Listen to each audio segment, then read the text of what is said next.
It is 1994 and it is time for Aerobiz Supersonic.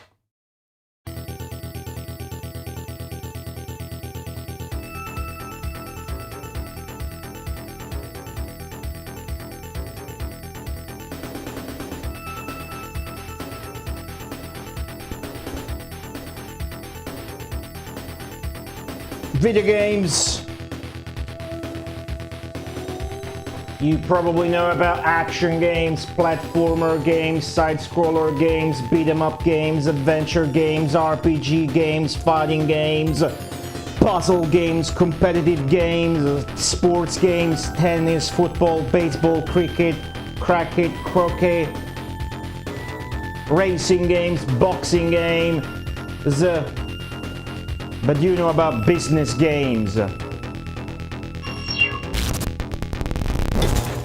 Mother Brain, they might not know about Salaryman Koukuuou games that were sold for $200 at the store. 13,000 yen retail price on these premium Koukuuou cartridges. You know how much money that is? I just told you. Holy shit, premium price gaming here at twitch.tv/goti_. We're gonna build our own airline, air company, air business. We're gonna base it in Rome. Holy shit.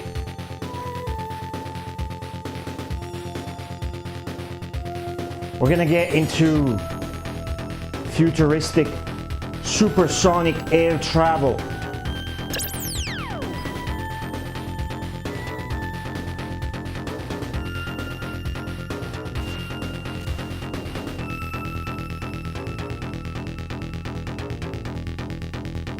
Mother Brain, I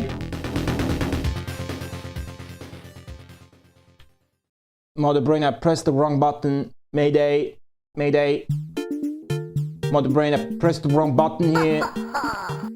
Mayday. Engage. Emergency procedures. Please fix this. Please, I gotta save face. Presented by Data East. All my Patreon subscribers say I'm not looking like a good CEO right now of my air company. Mother Brain, save me. Get me out of here, Mother Brain.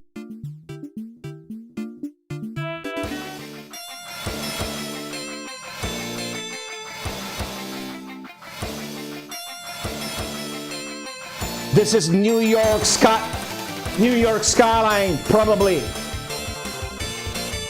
You might recognize some popular landmarks of American culture. -2, probably. Did you know with a Concorde plane, it took only 3 hours to fly from London to New York? Holy shit, Mach 2 speed, 1600 miles per hour. Holy fucking shit, the Russians are trying to copy that. It's not really working. 1969 technology is taking us into the future. Air travel, supersonic speeds.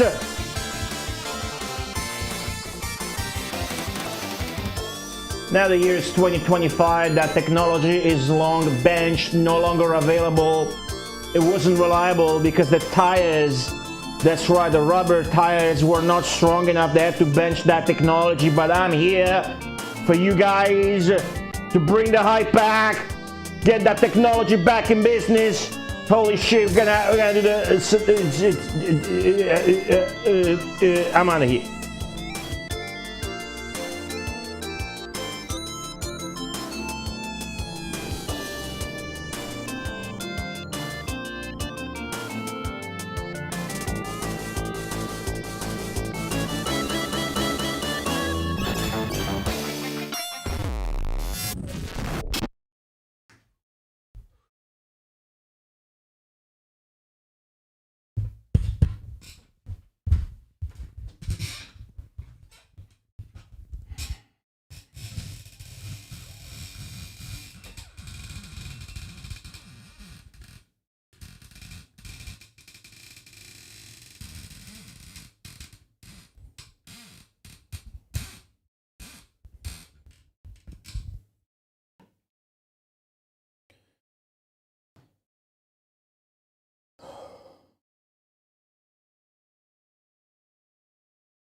Who's ready to fly at supersonic speed, huh?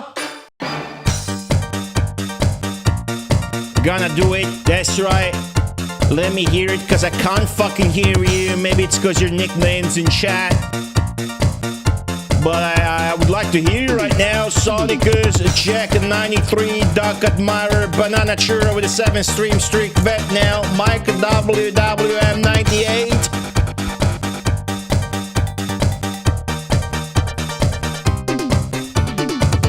Wooder, Damajin Zenki with a 305 stream streak, wow. Rand Scott, Razor _ 2257, welcome back. Damajin Zenki with the 54 bits, thank you. Sonicus with the 55 bits, thank you. Rick Stalker 79, thank you for the 60 stream streak, wow. Mudu-sama, welcome back. And everybody else who is too much of a stinky coward. Don't leave a message in Twitch chat or YouTube chat, probably not understanding or being overwhelmed by the hype of a Koei game on this channel, or should I say, building supersonic aircrafts like the Koukuuou. We're gonna build so many Koukuuous, holy shit. I'm gonna aim for 3. Do you have any idea how many 3 is? That's 20% of all existing Koukuuous ever in the world.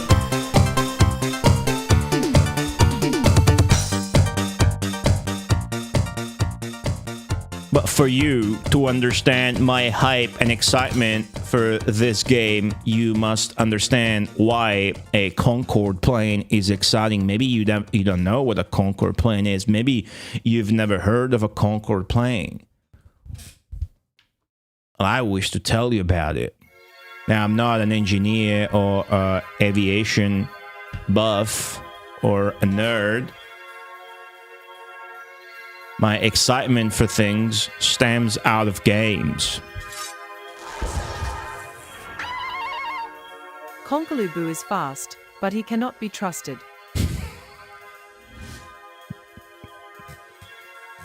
True. True.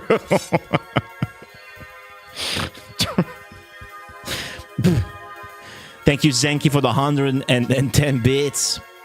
-0, welcome back. -0, the newest. Almost, actually. Marty.Zones, the newest Patterson subscriber. -0, thank you for subscribing to Patreon recently. Did you guys know I have a Patreon? -0, are you aware that because you're a patron, you get to vote on the Megamarathon polls? Which you already get to do because you're a Twitch sub, or at least you have a badge, maybe you got gifted. That means you can vote twice. Did you know that? Dak Admira, thank you for the 35 stream streak. Wow. My hair is taking over the stream. Good. I know what the goal is. The goal is to be further, better than Fabio. As a matter of fact,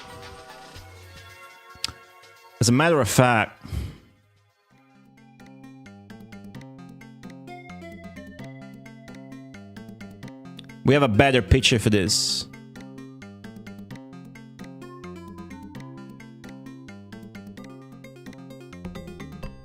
Definitely have a better picture for this.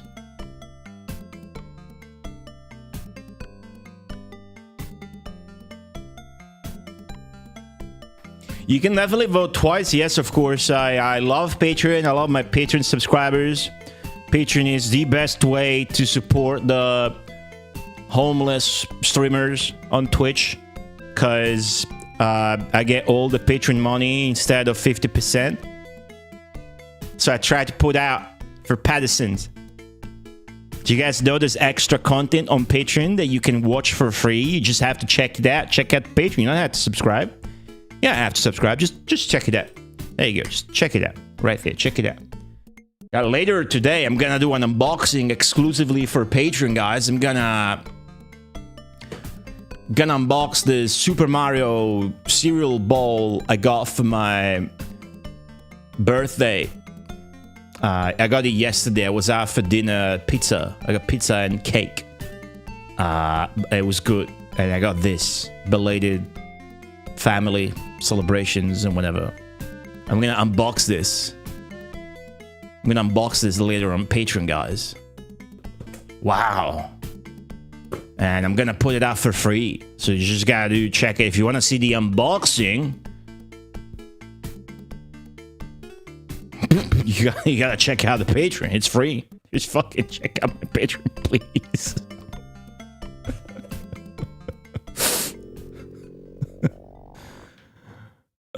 Where was I?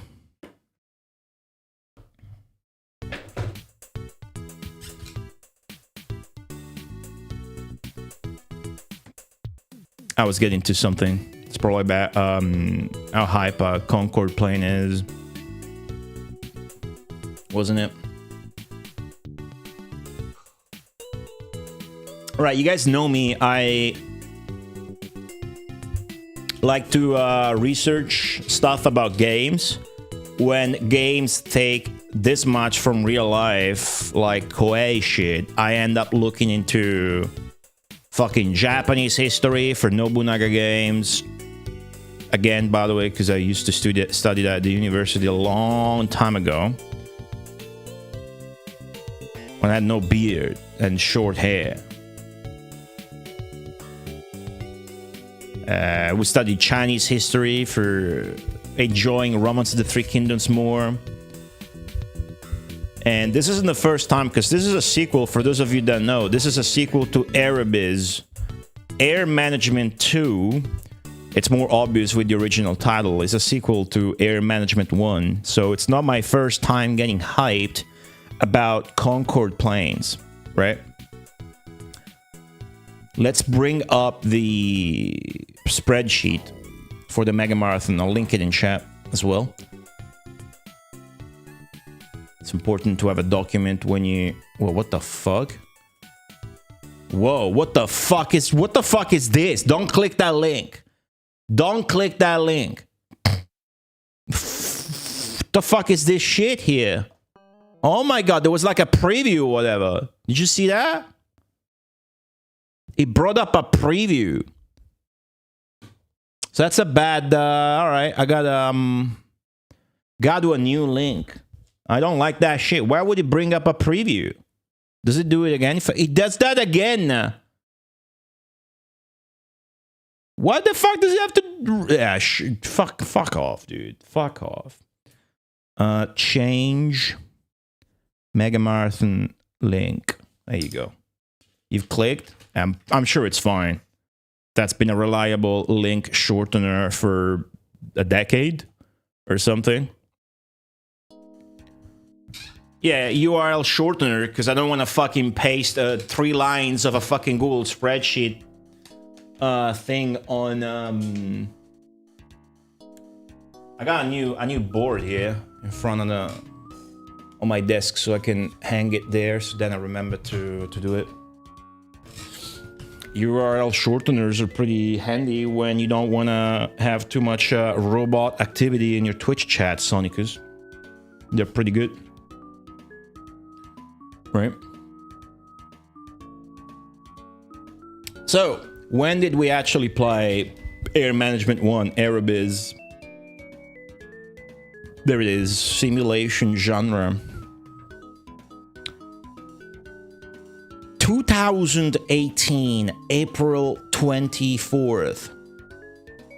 It took us 16 hours, 49 minutes to do both scenarios, which wasn't actually worth it. This game instead, as we've seen, has 4 different scenarios, of which I still only want to play 2. But I decided very clearly which 2 I want to play. I want to play the second one, because it's the only one that features Concorde planes. And then I want to play the 4th one, which is the one that goes into the theoretical future, where I have reason to believe, every reason to believe, that's what a real game is, and that's where they will bring back supersonic air travel, as we will see from the manual. And that is kind of why the game's called Aerobiz Supersonic. Have you guys seen the cover art for this game?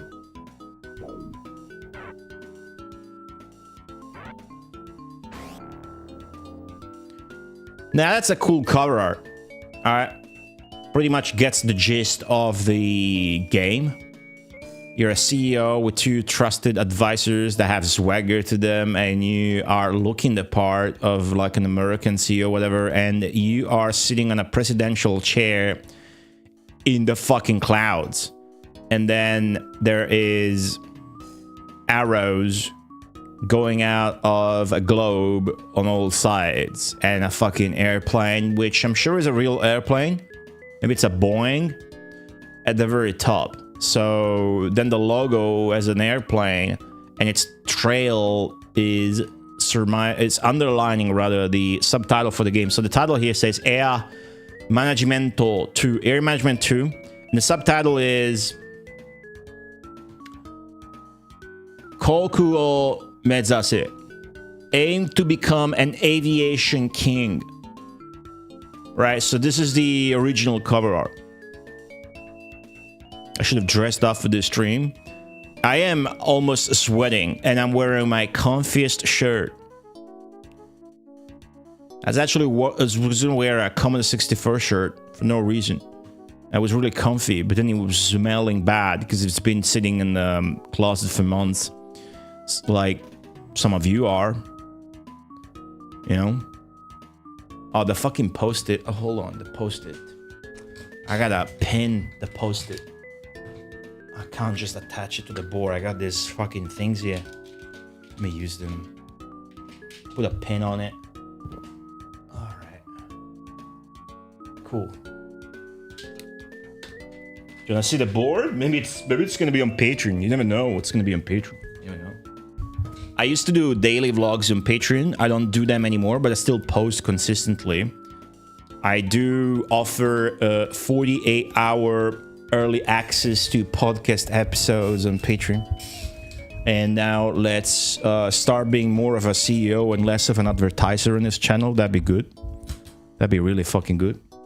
I'm gonna grab my phone. I'm gonna wing this. I'm gonna look up what it says on the back of the box here. All right, I'm just gonna lazily point my phone at it and translate the shit out of it. Dreaming of the sky again. Now you can connect cities all over the world. All right.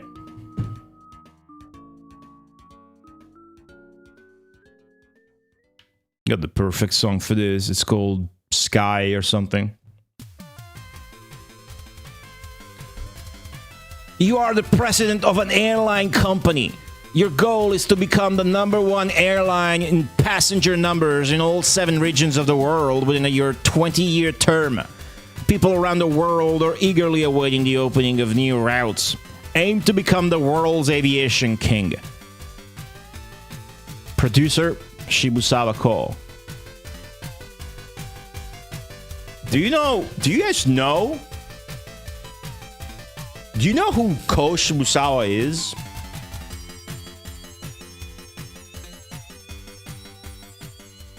Do you guys know? Do you guys know? I don't care how many people watch this stream. I care about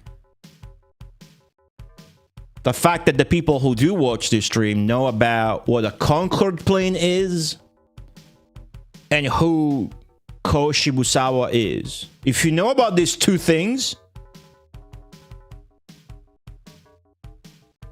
I absolutely guarantee to you that you will absorb at least 60% of the hype that I have for this game and games like this.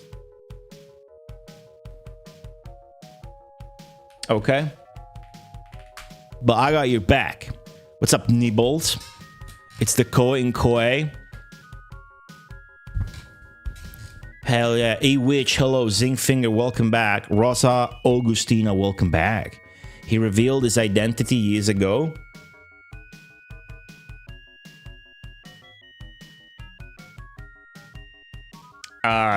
Like his real name. He was never a secret person. He was never a secret person, but Koshi Busawa is Yoichi Erikawa, I want to say. Yoichi Erikawa's pen name. Koshi Busawa is a hype name for Yoichi Erikawa, right here. This is Koshi Busawa. Koshi Busawa is none other than Mr. Koei.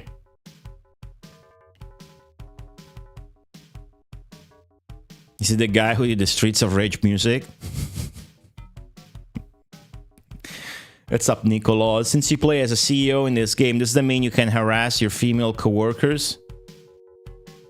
Is that a reference to some new drama on Twitch? No. Although there are female coworkers in this game, I do believe.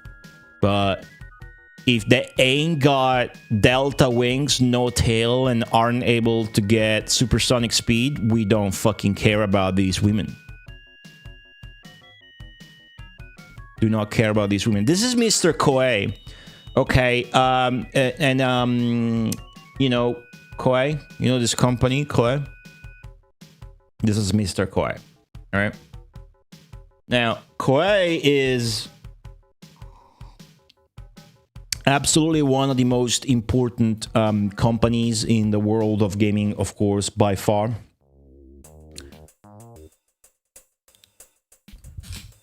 Genre spawners, in a way, trendsetters, and whatnot. And I'm using the plural, but really it's just this one guy. Even though that's unfair to his wife here, because they did the company together and really just worked and shit together. And if you looked it up, not only these were like the richest couple in Japan, probably something like that, because they were both in the Koei business, making games since 1980, pretty much 1981, 1980, 1981. Even their daughter is good at making games. You might know about their daughter's game. You might not know about the name of the company.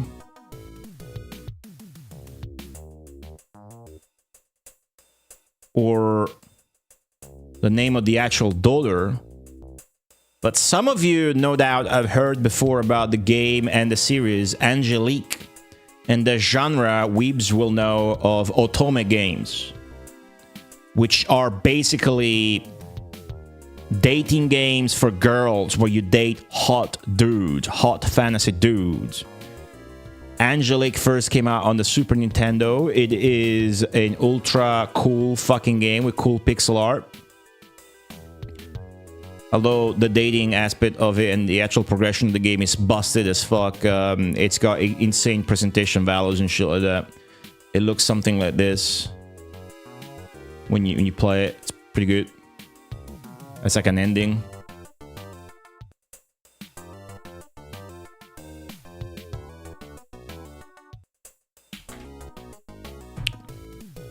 But that's just the daughter.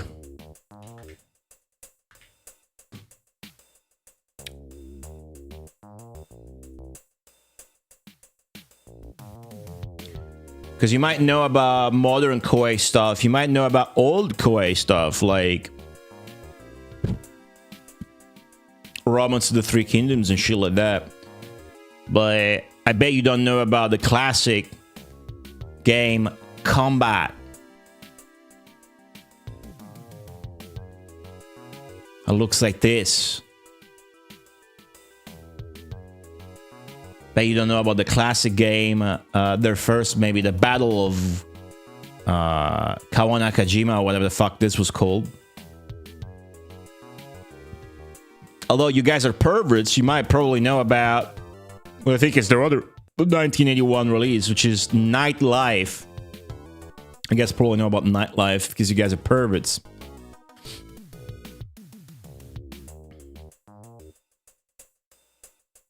There's many more games like that. The Ko Shibusawa was obsessed with war games, simulation games, and whatnot. So he spawned an entire genre of games that you guys are familiar with. Uncharted Waters, Nobunaga's Ambition, Romance of the Three Kingdoms. Those three are probably the most famous outside of Japan. There's many, many more Koei games. Heaps and heaps of Koei games and series that offer the same sort of insane immersion, attention to detail, and historical simulation games. Often that is what they would label those at. If you start up a Koei game of those kinds, you will see it has some sort of label at the very beginning that will say something along the lines of a historical simulation game or something like that.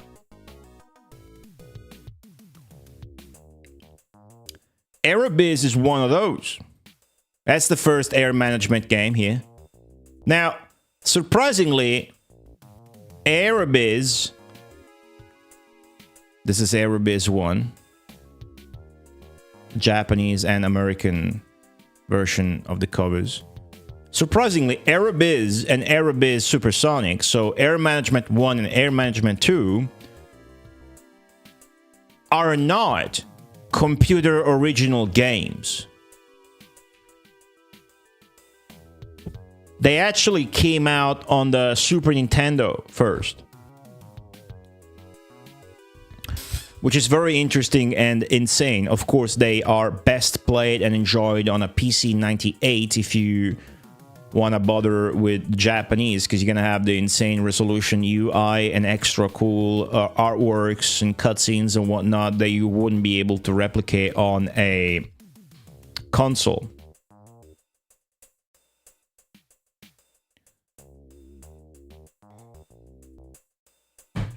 So eventually it went from Nobunaga's Ambition, which was the biggest deal for Koei, probably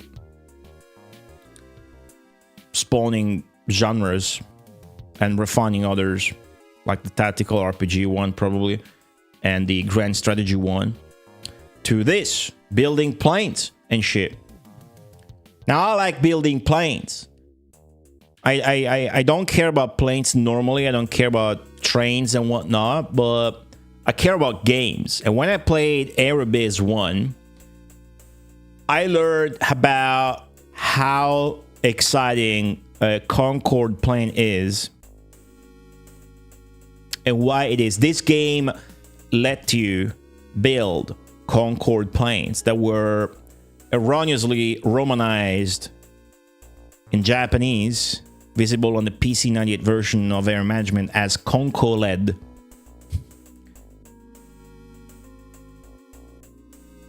Concorde planes are airplanes.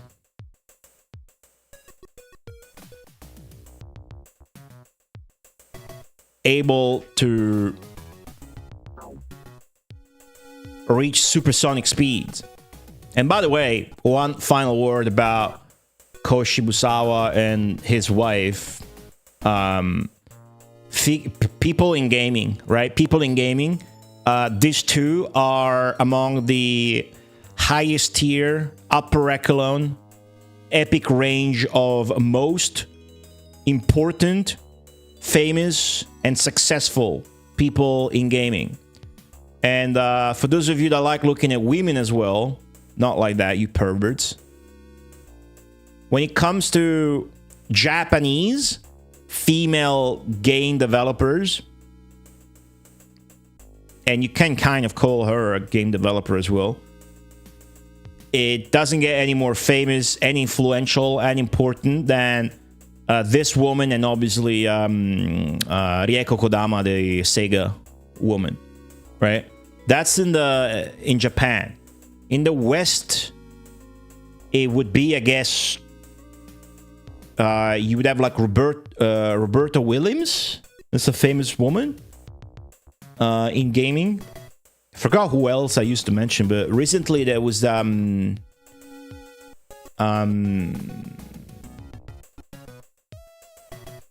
forget the name. There's that trans woman that He used to work at Interplay, who's still in the business as his ultra, like her resume is insane, and shit like that. But I guess Roberta Williams is the most famous one, right? They've been together for ages. If you looked up the most, like who's they're worth millions of dollars. I have a picture. Where's the picture when they were young? There it is. Look at him. Look at Lord Ko Shibusawa and his gal. What's going on in the background there? Alright, forget about that. What's up, E-Tanks? Twisted Mentat. Praximo. Yeah, that would spell it Conco LED, not LAD. LED. Like LED. Megami, hello. They formed a 50 years alliance and their armies are too big to pray. Yeah, pretty much. That's Subara, welcome back.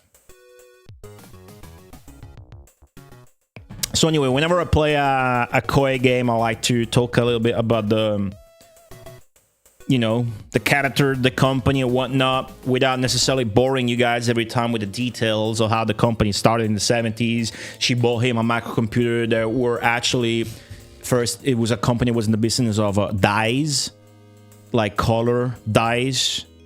And then I got into games and he started making those war games and whatnot. And yeah. And then, yeah. But back to the Conco LED plane. This is a plane where people go. This is a business plane. This is not a jet, a war plane or whatever. This is a plane you go to for travel.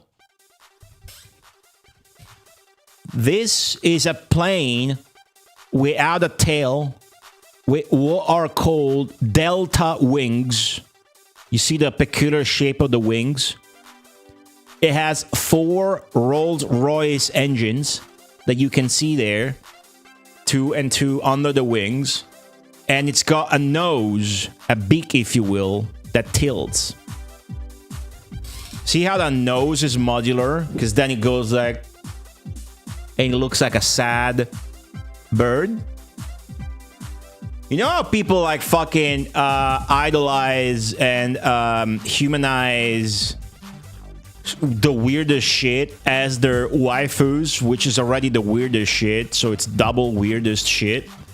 Like Internet Explorer Chan or fucking Can Opener Kun. It's never Conco LED Sama as it should. Alright, those that look like missile launchers, Zenki, those are the Rolls-Royce engines. 4 hours from London to New York? No. 3 hours. 3 hours from London to New York. It's 3 hours. It can reach a speed of Mach 2, breaking the barrier of sound. It can go to speeds like 1,600 miles per hour.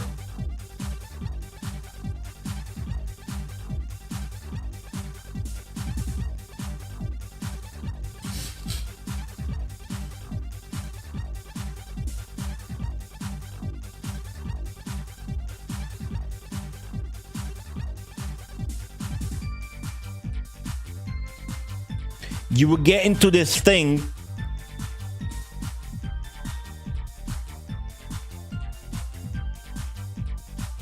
and then before taking off, it will start spouting fire from its engines like it's afterburner on a Sega arcade cabinet.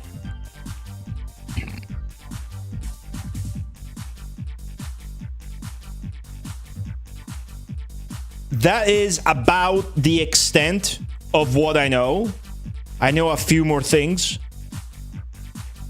but that should be enough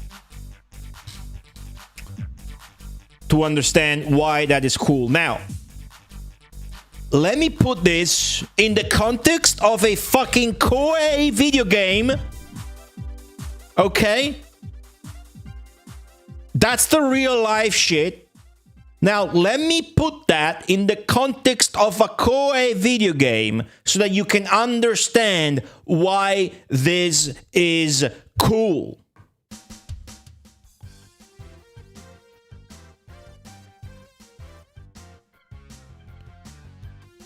A Koukuuou game is a simulation game that strives for management, simulation, and realism. How do you think it feels like to build plane routes in your game where you simulate yourself being a CEO of a company and then you establish new routes with new planes you order and you put in your routes that you have to maintain, and they have a cost? How do you think it feels like from going, like, how do you think let's take it from the top. How do you think it feels like to go from something like a boring, fucking lame-ass plane that does London to New York in 10 hours and costs $500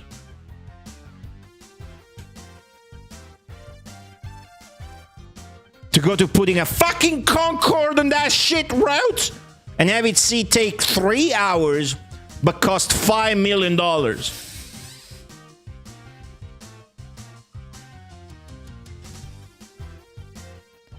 It feels good. Let me tell you, I played Aerobiz 1. The Concorde was always a bad choice. The Concorde was always a bad choice because it was way too expensive to have. Way too expensive. But you would fucking put it there and it would put you in the red. But that was part of the fun. In the first game at least. I have to see how it goes in the second game. And I remember I had 2 Concorde planes. And one was doing like Rome to London in 5 minutes. Something stupid like that. And it was hilarious. Now, in this sequel, in this second game, the title of the game in America is Aerobiz Supersonic. I want you guys to look at the back of the box here to the left of your screens. I want you to take a good look at the bullet point list.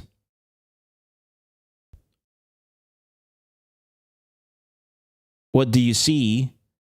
Are 5 bullet points. But they're not bullet points, they are Concorde points.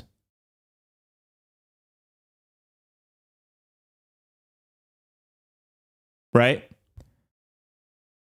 Okay. So you got that. Next. After having ascertained that the first game already had Concorde planes, after having ascertained that this second game on the back of the box says Concorde bullet points, after remembering that I told you about the scenarios that are in the sequel that are detailed a little bit in the manual, and they tell you that in the second scenario out of 4, and only in the second scenario can you build Concorde planes.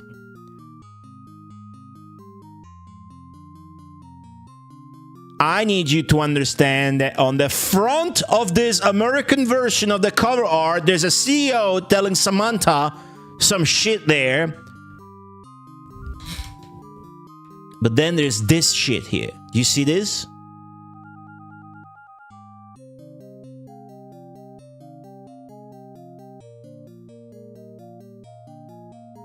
What does that look like?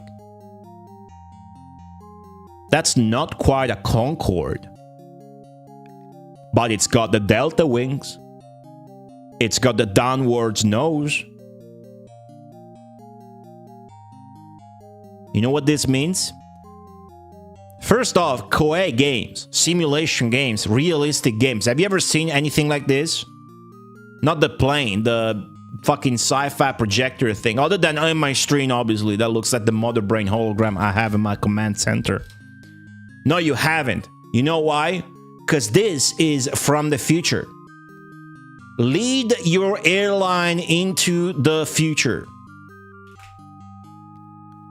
The fourth scenario in this game takes place in the future and makes up events that take place in the world map, like Olympics, wars, conflicts, shit like that, and also is going to invent planes.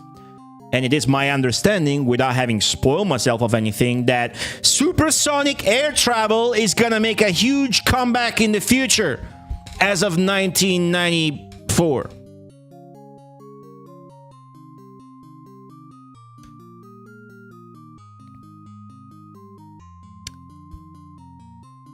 Why is it gonna make a comeback? Those of you that don't know, the Concorde plane is no longer in business. The Concorde first launched in 1969. Only 20 Concorde planes were ever built. 4 were prototypes. 16 were ever only deployed in airlines, split in between Air France and British Airlines. That was until around the year 2000, 2001. MEK4775, welcome to the YouTube stream. Recognize your nickname from Twitch, I do believe. Hysteric Moon _, thanks to the raid. Hysteric Moon _, fellow Mega Drive enjoyer and streamer slash completionist. Mac, welcome to the stream. The Shingen, welcome back. Jank Chasen. Olimars, good to see you. What's up, Olimars? Agent Neil, hello. You had this, cool. I've been looking at your chat comments, guys. I'll get back to stuff you mentioned.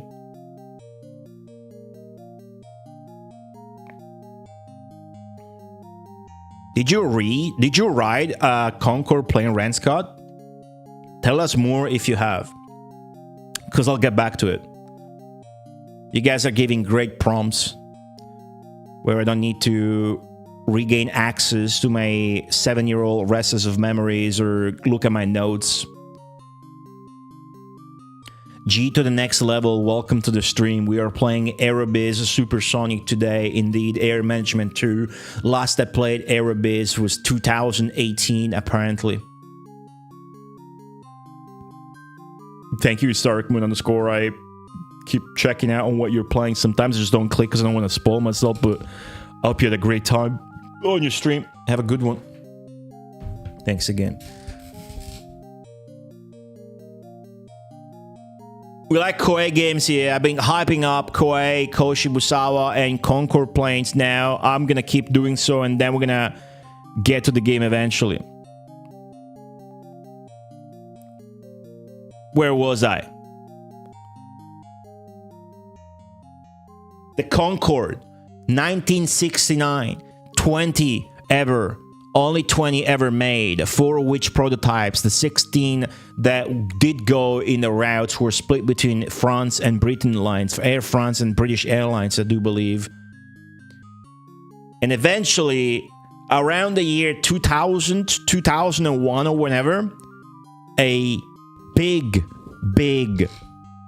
devastating, tragic crash accident happened.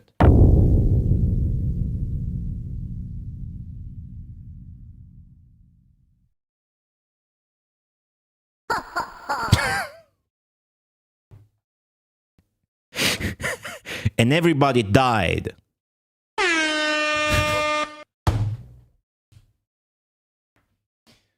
Chat, that was Zenki's fault. That was Zenki's fault. A devastating crash accident. Everybody fucking died.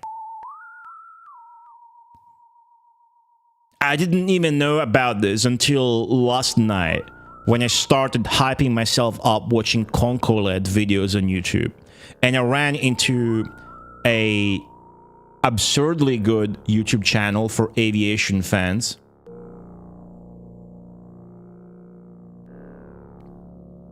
And it was Flight 4590. from Air France. The crash that killed Concorde.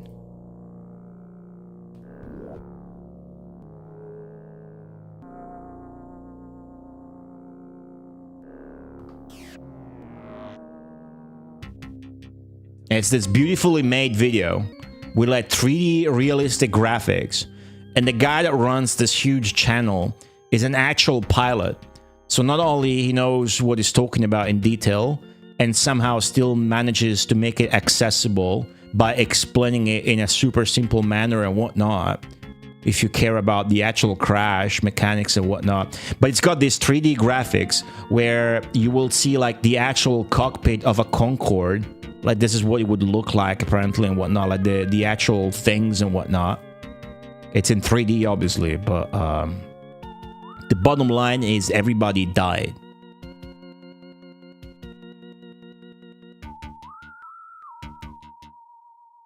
Why did everybody die? The long story short is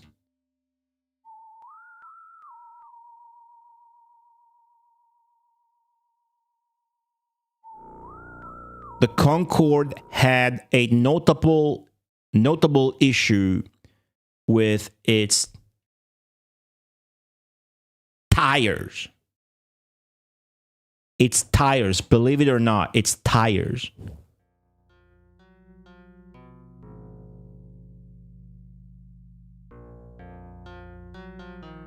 It wasn't as much of a poor maintenance problem. There was another plane who had a maintenance issue that wasn't taken care of properly. It was like a DC-10 or whatever, a famous line plane. The DC-10, there you go. A DC-10 in the airstrip had lost a metal strip. The metal strip ended up bursting the tires, but because the Concorde plane has to reach insane speeds in the driveway, and like trigger the afterburners on the engines or whatever, the Concorde was notable for having weak tires. It's not as much that it had weak tires, it's that to support supersonic takeoff and shit, you know, you have to reach such insane speeds that ends up being a problem. So the tires on the left burst, and the tire debris popped one of the tanks, which was full of fuel. So the pressure had nowhere to go because there was no air in the tank, and the fuel started going out. And then wires sparkled and caused the fire to just happen and fuel itself and whatever. So they took off as they should have, because at that point they were going fast enough that you have to take off either way. And then shortly after, they crashed on a hotel near the airport. Everybody died. 101 people died, including 3 extra deaths from the hotel people. 104 deaths. Women, children, pilot crew, everybody died.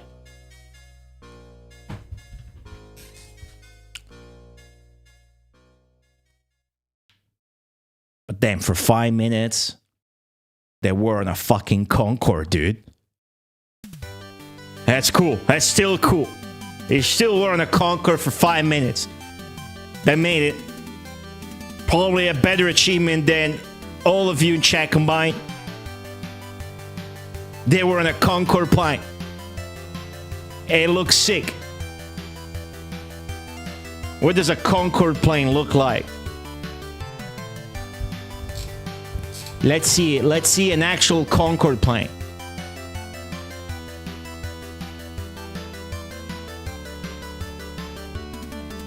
From the cockpit? Fucking sick. I want to see the...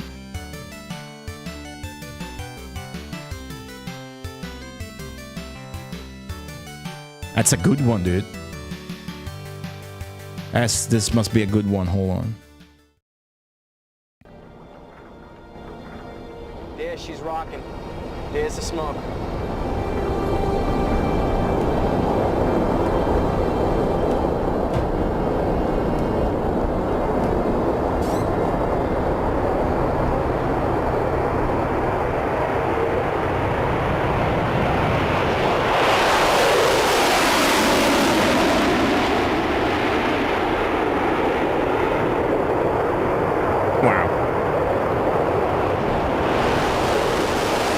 Man, look at that fucking shake, dude. Look at the... Is that the afterburner? Is that what it's called? Look at that. The fucking engine having fire, dude. Can you imagine that shit? I read from some comment on YouTube from people that used to work at an airport that they would know when a Concorde plane was taking off because they could feel the walls shaking.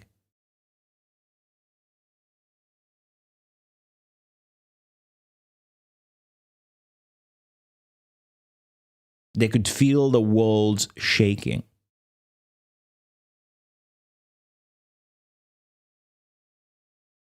Concorde final takeoff in the Concorde Sega Sound Team channel. Right. What's up, Jiggy? How does the Concorde look on the inside? You guys need to see this. I don't know if this video has it. This is a cockpit view. It's not the hype thing. We'll get to the hypest thing after this, which I'm not going to play in full, obviously. Starting up the outboard engines, and as soon as the engine start for the outboards is complete, we'll be getting taxi clearance and getting on our way. Fucking graphic with the... Look how... you have to notice how tight and small a Concorde is. Look at this. Even on the cockpit. Actually continuous. They're carefully designed in sections. So the way I understand it, it goes pilot, co-pilot, so like, and then this is the engineer. To prepare the aircraft for the next stage of flight. Checked. Trims I've checked set for takeoff. Let's look a bit bumpy ahead there. We're gonna see this, right? We have to see this. SB building.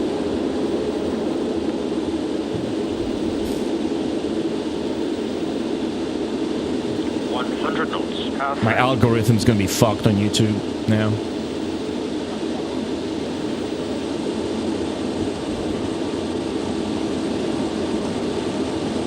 V1. Right. What the way I understand it from watching the video about the crash, the engineer or maybe it was the co-pilot say the V1. When they say V1 for you guys that are as ignorant as I am, honestly, about it, what it means is basically you reached a speed where now you have to commit about takeoff. There's no way to abort getting into the air once you reach this speed on a Concorde plane. Rotate.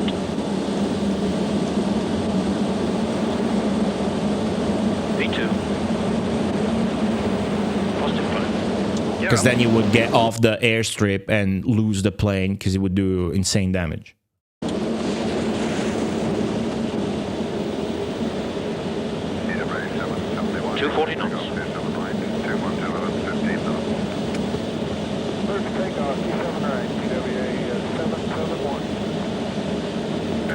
And next, the noise abatement procedure. Alright, it's not as high from the inside, but this is interesting. What's this? There we are. You can, yeah, possibly the sound level on the flight deck has decreased quite a lot. That airflow noise we were getting before has now diminished. What view is that? Throttles fully. Once the engines have all stabilized, Bill Brown will select the reheats in pairs. First of all, Right, these are the 4 engines, right? the inboards. There they are, just cutting in. We're going to take a timing on that. And the outboards, please, Bill. And we'll see that doing a little blip up and down the scale. The nose. All right, yeah. Let's watch that again.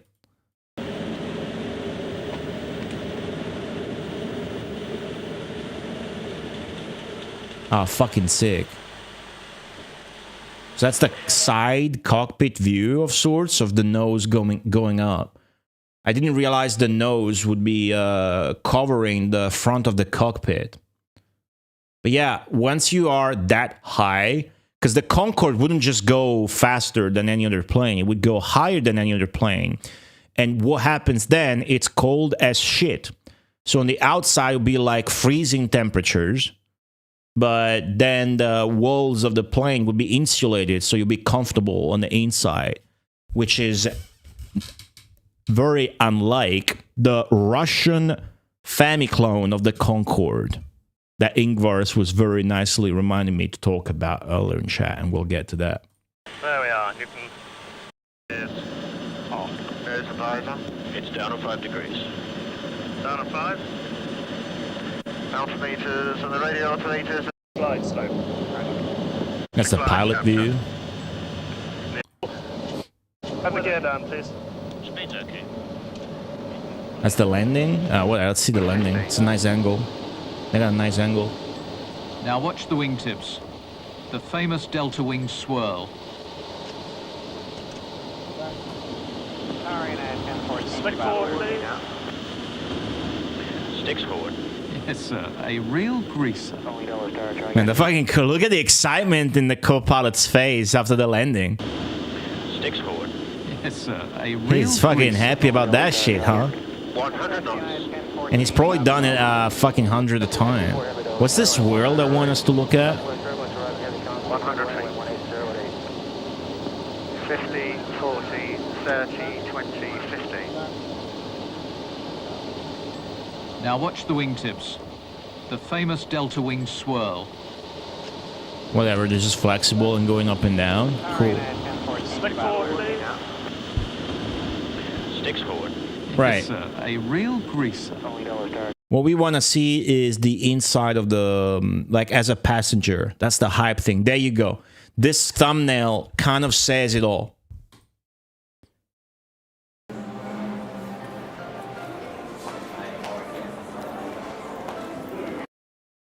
The sound equates to As the takeoff, of course, as a regular passenger, it's going pretty fast.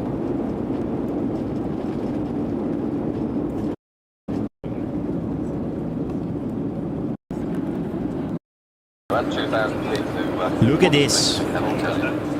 You have a fucking digital panel telling you the speed, the temperature, the altitude, and the hype term for the max speed.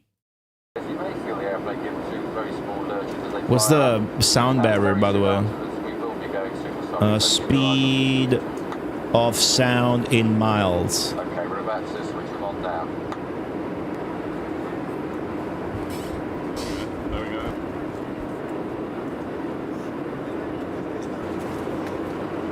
As ChatGPT.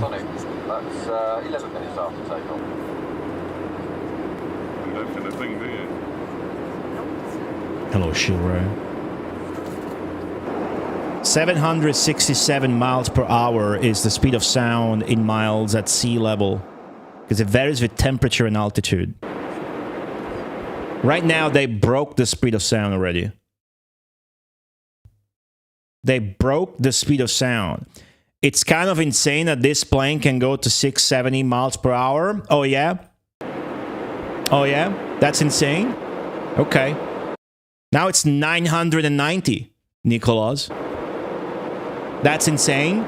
Yeah, can you imagine why they got the Mac on the left, which is the first thing you read, and why it's only 1.45 now? Oh, you see that? Now it was at 1,000. Look at that. It's 1,240 now. Mac 1.82. And people are dining and having vegetables and drinks. Look at this.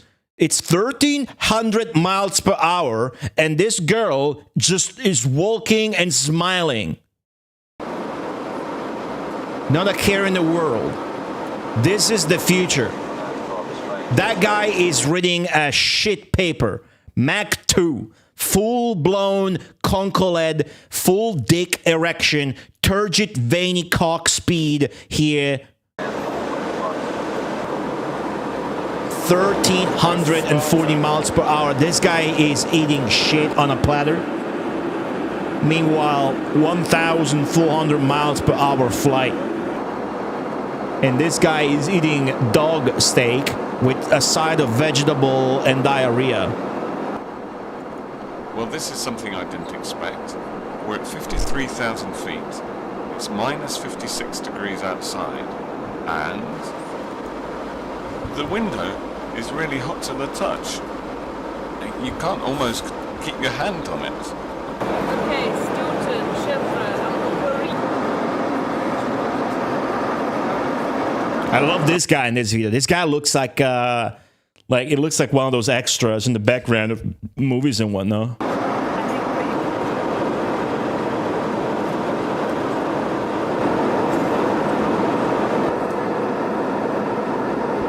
The plane skiing hits up a lot of that speed. Cooling is a big problem. Resident expert Olimar's in technology and shit. I did not realize that was the problem. I thought you had to heat it because of that comment from that guy. See, that's the ignorance versus the expertise from Olimar's in chat. The ignorance that I would have also would let you think, well, the display they put on for me to read says that it's fucking cold as shit outside because we're so high up in the air, but the wall is so hot. So I'm like, hey, maybe they're heating it for you to be comfortable within the plane, you know? But no, it's the other way around. They have to cool it because at that speed, it's like a meteor that enters the atmosphere in the sci-fi shit and goes through. It burns, right? Like you guys like mech anime, you probably know what I'm talking about. That's what this is. Really hot to the touch. Imagine the insane engineering that goes into this. Right. Only for it to get destroyed by the rubber tire.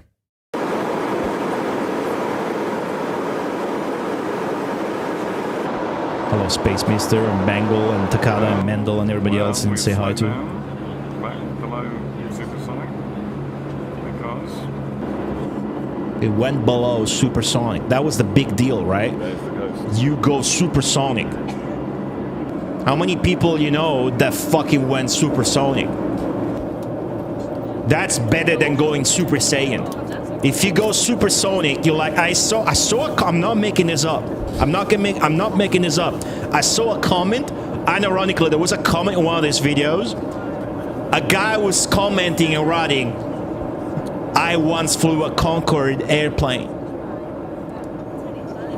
I am not the richest or more successful in my family line, but I am the one that flew the highest and the fastest. So I'm proud of that. I went supersonic. Didn't have to get all the fucking emeralds to do it.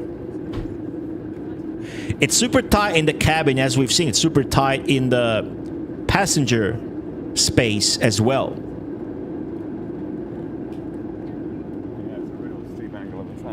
Maybe that is what happened, Zenki. Maybe that is what happened because ultimately the Concorde was active for more than 30 years. Because if I know it launched in 69 and this video is from 2003, that's more than 30 years. Isn't it crazy when you think about humanity's technology advancements?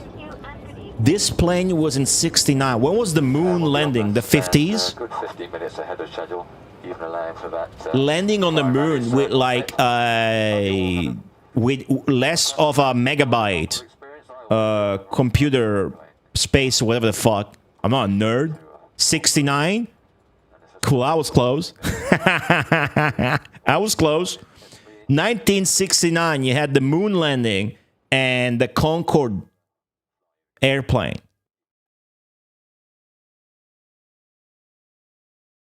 Nowadays, you got fucking TikTok and realistic foot pics in Death Stranding 2, probably.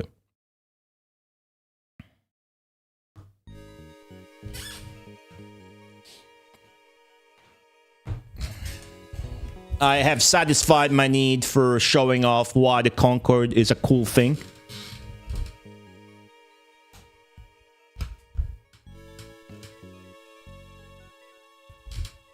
It is extremely impressive. Also, again, to in a bad way to point out how, you know, we don't do this cool shit anymore. It's just like, it's fucked up. I guess you didn't need to go that fast, but it is true, like Ren Scott was saying, that a plane ticket would cost like $5,000 at that point.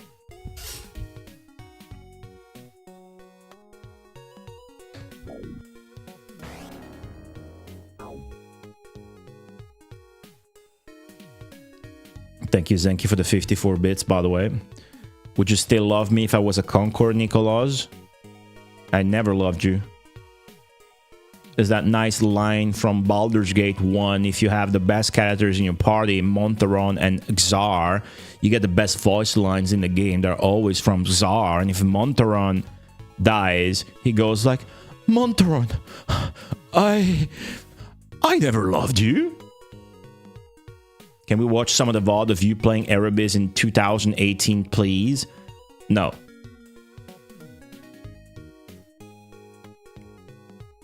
This one's a decent upgrade compared to the first game. I'm excited to see it.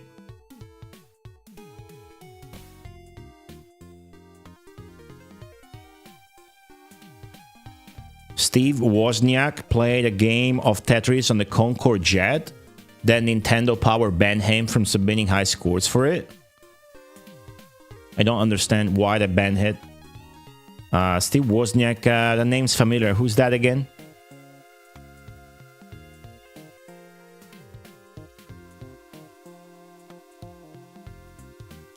There is one last story about the Concorde that I need to talk about, and it involves Russia.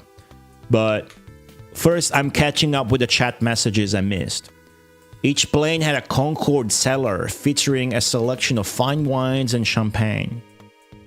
Also, a choice of appetizers like smoked salmon or melon, and entrees such as grilled beef, lobster, or sea bass. At Mach 2. Right, thanks for saying that. At Mach 2. There's a guy at some point just like gets up and stretches, maybe goes to take a piss in the bathroom. Meanwhile, the plane he's riding is going double the speed of sound.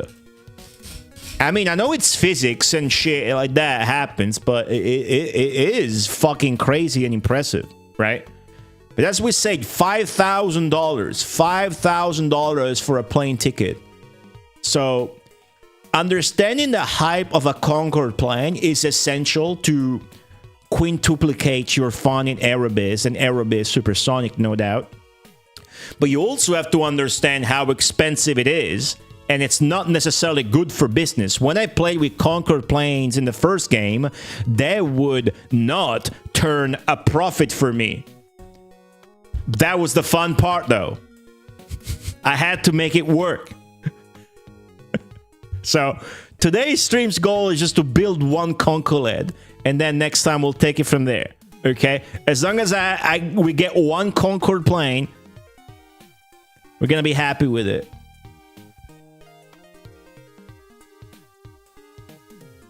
Catching up with chat now.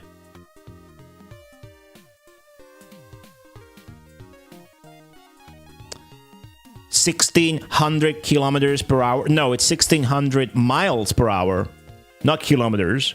And if I'm not mistaken, that's more than even what you thought it was. Because a mile is more than a kilometer. I forget how much. 1.3, 1.6. Well, I suppose if it was 1,300, then yeah, my bad.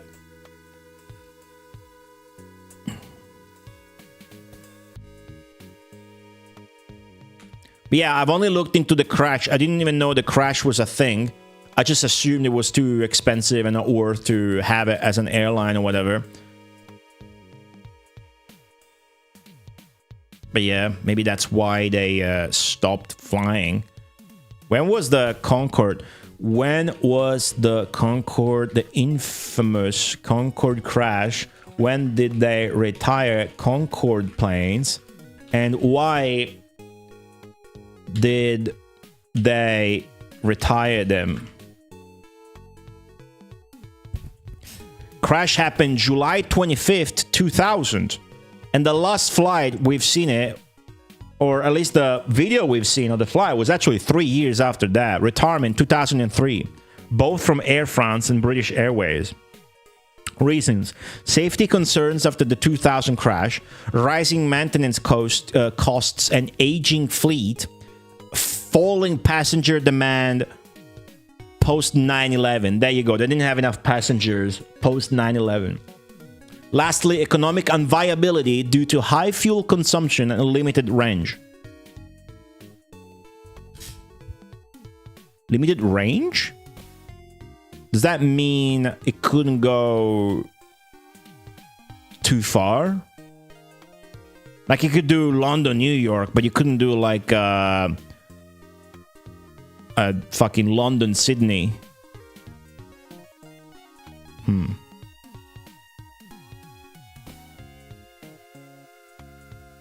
Will Ko Shibusawa include terrible, scandalous disasters in his game? Can you imagine if your planes can crash in Aerobiz Supersonic? Wouldn't that be fucking good? That'd be good. It would give you tension. There's that super high-speed train in Japan, right? Tell me about it. How fast does it go?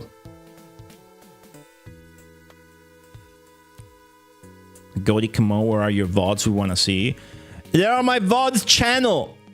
They're on my VODs channel. I have a YouTube channel. Do you guys know I have a fucking YouTube channel, Marty.zone? Did you know that? I have a YouTube channel, Marty.zone. View your channel. It's my live streams there. It's my videos. That's the most popular ones. It's my podcast. The episode with McCoy is live as of yesterday. You can also listen to it on Spotify, Apple Podcast, and whatever the fuck. And then there's my VODs channel where not everything is uploaded because it takes a huge amount of time. And who the fuck watches this shit? Is my Aerobiz playthrough here yet? Well, you're in fucking luck. It fucking is. Look at that. You want to see the VOD of me playing Aerobiz? There. That's the VOD of me playing Aerobiz. This cannot be good. This cannot be good. Good. You happy?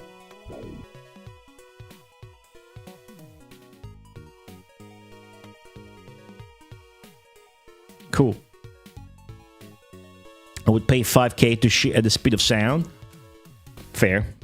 Concorde planes in your fleet are there to make your shitty planes seem affordable and good enough. Right, what's up, Mr. Lawkins?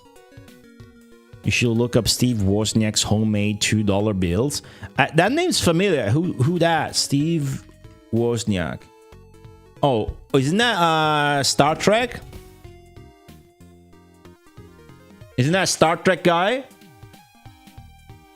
No? Why do you think he was a Star Trek guy? Does he look like a Star Trek guy? I guess he was in fucking Big Bang Theory, which is the same exact fucking nerd level as fucking Star Trek. Is that what I'm thinking of? Alright, Star Trek guy. That's the Star Trek guy now. Had a lot of restrictions because they couldn't break the speed of sound over land. What do you mean? Because of the sonic boom would fucking make people deaf on the land. So they had to break the speed of sound way high up, altitude-wise. 600 kilometers per hour, the magnetic bullet train that connects Tokyo and Osaka in 1 hour. That's pretty impressive. That's pretty impressive. Right, tiny URL. Is that a good URL shortener now? Or does it also give you a fucking preview? It doesn't. That one's good. Cool. The smart one in Apple. Right, so it was him and Steve Jobs.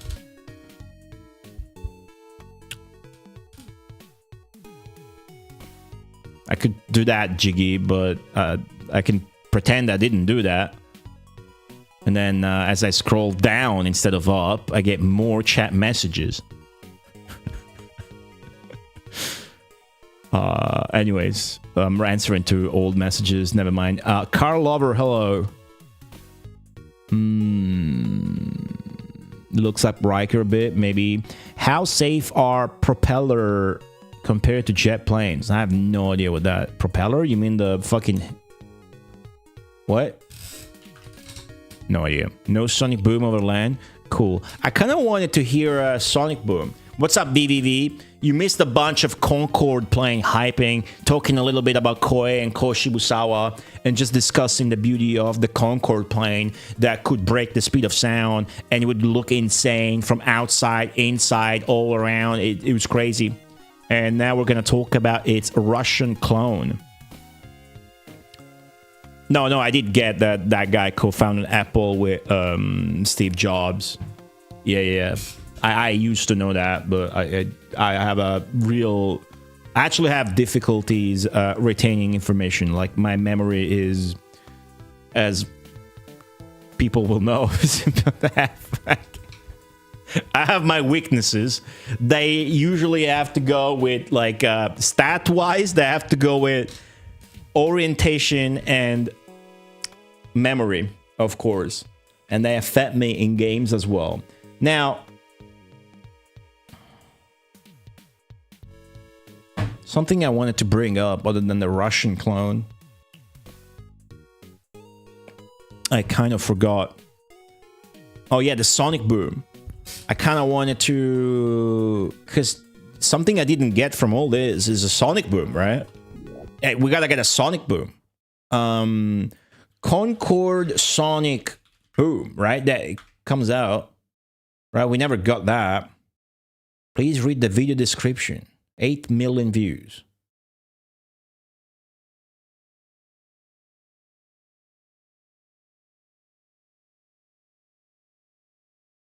Okay, these are all very short. Let's watch them all.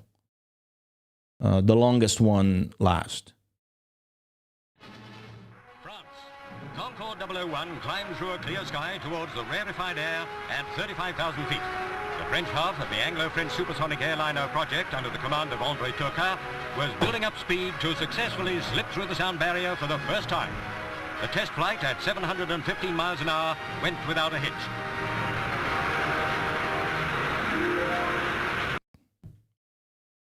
That wasn't good.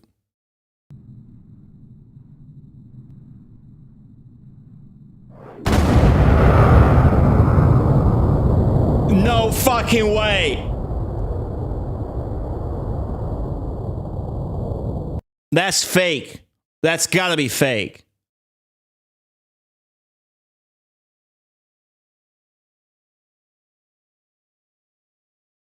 It is fake.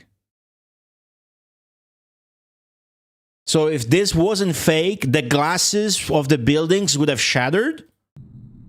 I take it? That's flight sim. Yeah, it's kind of obvious from the camera movement. And everything being fake and not moving.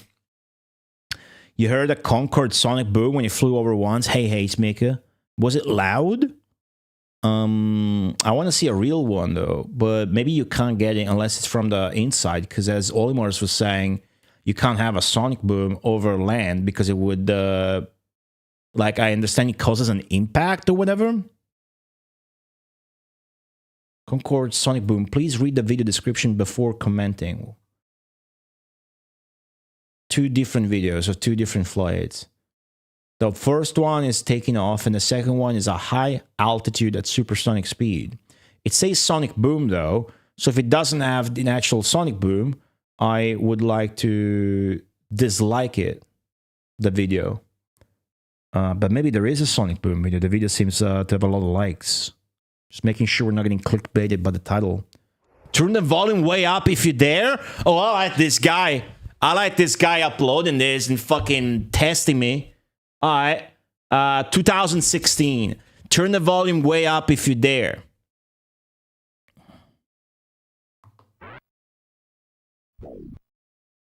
Okay, it's all the way up. I have it all the way up. All the way up. Doesn't go higher than that. You can see from the bright pink color. All the way up.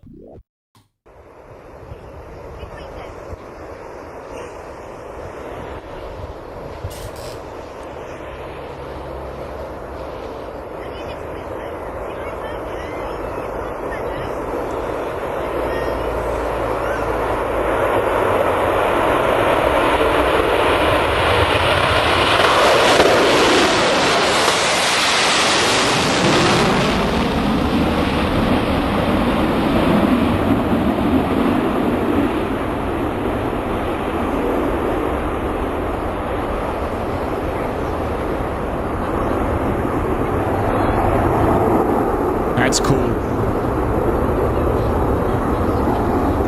You don't have to be into planes. I'm not into planes. I'm into games.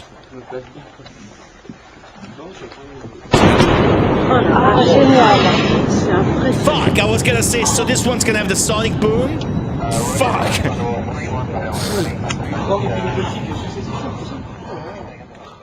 Jesus fucking Christ.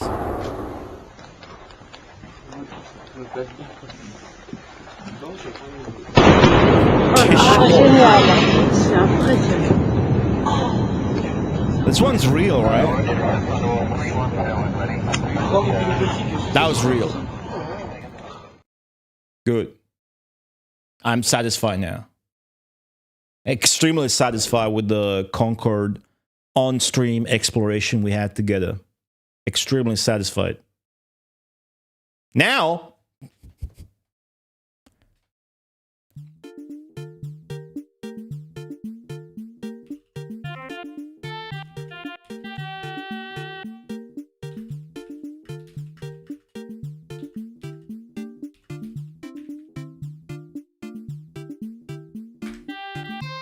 gotta talk about the Concorde's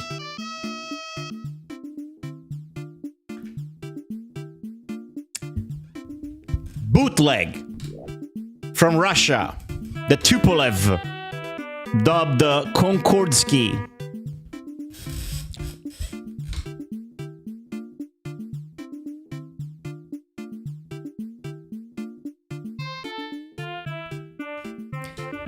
The Tupolev Tu-144 was a Soviet Concorde counterpart. The interesting part about the Konkordsky is that it came out before the Concorde.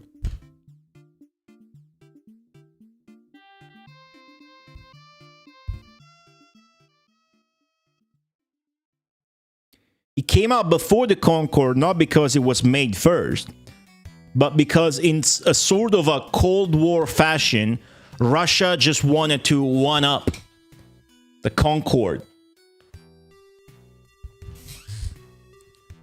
And ended up doing the test flight before even the Concords. 2 months before, December 31st, 1968. Had its first supersonic flight in June 5th, 1969. Entered service December 1975, just for mail and cargo. And then passengers in November 77. It retired in June 1978 for passengers, which means the fake bootleg Russian Concorde wasn't even operative for people to ride on for a full year. It did reach a top speed of Mach 2.15. That's more than the Concorde. 1,430 miles per hour. That's 2,300 kilometers per hour. It had sharper delta wings than the Concorde. It had retractable forewings for low-speed lift.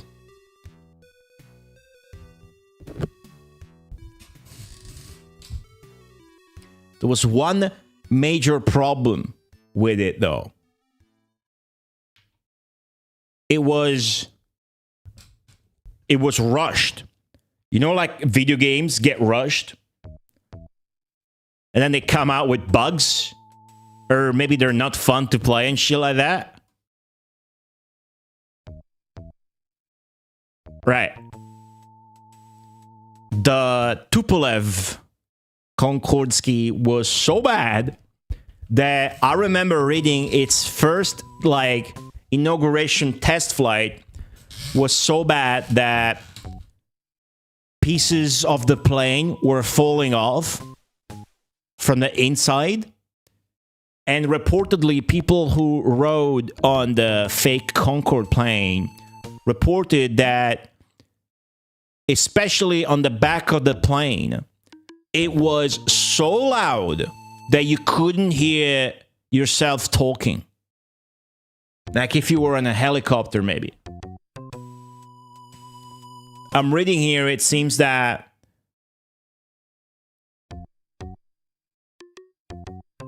among its reasons for failure lists high fuel consumption, technical unreliability and cabin noise, limited routes and comfort, an economic inefficiency versus subsonic jets, which was also a problem of the Concorde for sure. And its afterlife was used for supersonic research and NASA collaboration in the 1990s, which is interesting.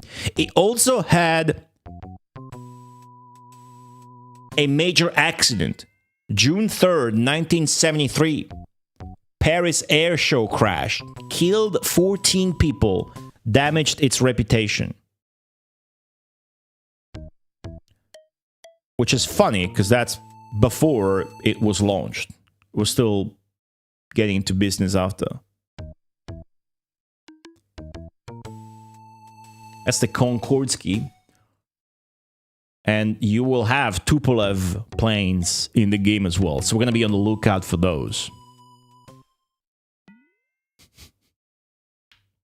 There's another similar aircraft. The XB-70 Valkyrie is there. Let's see. I'm gonna look it up and quickly ask ChatGPT to see what it says. It is similar, isn't it? Huh. Well, aircraft, sure, but does it get passengers? That looks like out of a video game. 6 engines. North American XB-70 Valkyrie. Experimental strategic bomber prototype. So we don't care about that, right? It goes way faster than anything else because its top speed is Mach 3.1. That's 2,000 miles per hour, 3,300 kilometers per hour. But it's like a turbojet with 2 people in it. It's a bomber. Also had a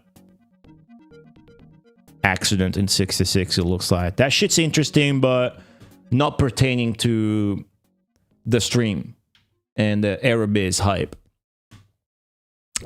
Because these are passenger planes. You have to understand, these are passenger planes, right? Passenger planes. Passenger planes where, you know, you get people, you get hundreds of people on it, and we're talking about a game where you build air routes with passenger airplanes and you have to make money, and that's a simulation like that. We're not talking about a game that has air combat. It's not, this isn't Ace Combat 5. This is Aerobiz 2. All right? It's a lot more hype. Mr. Lolkins, thanks to the clip. So there you go. That is the hype up lore, if you will. I hope you guys enjoyed it. Hal Crows, welcome to the stream, by the way. Everybody else, I think I said hi to everybody. If I forgot, I'm sorry about that. Goat Tongue, there you go. Hello there.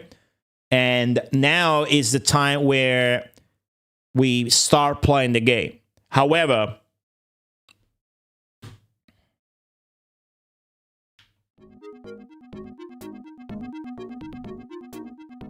you would be a fool if you wanted to play this game without reading the manual. However, even though it was 7 years ago, I have played the first game, so I know what to expect a little bit. And even though I am not gonna read... Oh, that's a Concorde, by the way. Did you see that? That's a Concorde. Even though I'm not going to read the entire manual on stream, I would like to read the intro blurb that is like hyping you up in lore, like a little bit of story, and then look up the description of the scenarios and see what else is there in the manual. Not necessarily going to read the parts that teach you how to play the game, because that's boring. Here's an advertisement, a Japanese advertisement for the game, and here's an American one, a bit more interesting, if you will. Look at this. In Aerobiz Supersonic, everything's better but the food.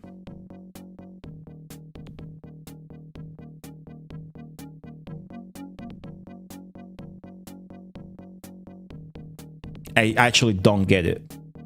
It's trying to crack a joke of how airplane food's shit. Alright, nice job, Seinfeld. Whatever, Jerry. What's the deal with Aerobiz food? Let us go into the manual, finally. And open up the Japanese manual, just to look at the pictures, like I'm 8. because it's a Japanese manual. Now, Koei Japanese manuals on the Mega Drive and Super Nintendo usually have, as you can see, this is a huge manual. They usually have obviously nice pagination. They will have some paragraphs. This is confirming. I haven't opened this before, but it's exactly the way I expected it. They will have some historical paragraphs hyping up the story of planes and whatnot. But they will have no actual original artworks in the manual. So don't expect like plane schematics or plane artworks like you would have to want to expect from a Japanese Mega Drive manual. But it's gonna have it's gonna look good, right? So it still looks good. There's some story there. The Ko Shibusawa signature there, hyping you up for the historical game, hoping that you enjoy it.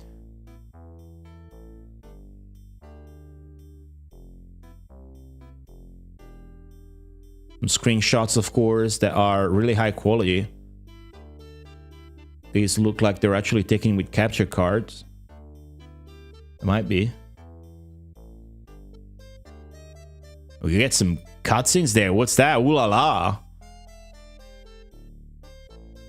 Ooh la la.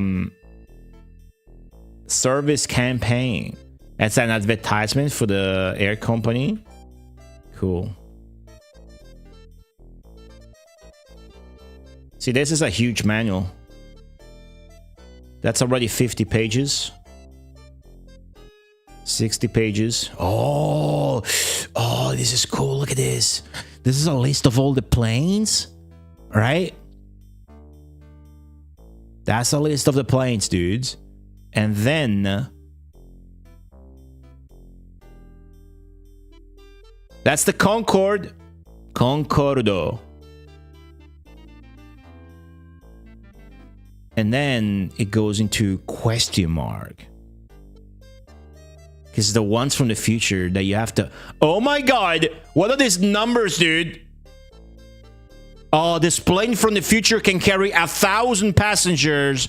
And whatever the fuck these numbers are. Max speed, maybe? And... weight? Range. And cost. So that's the range? The range of the Concorde was shit though, right? 6,400. Look at the cost. Superior shit performance money-wise the Concorde. It can fly a lot. Okay, so it's not hype. It doesn't show the you wouldn't know if they're supersonic. And they don't even have the pictures here that represent them the way they are. It's just colors for separation. So from this, you wouldn't know what the supersonic ones are. But these little ones with 200 passengers. Maybe this one, because it's got insane cost. 22,000. That's the most expensive one other than this behemoth here. Fake gamer, terror van. Well, the thing is, terror van scenarios are a thing, okay? I'm gonna bring up the American version of this, but there are 4 different scenarios, and I should point out now that in the computer version that came out after the apparently original version, or at least the first one to release, that was the Super Nintendo version, you have a 5th, an exclusive scenario where you start from the 50s, so it's from the very beginning, and then you make your way up to all the way into the future. So you have an extra scenario in the computer version that is the futuristic, the comprehensive one, like playing all the scenarios at once or whatever.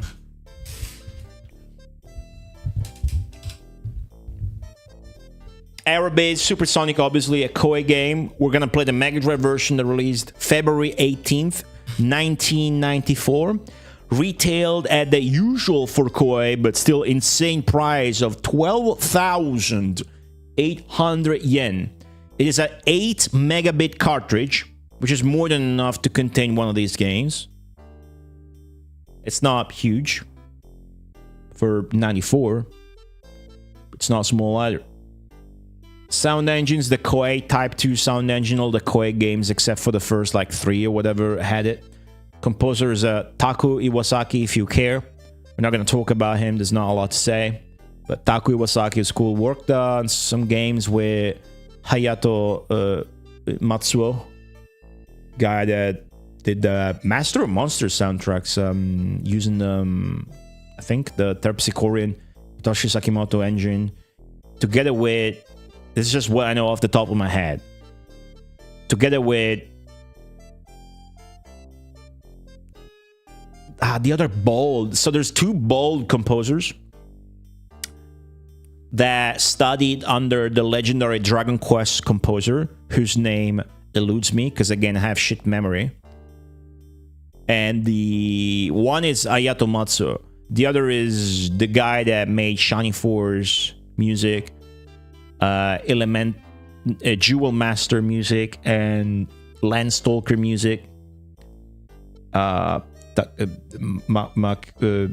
Whatever, somebody in chat will get it. Anyways, original title of the game is Air Management 2 Koukuuou Mezase. Aim to become an aviation king. Localized as Aerobiz Supersonic. We're gonna play the American version, but I would be interested to know about regional differences, even in the Mega Drive version. You got the American cover art, of course, that we've seen about. It's by Mark Erickson. This one. The game was released January 95 in America for the Mega Drive, which is interesting because January 95 is pretty late. Just like the first Aerobiz, interestingly, there you go. There was a bug there. This was released on the Super Nintendo first. The Super Nintendo, the sequel came out April 2nd, 1993. And then it's not like they came out on PC 98 the day after a month. It came out in October. So from April to October.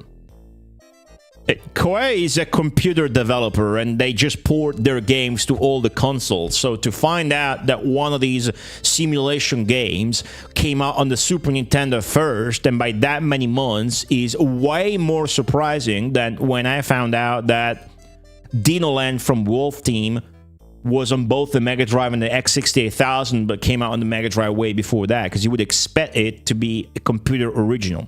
Koichi Sugiyama, indeed. I don't know about any controversy, but yeah, that's the famous guy. Motoaki Takenouchi, thank you. Yes, that's the other guy. So the 2 students under Koichi Sugiyama that worked in video game music are Hayato Matsuo and Motoaki Takenouchi, both god composers who ended up being bold. Motoaki Takenouchi left the game industry after not long though, but that's another story. Midekai, welcome back to the stream. Now, back to the scenarios. Or rather, back to Koei. Before Air Management and Air Management 2, before Aerobiz and Aerobiz Supersonic, there was a game that I have not seen before, that I want to see, I want to take a look at real quick. A game called... Tell me if you ever heard of this game.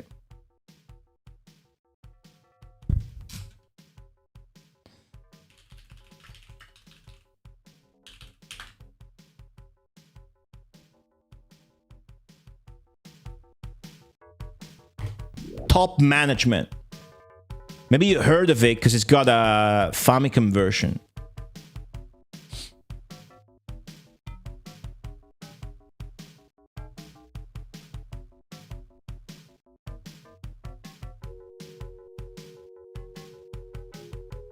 A player takes the role of the CEO of one of 6 companies based... This is a Koei game, of course, before Aerobiz, which is similar to it. It's the similar one before it. Become the CEO of one of 6 companies based on real-life companies at the time. You have NEG based off NEC. NEC is NEG instead of NEC. That's the PC88, PC98, PC Engine, whatever. PCFX company. Fujitsu instead of Fujitsu. Toshiba instead of Toshiba. Sharp instead of Sharp. And IBM instead of IBM. There's no screenshots here. So I must go to YouTube with the Japanese name. and hope to find something about the first game, because this is the second game. There it is. That's the NES version though.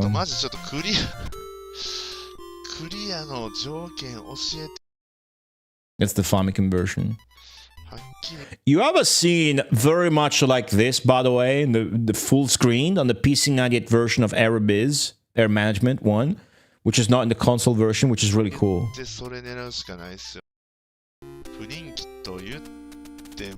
Oh, look at that. You got like, you gotta manage your own dudes and whatnot. You walk around? Not really.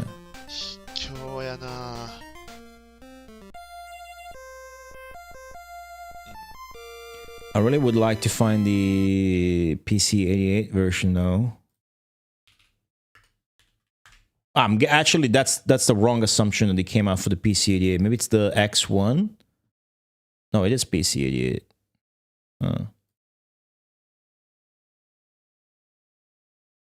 Well, whatever. You get the idea. Let's take a look at Top Management 2, because this one looks. Look at this. Fucking crazy good pixel art, dude. Look at the realism on those portraits. Huh. Alright, cool. Well, it's good that you know about that now. I hadn't seen the game myself either. Let's go back to Aerobiz and take a look at why it's important to know about the scenarios from the manual and then choose your own scenario. Okay? Scenarios. There's 4 scenarios. And the second one is the only one with a Concorde. The silhouette of each page is a fucking supersonic plane, clearly. Don't know if that's supposed to be the actual Concorde silhouette, but it's really similar. And then it's got scenario 3 and 4 that go in the future. And scenario 4, which is entirely in the future, is called supersonic travel. It's entirely in the future, Zenki. I don't want to hear about it. It's entirely in the future. Supersonic travel. So that's exciting. I played both scenarios that the first game offered. It was not worth it, because they were both, you know, normal scenarios and they had the same ending, right? I had fun, but I remember I played both. I got the same ending and it wasn't really worth it, even though I had fun and was, you know, satisfying completionist-wise, but it wasn't that worth it. In this one, I figure it makes sense to play 2 and 4. If you know Koei games, you don't want to play all scenarios. That's insane. The game's going to be the same, right? If you play Romance of the Three Kingdoms, you don't want to play all scenarios. You probably want to do the first scenario where you start from further back into the past, where the map is... it's got a lot of clans and whatnot, instead of playing the last scenarios where it's just Cao Cao versus Liu Bei or whatever. And they both have half of the map. That's not fun. Likewise, the scenario in Aerobiz, all it does is the year when you start. And then you have 20 years to become the #1 air company. Right? So it makes sense to play scenario 2 and scenario 4.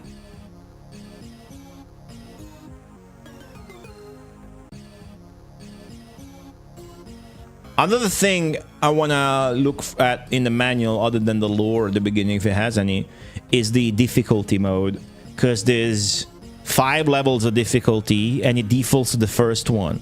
So I'm hoping it would make sense to switch it at least to the second one. And then it's not going to be too hard, like it probably is on the third one. To have fun, play, and get back into the swing of things and understand how it does work, the game. There's the difficulty levels, there you go. While still having fun with Concorde and stupid, inefficient planes, right? So let's see if we can interregional routes. Cool. The UI is craziness. I don't know how much we can figure it out without checking the manual, but we're not reading all this. What the fuck? Look at this. Okay, cool. Insane manual. Insane fucking manual. Absolutely insane manual. Look at this, the scenario right up. Right? Cool. Let's check the lure here. If you look at this website and zoom out, you see how many planes there are currently out there flying, and it's kind of scary in a way. See a bus in the thumbnail? Clay Cree, hello. Probably this sequel does allow you to build extra shit.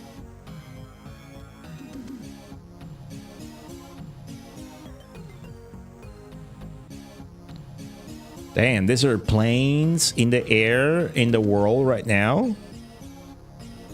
Why is it just here? That's fake. Oh, there you go. You have to...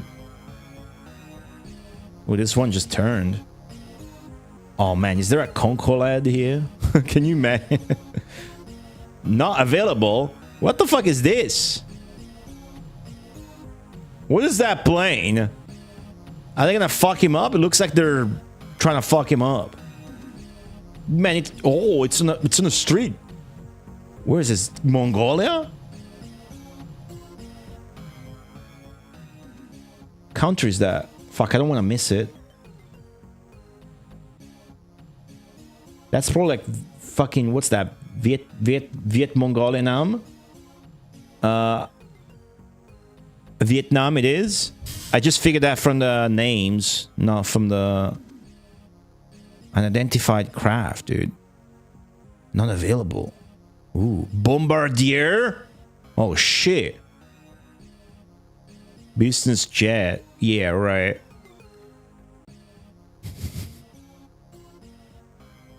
Damn, dude. Hope it's not coming towards Rome. Is there any monsters here? Any monsters in this? Any monsters in this map? Mongolian stealth fighter that deliver awesome noodles around the world? Then maybe I do want them to come my way here, huh? Man, Greenland's that big? What the fuck? That's huge. I'm ignorant, by the way. That's a helicopter, dude. It's got helicopters. Damn. Hype. That's cool.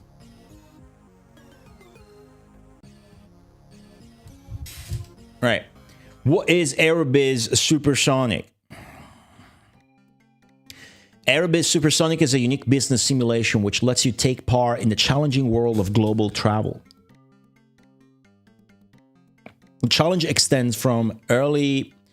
You know what, though? I want the version with the cool Shibusawa signature here.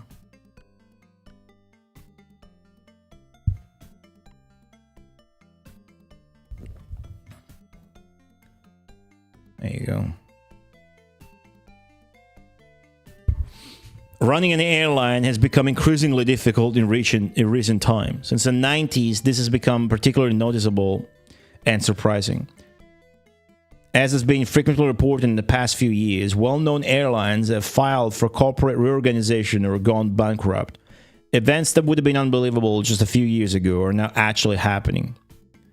In our previous game, Air Management, Betting on the Skies, I expressed the dreams of those who bet on the aviation industry, incorporating my own admiration for the industry. However, the real aviation world seems to be a much tougher place than that. So I wanted to create a sequel that is even more realistic and enjoyable as a game. And this game, Air Management 2 Become the Aviation King, was born. In this game, you set up route hubs, which are the basis for route expansions. And it is not possible to open routes from anywhere other than these hubs. Excuse me. The principle of competition, which is the fate of airlines, is also strengthened. Expand routes, attract more passengers, increase profits, and extend new routes. It may seem simple, but it is actually quite difficult. Carefully yet boldly expand your routes and create your own unique airline with your own hands. Signed, Shibusawa Call. Water Kirby 64, welcome back. What's up? Looks that way because of map project. Oh, it's not that big? Okay. An Inch NPC, welcome back. Godi, how can I make a proper parmigiana? Start by spelling it right, which means you Googled it and maybe you looked at the recipe, I suppose. I mean, you guys make it with chicken, so look up an Italian recipe and translate it. It's eggplants. So it's imagine a lasagna in layers. You layer, instead of pasta layers, you use eggplants. And then it's tomato sauce, mozzarella, and basil. The eggplants, you can either deep fry them or you put the whole thing in the oven. But that's about it. Oh, and obviously it's going to have Parmesan cheese, hence the name Parmigiana, because it's female. Because melanzana, which is eggplant, is also a feminine noun in Italian. But you use Parmigiano cheese, which is Parmesan cheese. But that is a bit more expensive. You can use a cheaper one, maybe. But that's where it takes the name from. Razor, hello. Again, I mean, you were here at the beginning. Eggplant, you making one in a slow cooker? Cool. You picked them from the garden this morning. Ooh. Cool. That's cool. Fix the ferns back. Hello, welcome back. Nice. So yeah, look up an Italian recipe, maybe. You know? Or something like that. Or ask ChatGPT. I like to bring up ChatGPT every now and then to see if I get somebody mad. All right. What is Aerobiz Supersonic? Let me go through this one now, okay? We'll go through this one.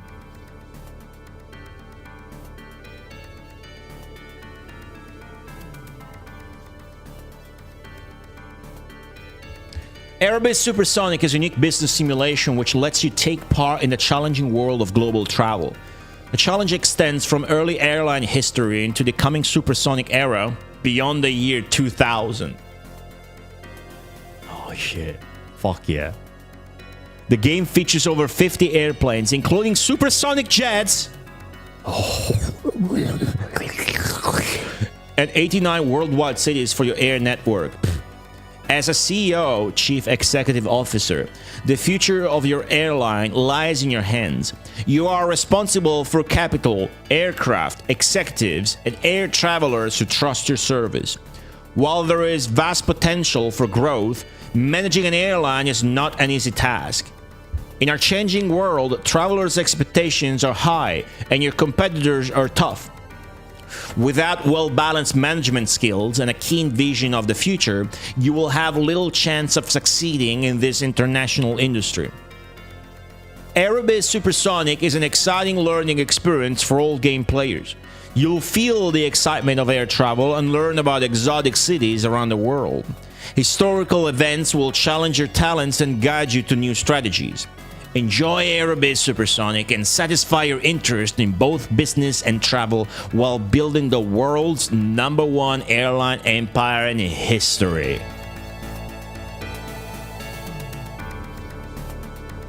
Fuck yeah. You, that noise? What noise? What happened? Is there a problem with the mic? Since I moved it? Right, so scenarios. So the hype one is 4, but we're gonna do 2 to get fun with the Concords, and then we're gonna play 4. So we're gonna beat the game twice.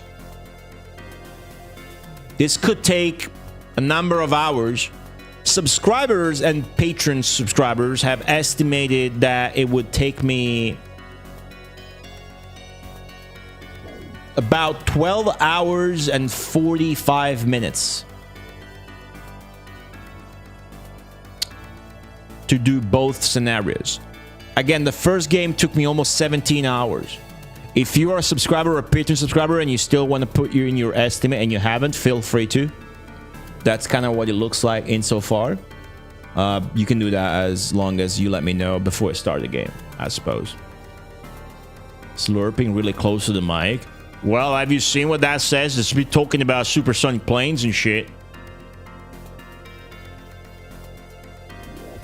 So that's that.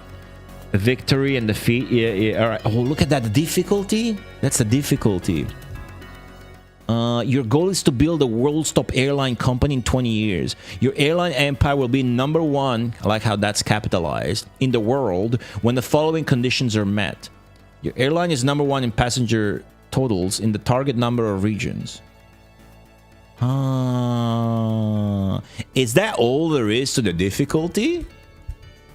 Is that all the difficult? These are the 5 difficulty levels. That cannot be all there is to the difficulty, because difficulty 4 Jumbo Jet and difficulty 5 Supersonic have the same requirement for that. Okay, so you have to build hubs in all 7 regions, be profitable, and be #1 in passengers total in at least 3 or 4 extra regions, depending on the difficulty we're going to play at. If you're unprofitable for a whole year, you lose. If a competitor meets the definition first, you lose. If you end up wasting 20 years without winning, obviously you lose, because there's a time limit of 20 years. Huh. Cool. Okay, we want to know about the scenario, we want to know about the difficulty, and then we're going to take a piss break, and then we're going to start the game. Without reading any of that, we'll try to figure it out. Probably we're going to get destroyed, probably. But if you guys want to check out the manual and backseat me, you cannot backseat me ever in the Megamarathon, but since this is a hefty game with a hefty manual, if you want to, you can constantly give me information from the manual. So I'm gonna link the manual in chat. Maybe you can take a look at it while I go take a piss. Here is the link to the full manual PDF. Right here. It's in chat. Cool. So, having said that, where was I here?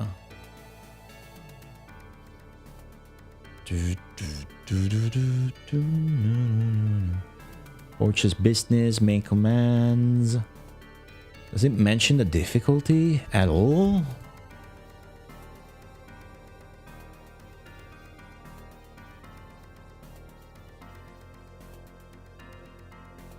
World events, accidents. Ooh.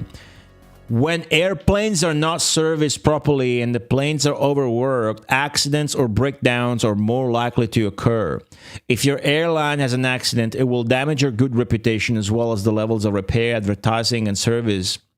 As a result, passengers may switch to other airlines. I kind of want to see a fucking plane crash, you know? Love to see that. Dude, does it talks about every minor cities? Milan. Oh, minor cities, Milan. Fuck yeah, dude. Fuck yeah. Major city, Rome. Oh. What's up, Sabriel? Besides being the capital of Italy, Rome is also known as one of the richest destinations for tourists. Historical, artistical, and culinary delights are everywhere. In 1960, the Olympics were held in Rome. Milan is a thriving modern city that was once the capital of the Kingdom of Italy. Recently has become famous as the birthplace of high fashion. Madrid's a minor city? That's cool. Yeah, you do have the definition of major and minor cities in this game. Cool. Man, there's so much info in this, huh? Alright, I wanna know about the difficulties, but I don't know if the manual explains any.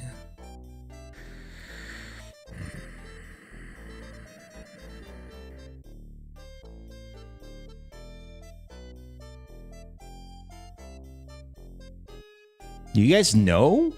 Is it in the manual anywhere? Maybe you can look it up as I go take a piss. I'd be grateful for that. Good business executives are adept at interpreting data. Be sure to keep abreast of what your competitors are doing and where the industry is heading. I gotta be abreast? I see. So we're not gonna play scenario 1. Although it does mention supersonic planes. You can go read that up in the manual if you're interested. We're not going to play scenario 1. We're going to play scenario 2. Scenarios in the airline industry. The airline industry is characterized by rapid changes. There is no guarantee that a healthy airline today will remain healthy or indeed still be flying. In a few years, you might need a toupee and you might be balding. The scenarios listed below give a brief glimpse of the airline industry in different time periods. Okay, scenario 2. Air travel takes off, crisis and new challenge. Goes from 1970, just when the Concorde starts flying in 69, and ends up in 1990. The 1970s began with, again, there's no story in the game. This just affects the events that play out and the planes that you can build, I think. But we don't know until we play Scenario 4, the sci-fi one. The 1970s began with the airline industry growing at a brisk pace. Then dark shadows began to appear. In 1973, the Fourth War in the Middle East broke out and the oil-producing Arab nations started restricting oil exports. The price of oil skyrocketed overnight, and the first oil crisis occurred.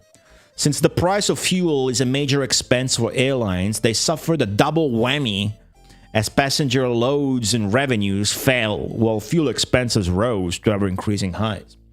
By the mid-70s, the after effects of the crisis began to fade.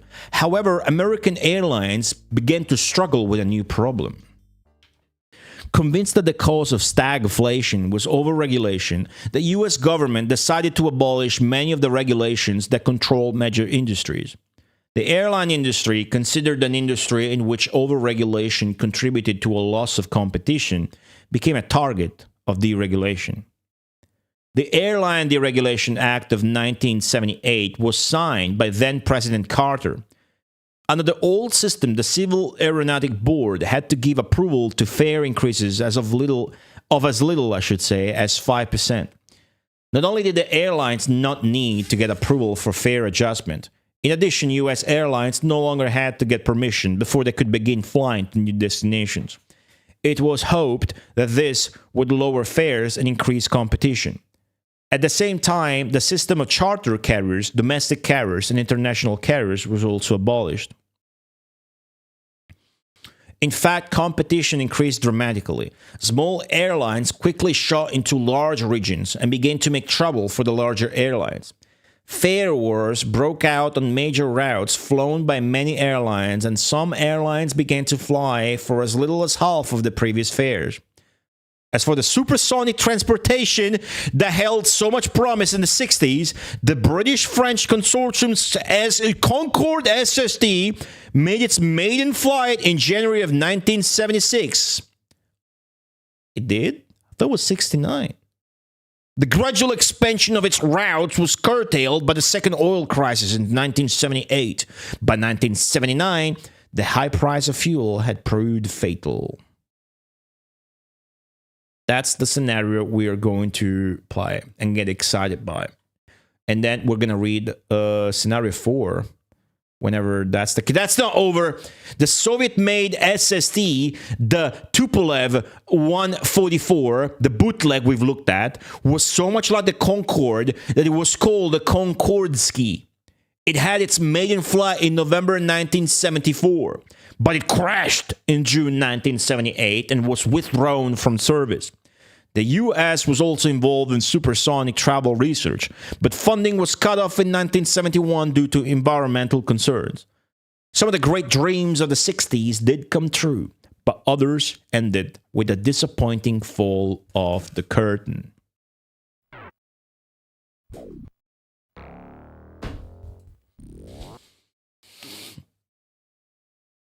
I'm also really curious, but we're gonna have to wait to find out until after we beat the game once. You don't think there's any more details about the difficulty in the manual? Did you look it up in the manual vet now? Thanks. It does look like there is no knowledge of that online, but maybe. I guess we wanna either do default setting, which is the easiest, and then raise it to 2 in the second playthrough, right? Which makes sense because I haven't even read the manual instructions. Or just try the second difficulty setting, as I'm more inclined to do. But I think maybe just doing the default for the first playthrough would be wiser, right?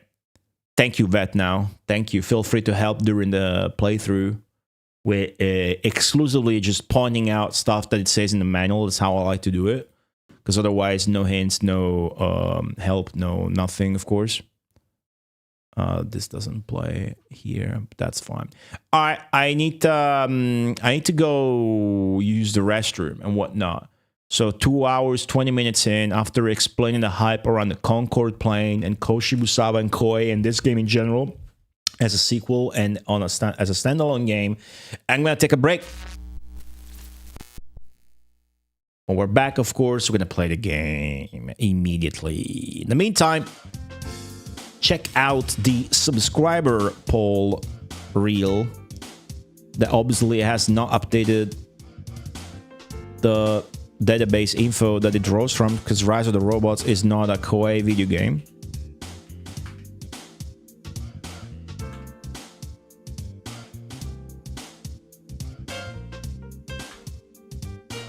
This might fix itself or not. There you go, it fixed itself. Good, I'm a genius.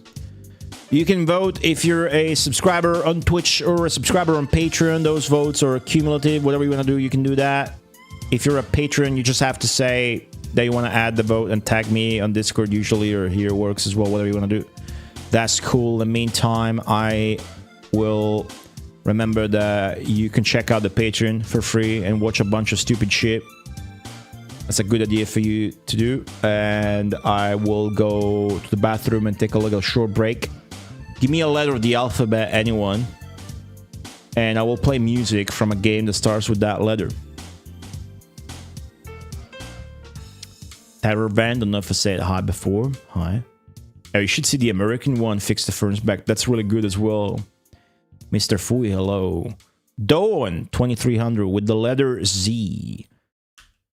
Do you know 2300 is about the speed in kilometers that a Concorde plane reaches? Z is for... well, fuck it. Zero wing. I'll be right back.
Welcome back. We're back. We're gonna play some Aerobiz Supersonic. Finally, I'm actually gonna play the game. I've been streaming for 2 hours, 32 minutes. Good break. I took a piss. I ate some food. Eduardo Garcia DE4ZT. Welcome to the YouTube stream. What's up? PCR guy, welcome back. DF, hello. I don't know if I said hi. -0. Yeah, the patron voting isn't programmed in like the subscriber voting. It's a bit more intimate. You can use Discord if you want, or I'm just gonna add it for you if you don't mind. Don't know if you're listening, but you obviously wanted to vote 5 that time, so I'm gonna make it easy for myself as well. And do this. Oh wow, I pressed it twice. Fuck. Oh, sorry. Sorry, chat. Sorry. I hate robot spam, but it happened. My bad. That was my fault. Wonder Boy. So the Master System Wonder Boy. I'd be hyped to play that, even though it's a curious one. So it's nice that you voted on that. Yeah, I'm gonna directly manipulate the database in order to do that. In the meantime, we're gonna look at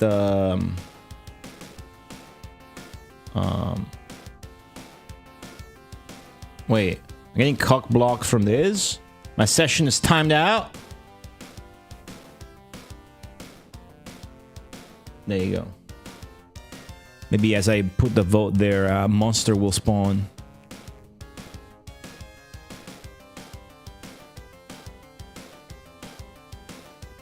Alright, sorry about the robot spam. How's everybody doing? I just ate something. You guys ate anything cool? I think risotto's on for tonight. There's this purple cabbage I just had again with some sort of frittata together with it, even though it was mostly potatoes from Idaho. Potatoes, maybe potatoes. Okay, so that goes from 5 votes to 6. Thank you, -0 for using your patron vote. Cool.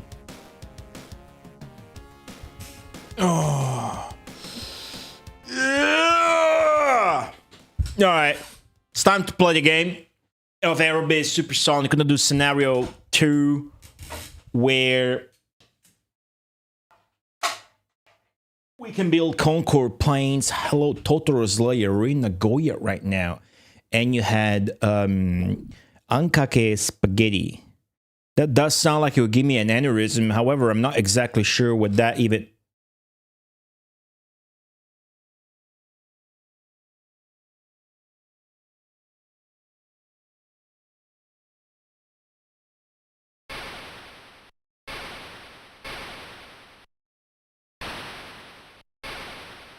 Am I live?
Hello?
I have no idea what's going on, but we're gonna play the game now.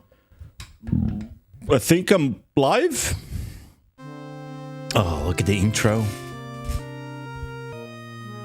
Oh, I'm curious, would this be like mode 7 in the Super Nintendo? I have to watch that after I beat the game.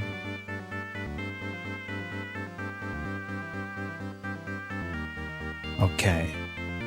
When I see all the intro in your track mode, because I've noticed it has a Concorde in it.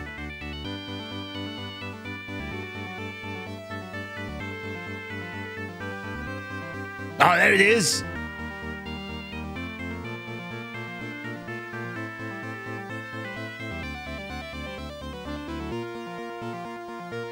See the airstrip? Is that what it's called? Oh, fuck.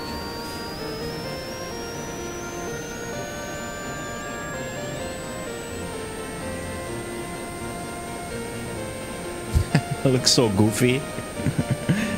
I have to wonder if it is just like a transposition of this NES intro, so it looks goofy. Zooming in.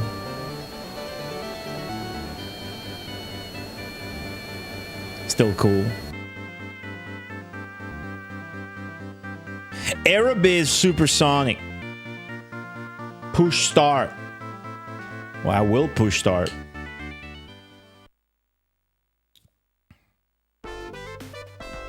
What are you guys talking about? Stopping things, bro? Is that my stream when the stream goes? The stream went offline. You guys are panicking about that. Okay, really good, realistic world map. I'm gonna do a new game. Okay, choose a scenario. We gotta do air travel takes off to build Concorde planes. The number of flying passengers steadily climbed and planes became larger and faster. Scenario 2, air travel takes off, 1970-1990. Major new aircraft models, the B-7, the Boeing 747, the DC-10, and whatever the other two are. I've never heard of them. Godzilla attacked? Godzilla attacked? What do you mean Godzilla attacked? It's fine here. You know Godzilla attacked twice in the history of the stream. First time it was around 2019 when we did the Shamathon after getting stuck at Ages in Phantasy Star 2. Then it was during Boogerman, I do believe. As a matter of fact,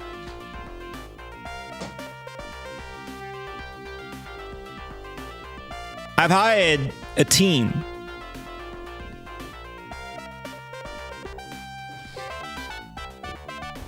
of scientists to try and figure out more about this creature that has no Mega Drive games and normally I wouldn't give a shit about. I mean, who watches Godzilla movies? I've never seen a Godzilla movie. But we've got, from the last accident, we've recovered and collected a sample. Wait to stop the clock, Sonicus? Alright, Sonicus is like your e-wife, constantly bitching. There you go. We got a sample. I don't know if I can open it, because it would be an environmental hazard, but we got a sample.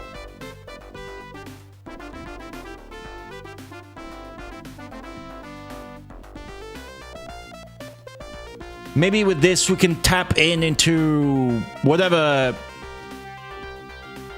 this madness is. Maybe in this, I gotta say it's really heavy. It's really heavy. This is about 12 pounds. I have no idea how much a pound is, by the way, because I'm not American.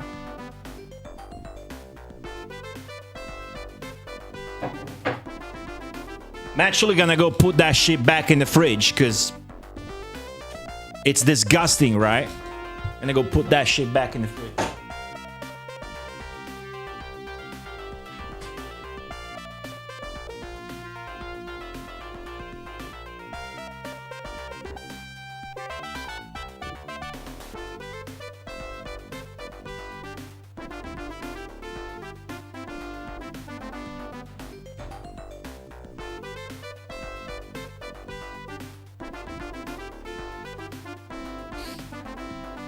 Okay.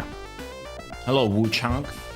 So with that, me and my new team of scientists are hoping to sort of try, track, and understand the habits of this monster so that Rome doesn't get raised to the ground, and that would, take away from the effort that we're going to invest in building a new airline here in Aerobiz Supersonic. Is this scenario okay? Yes. Right, skill level. We have no information on what the skill level does other than the winning condition, but then the winning condition is the same between 4 and 5. So it defaults to 1. Every Koei game's difficulty level defaults to 1 and is enjoyable enough. I am very tempted to put it to 2. This is the kind of game. Okay, here's what I'm gonna do. Alright, I'm not gonna be anal as I usually am. I would put it to 2, right? I would put it to 2. Anal me's first thought is put it down the middle, right? But I know I'm gonna get demolished on 3. And I know I'm probably gonna do poorly on 2 as well, because I haven't read the... Oh, there's a whole video that I documented that with on my channel, Marty.zone, called, with 2 views, called Godzilla Ruined My Gaming Career. You can find that. It's about 2 minutes, 3 minutes long. That was the first Godzilla attack. We gotta figure this shit out. Maybe you guys can help me figure it out. So that's the first thought. But obviously, no, that's bad. And also, I have the idea that I'm gonna play it a second time on Scenario 4, where I can raise the difficulty. But the thing is, this is not a game where you do battles or have enemies or whatever. So I think it will be most fun to do the first playthrough on level 1 and see if we can figure out the game, since I've never played this game and it's been 7.5 years since I finished the previous game in the franchise. Because, I mean, this game cannot be too easy, since, you know... you just build your airlines. It's still fun. It's not like an action game or a game with a definite opponent. And I'm enabled by my own morale and standards and set of rules for enjoyment to pick it, since it default into it. But definitely, you know, if we finish it on level 1, then the next playthrough, Scenario 4 into the future, will be at least level 2. But whatever, glider. Let's be a glider skill level. Okay, 1 person. You can also do computer versus computer. Choose a region for player 1's home base. Europe, Mid East, Southeast Asia. Wait, you cannot pick Russia? That's funny. Africa, Oceania, South America, and North America.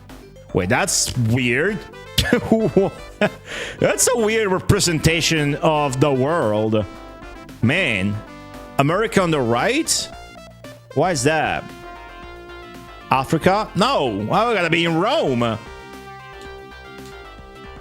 mean, we can go to Africa if you want. I can show it to you. Japan in the center. You think that's why? Here's Africa. It's got 2 major cities. Tunisia, that's Tunisia, and Cairo in Egypt. Nigeria, Lagos, Nairobi. I don't know what country that is. I'm ignorant. I never heard of this one. I heard of Nairobi. Tripoli, I've heard about that. Don't know what country this is. If this is Tunisia, this is probably Algeria. No, this is Algeria. Yeah. Nairobi is Kenya. Thanks. Cool. Is this Senegal or Cameroon? That's Libya. Which one is this? These places here have insanely good food. These places here. It's no coincidence they're close to Italy. Should know that as an Italian. I'm ignorant, dude. If a human has a map, not a world map, like a map of knowledge, a normal human has a map of knowledge, and in the map all areas are different things like anatomy, botanic, math, movies, drugs, sex, dicks, comedy, books, manga, video games, technology. And then they have, it's like a heat map where it's blank for no knowledge, green for superficial mild knowledge, orange for alright, and then, you know, yellow and red for holy shit, you know a lot about that. My map is a lot of blank, some slight green, and a lot of tiny, fucking stupidly tiny laser red spots. Addis Ababa is Ethiopia. It sounds funny. Okay, cool. Ethiopian food also rules, though. How big is the Atarling spot in my brain? No, it's small in the map of knowledge of human culture. It's small, but it's red, right? How red is it? It's really red, the LCC. What's up, the Dream C? Hello, LCC. Welcome back. Yeah, no, if it's outside information, then I don't want to know. When I look up outside information myself, but it's only like to see if there's the cutting room floor, like hidden stuff for lore and information and education purposes, and game FAQs. But I don't look the guides. I look the cheat section to see if there's like some cool code or secret or sound test, whatever. That's the kind of stuff I look for. There was nothing for this. Anyways, what should be the name of the airline? Because it's gonna default to Air Rome. Choose a city for Player One's home base. Right, the green ones are the major cities. You got London, Amsterdam, Paris, Frankfurt, Berlin, and Moscow. So it does have Russia. Okay. Technically, Russia is in Asia, though, isn't it? But Moscow is in Europe, according to this. Air Sega? Nah. This has got nothing to do with Sega. This is Koi. We're based in Rome. Look how fucking thick Italy is here. That's wrong. The DDR flag? What's that? Ooh. Is that old? It's played on a Sega. It's played on a Mega Drive, yeah, but this is Koi. I'm liking the fucking music, by the way. It sounds better than the original Aerobiz. Could be Rome, Milan.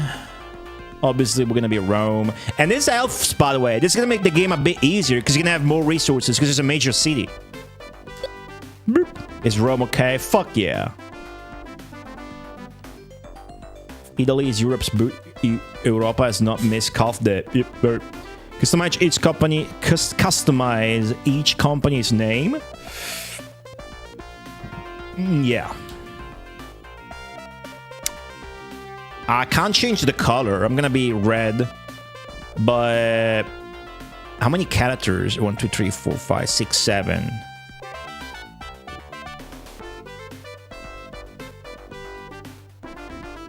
You can't get a lot of space for this, right? It's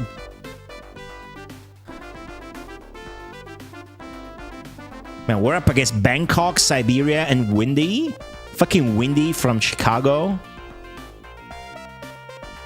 Air Parmigiano doesn't fit. Wait, that many characters? 1, 2, 3, 4, 5, 6, 7. Yeah, that's right.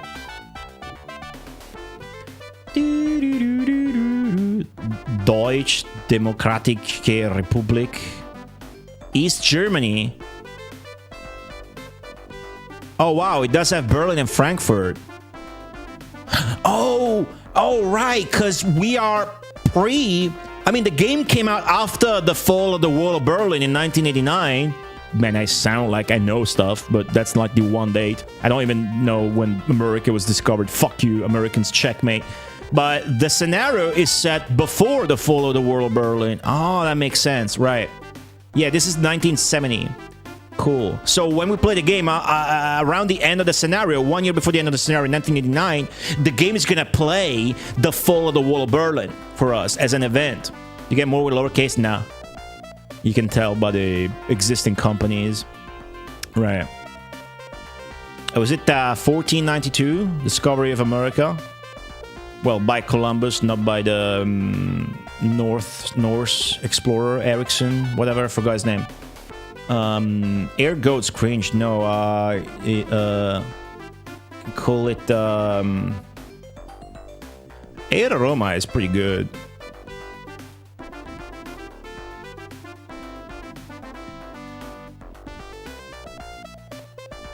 Kind of like Rome SST. It's not funny or meany, but SST is supersonic travel. That's what we're gonna focus on, if money allows. What the fuck is the M? What is A, B, C, D, E, F? Okay, here.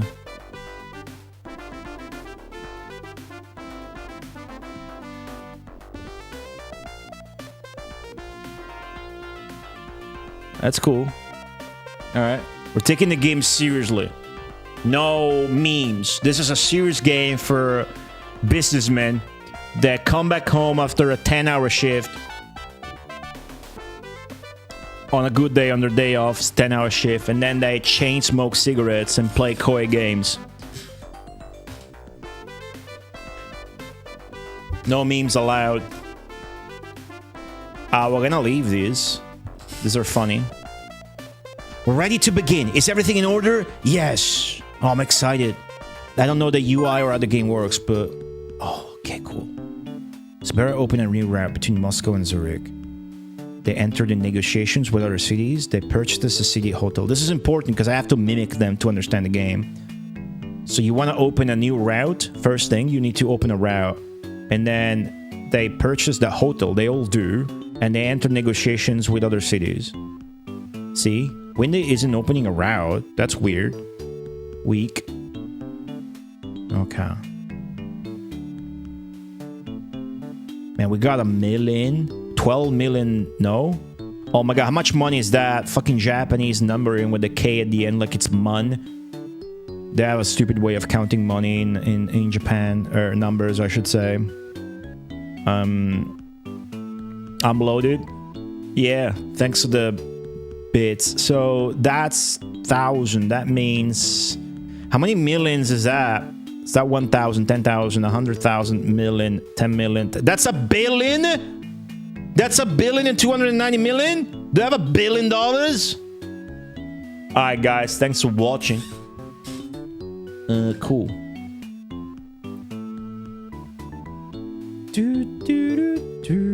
Okay, just press the D-pad. Look at this guy here. Congratulations on your promotion to CEO. Can I fire him? Get a pretty girl instead?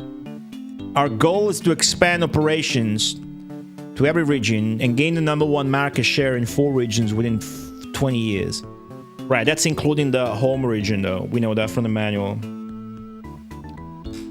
Yeah, I gotta build a bunker. What if I want a bunker rush the enemies? Thank you. Just $1 billion. If it's in lira, yeah, it's not a lot. Concolette rush, yeah, that's what I want to do. But we have to make the Concolette work, because the Concolette's expensive, right?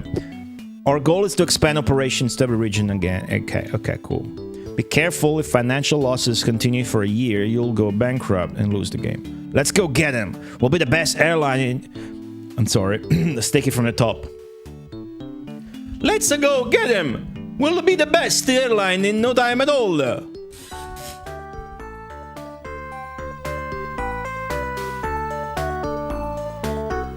Whose route is that on the map? Man, look at all these buttons here. There's a lot of buttons. There's a microwave, which is probably a TV for an ad campaign. Let me go here. Animation on, sound, message, medium, cool. Alright. Great Italian accent. Great Italian accent. Thanks, free internet. Welcome back. It's important to do an Italian accent. You basically put a vowel at the end of every word, like this. Alright, so Moscow to Germany. I do have Moscow as a rival, don't I? All right, so this isn't real time. You can chill here. Let me just try all the buttons. Why do I have 4 dudes? I got 4 people there. Can I get less? This is how you speak English. There you go. Did you hear that? Sounds a bit different, but it's the same voice. I didn't talk about it, but last week or 2 weeks ago, I spent a lot of effort. I migrated Fabio voice. We're no longer running a single fucking alert through fucking Stream Elements. It's all in-house. It's StreamerBot and OBS. It's Penny Meow, exactly. That's how she talks. But she sounds like she's watched too many anime cartoons. Because her random vowel Italian accent that she appends at the end of her words is a U. And that doesn't make any fucking sense. Zenki, thanks for the 100 bits. Penny's cool. New rat will depart from Rome. Choose destination. Oh, okay. I'll just make a route.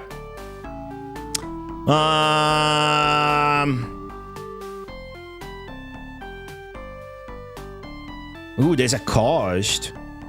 Way expensive in London, cheaper in Holland. Expensive in Paris. Berlin's pretty expensive for some reason. Moscow is super expensive. It's not just distance though. I gotta load up a big city. I know you guys are stoners. You probably want Amsterdam, right?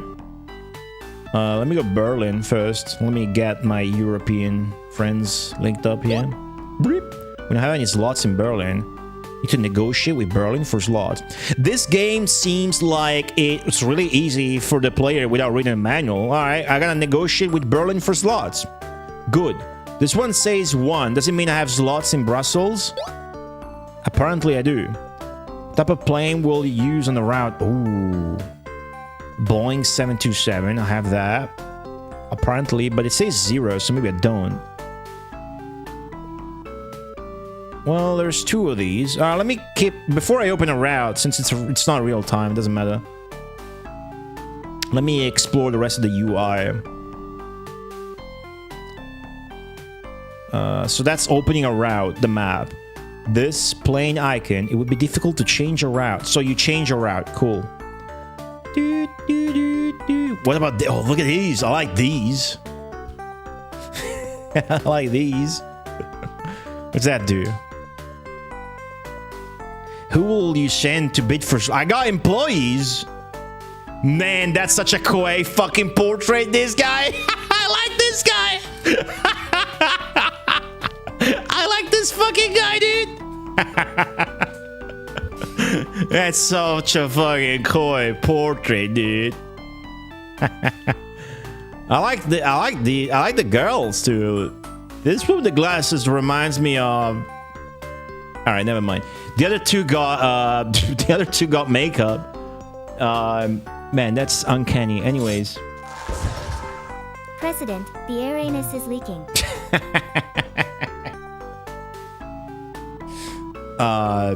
That's funny reference to Uncharted Waters. Thank you, Zenki, for the 120 bits. Looks like Galileo. He's got an amazing hairline for a good airline. I promise I'm never gonna get rid of that guy. Blonde Dana Scully. It did remind me of Dana Scully. Also, very much looks like a crazy Ukrainian girl I went out with for a little bit. Let me what is this? Who you send to bid for slots? I know what a slot is, but apparently you need a slot to then open an airline. So let me send my main man to Berlin. It's never gonna fail me. I know that. What city shall we bid for slots? Berlin? Wait, it says 14 here. Does that mean I have 14 slots here? And 6 in Helsinki. We got Jiggy Land here. I want Berlin. I got 16 slots there. Wow. Hair management too. Look at this. What the fuck? Realtons Trinsum. Pop. Okay, that's the view of the city Berlin, East Germany. Population 2.7 million. Economy. What is RLTNS and what's TRSM?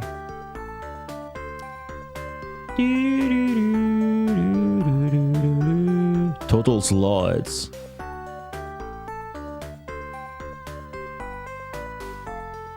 Relations, tourism. Okay, cool. The colors are the players. Red. So Berlin has 2 open slots, but not taken advantage of. With player yellow, which I think is Moscow or Bangkok, whatever. Turkey? No, that wasn't a thing yet, I don't think. Maybe in scenario 4, we're gonna get him a massive mane of hair. Okay, cool. Let me get maximum slots. Why not? Negotiations should take 9 months. Fuck, okay. Sure. The meantime, we'll open a different airline route. Begin negotiations. Cool. That looks cool.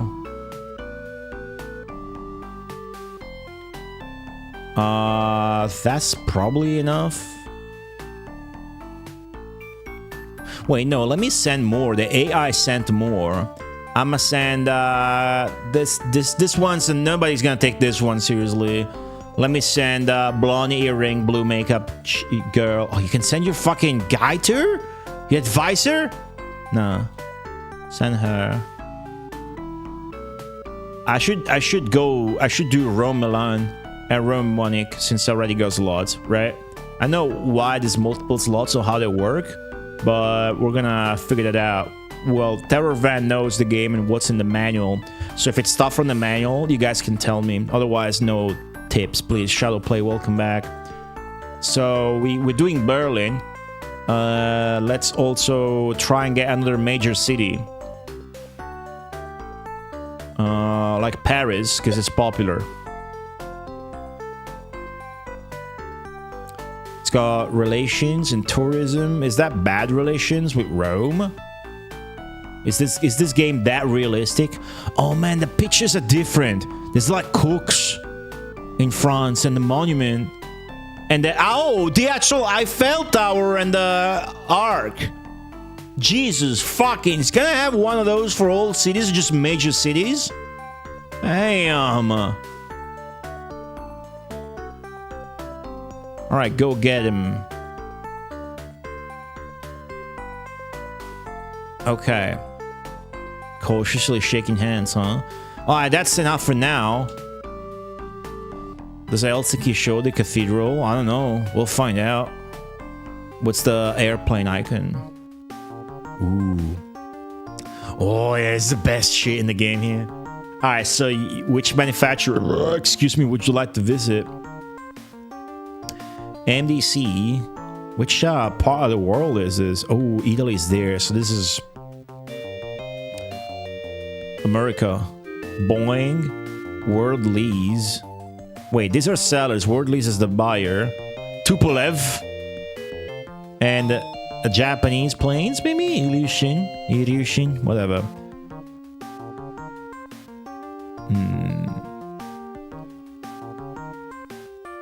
So the fake Concorde is the 144, by the way. We're not gonna buy a fucking Tupolev. And this is the only one available right now. So a Tupolev is... Man, money written like that is such a bad idea. So you add 3 zeros, which means... That's 10k, 100k. So it's 2 million. That's 42 million. 242 million. Right? 242 million.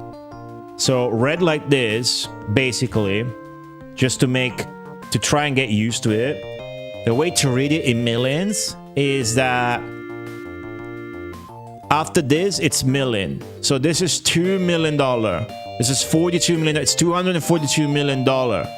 Is that right?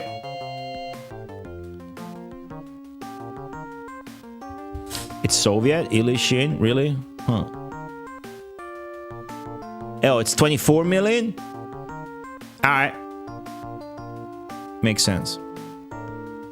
Looking forward to seeing you again soon. Bye. Is she blonde and looking like that because she's Russian? What if I go to Boeing? Yep, different portrait. 707, and they have multiple ones. They have a brand new one, the 747-200. It's got more miles. What that means? It houses more passengers. It's double the cost. All right. 727 here. That one's cheap.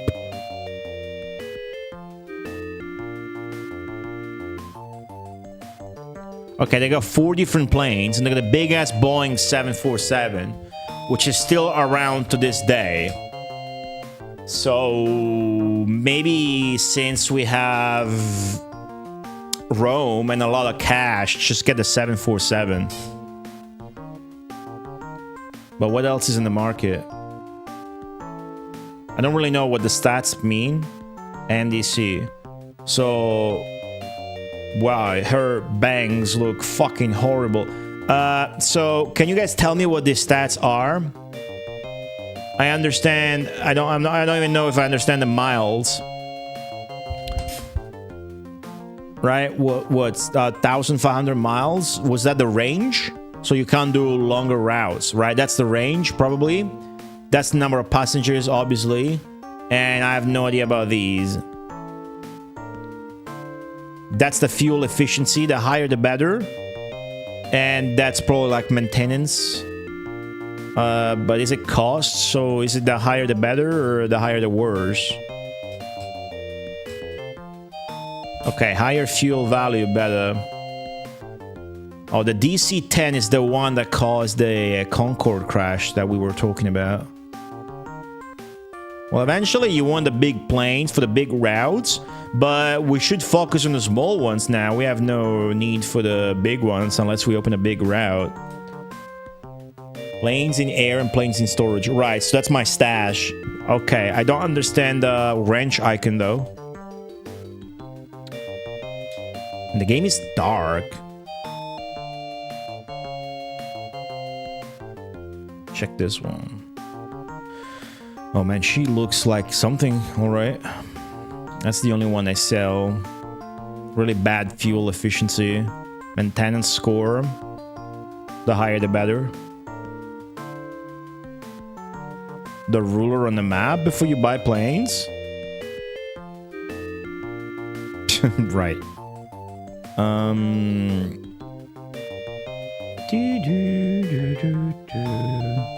Well, I suppose you just want to get Boeings. Well, let me see how they work. Right, this is small Boeing. It says 4 in storage, so it means I already have some. So I don't need to buy any. Right. So I have these. They got good scores. All right, cool. Probably the game doesn't let me put planes on routes that don't satisfy the miles requirement or whatever. Okay, cool. Let's keep exploring the UI. Money icon. Which budget? Ooh. Ads? Oh, fuck yeah. Want to raise that. Okay, so... there's an average... So my score is 12, and I'm spending 70k a year, I'm guessing. Has to go up. Oh, it's already trying to max it again. I see. So if you lower it, it would say 0, I bet. Alright, so those are already taken care of. Yeah, the Super Nintendo was known for having crazy good colors that no system at the time had, and the Mega Drive also being a lot older, because 1988 is known for having really low color by contrast.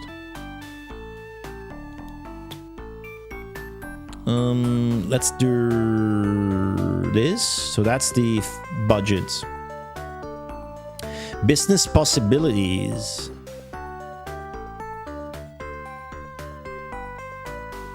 We should try this, whatever that does. Let's send her. Well, business possibility. What's this? Like, well, what does that do? Is that maybe alliances we don't care for? We don't want to waste the guy, girl. Business, though. That's like a icon for a building. So, like, you know, extra non-air business. What's this? Trading? Home base is here. We don't need a regional hub. Okay. Ads. We can't run an ad campaign in Europe. We don't have any routes in that region. Right. I definitely want to put up a route. Let me see the icons first. Ooh, personnel. Call this meeting to order. First, let's open up a new route, she says. We can't be an airline without routes. Oh, he says to open up new routes, we need funds for planes and slots. Right. Slots can be gained from negotiating with a city. They tell you how to play the game without reading the manual. That's cool. Order aircraft from a manufacturer. Delivery is 3 months later. Finally open a new route after paying the startup costs. Okay. Let's order a fleet of planes, open up new routes, and get our global network up and running. Shall I conduct the meeting? Yeah, I mean, what does it do? Yeah, let's try it. Let's go opening new routes. Yes. How about a route between Rome and Athens? That's an ambitious one. I was gonna do Rome-Milan. Rome and London would be good. Well, I can't open that right now. Want to establish service between Rome and Southeast Asia, of course. How about Tokyo? Oh, they're lighting up the map, as they say that. Adjusting existing routes? Yeah. Okay, so this meeting is a way for the game to give you tips on what to do. That's cool. Maybe Super Hard Mode removes this. Our plane holdings, yeah. I want to see this. I want to see what the game tells me what to do. This is pretty friendly.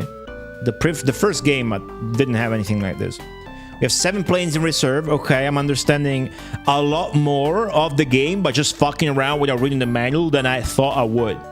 This is really friendly. We have enough planes. Yes, we do. Business ventures? Yeah, tell me about them. Our company currently does not have any business ventures. Meeting is adjourned. Okay. Let's try and get some business fucking ventures then, shall we? Let's do one with... Do we need slots for business ventures? Let me send her. She looks like a nerd. Company sucks. Meeting adjourned. Oh, I can open in my own? Rum, show me the fucking Colosseum. Oh! It's just monuments. Double monument icon. Yeah. This game is fucking sick. Holy shit. Which business venture will you purchase? Ooh. Museum, city hotel, shuttle service, travel agency, grand hotel, museum. Well, the AI kept buying city hotels for some reason.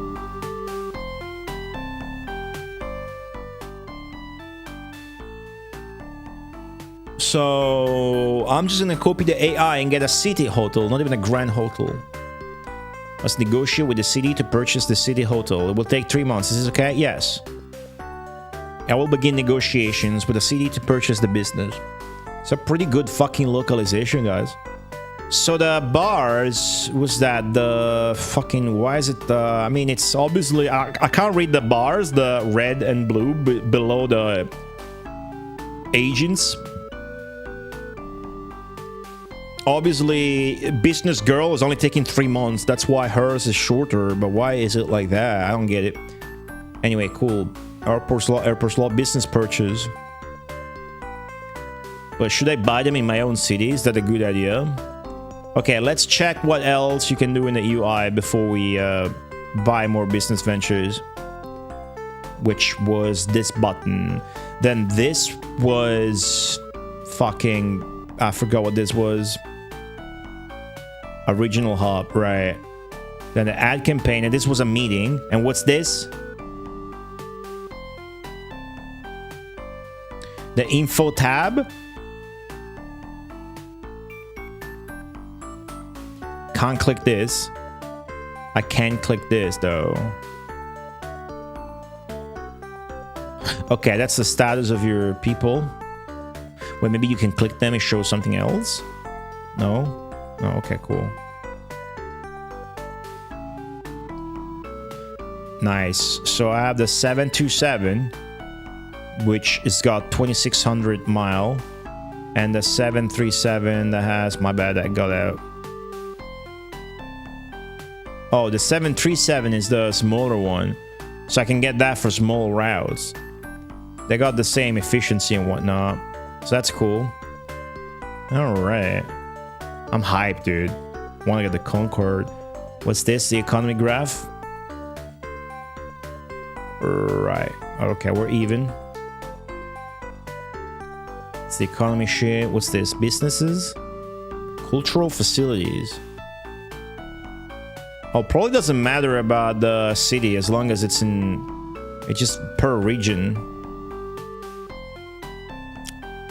So there's hotels, monuments, amusement. Oh, look at this. Ah, we gotta get the golf course, dude. What else there's there? Service businesses. Probably important. We gotta get the food one. We got this inflated dick-shaped Italy that's so fucking thick for some reason on the top of it. It's so funny to look at. The shape of Italy ain't exactly like that. Travel business has got its own kind alone, so that's probably important. Okay, we've seen all the icons. What's the victory sign? How close you are to victory? Victory conditions. Have a hub in every region. Be number one in passengers for the... Okay, so the hub you open in other regions, not Europe. Okay. Cool. Glider difficulty. The scenario is 1970, 1990. Cool. Cool. Regional rankings. Nice. Okay. Options, we've seen them. What's this display thingy? Oh, I passed the turn. Ah! Nah, fuck that. Fuck that. Redo. It'll be fast. Thank you, Terror Fan, you piece of shit. I needed you for that, and you didn't tell me? Oh, you son of a bitch. Aerobiz was NES as well? Damn. All right. Look at all these trademarks. Next page is the Concorde trademark too. There he goes. The very last one. Never seen a game have this much shit. Look at this. Incredible.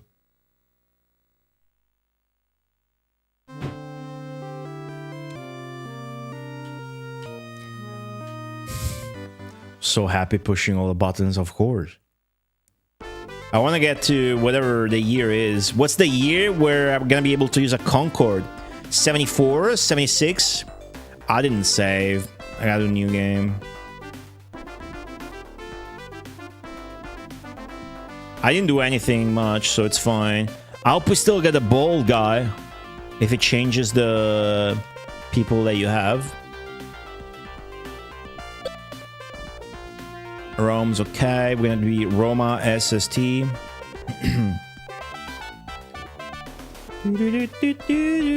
Oh, now we got Dragon, UK Air, and Air Tex. Oh, I like these. These are cool. These are cool names too. I don't mind that we restarted.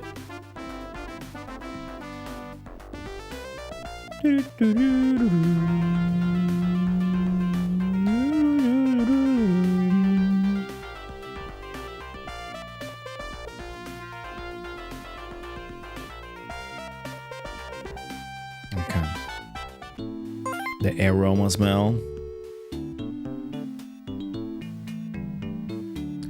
So they enter negotiations and they purchased a business. So they got 4. So 1, 2, 3. Well, whatever, depends. They can do stuff without employing officers or whatever. I don't know if we can get Lubu. Oh, it's still him. Congratulations on your promotion to see. Wait, now that's my advisor? So it's different? That's actually better. I get to see his face more. Instead of the yellow-haired, mellow fuck. Hey, it's a lot better now. It's still got the... Alright, I got a new guy.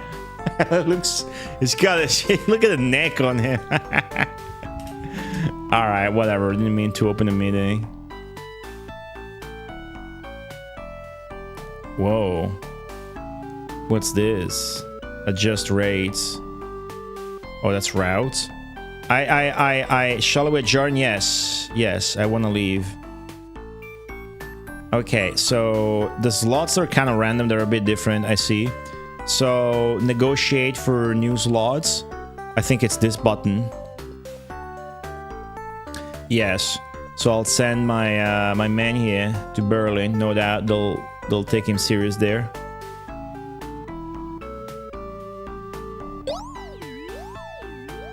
What the fuck is that sound effect? Holy shit.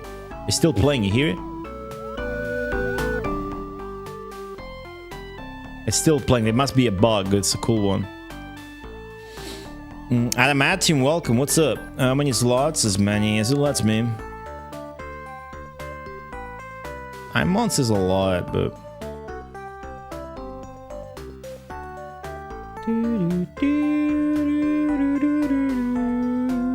I'll send you to Paris. Alright, get as many slots as you can. I'll send...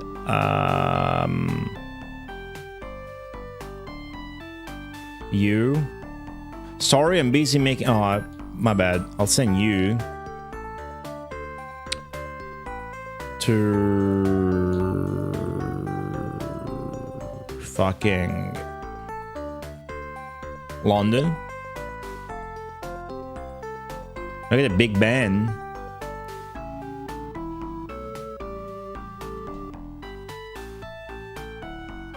And then I am going to purchase a city hotel in Rome.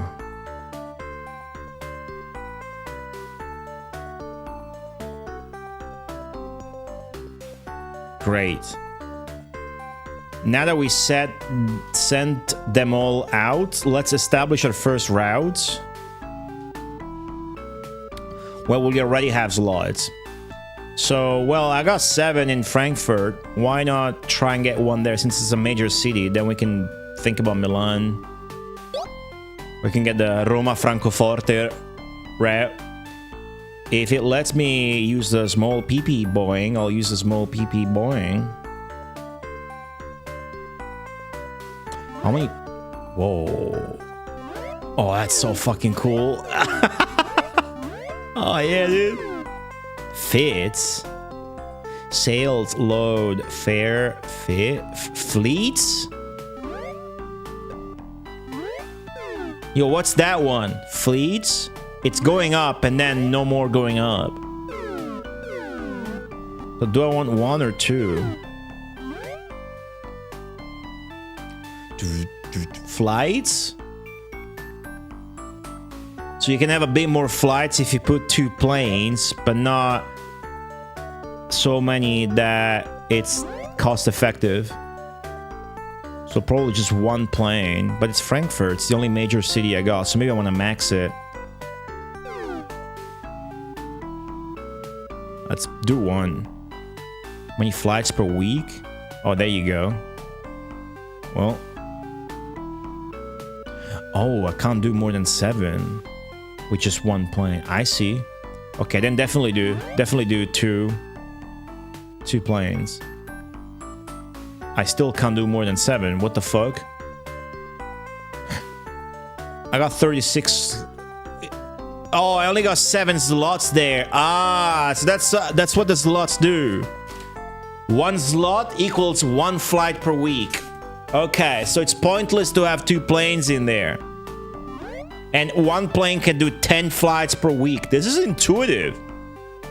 Surprisingly so for a Koei grand strategy game. Simulation, whatever. How much is the fare?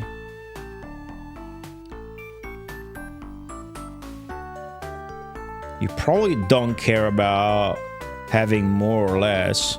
But our advertising campaign right now is shit. I wish to pump it up, but I don't know how. Well, I can just run the ads once I have a route. But let's not get greedy and keep the average.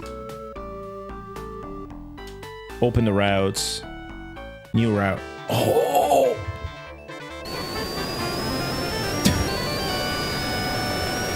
Fuck yeah, full screen animation. Sick. Yeah, dude. Alright, I got our Boeing 737 there. Just 1. Which means now we could do an ad campaign on it. There are no businesses in our Europe network to promote. Ooh, you can do the ad campaign on like the hotel, not the route? Huh. What's this one again? The info tab. Okay. So I should try and open new routes and use my planes. There's no reason not to. I have 10 over there, so I'm gonna put another 737 to Munich, because it's gonna do 10 flights per week, because I do have the slots there. That's great. The 737 again, the 737. See, I got 1 deployed, 3 in storage. I got so many planes. I just need the 1 here. I just need the 1. I can't have more than 36 flights per week though, because that's the slots I have in Rome. Right, so I should get more slots from Rome as well, probably. And all the routes depart from Rome right now, unless I get a hub in a different region, I think. Okay, great. How much is the fare? Average. Open it. Cool game.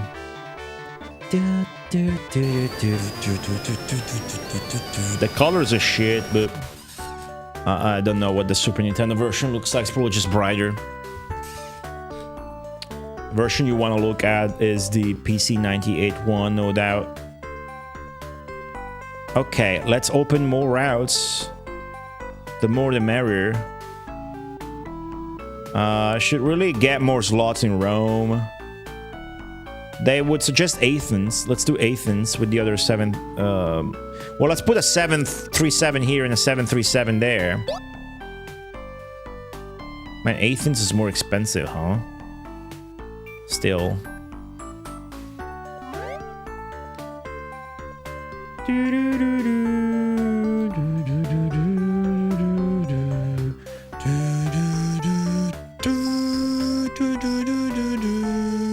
I'm opening way more routes than my opponents. I don't see a reason not to, though.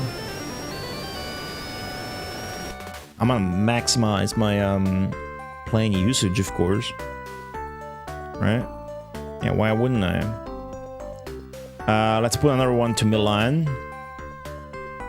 I don't see a reason to use my... And then that will be it. I mean, I could also open another one here and use my 727 to Helsinki.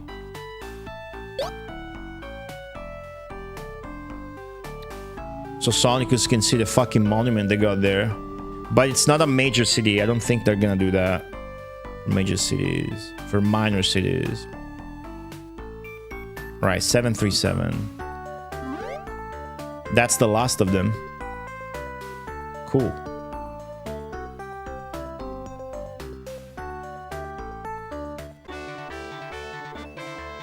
You can skip it.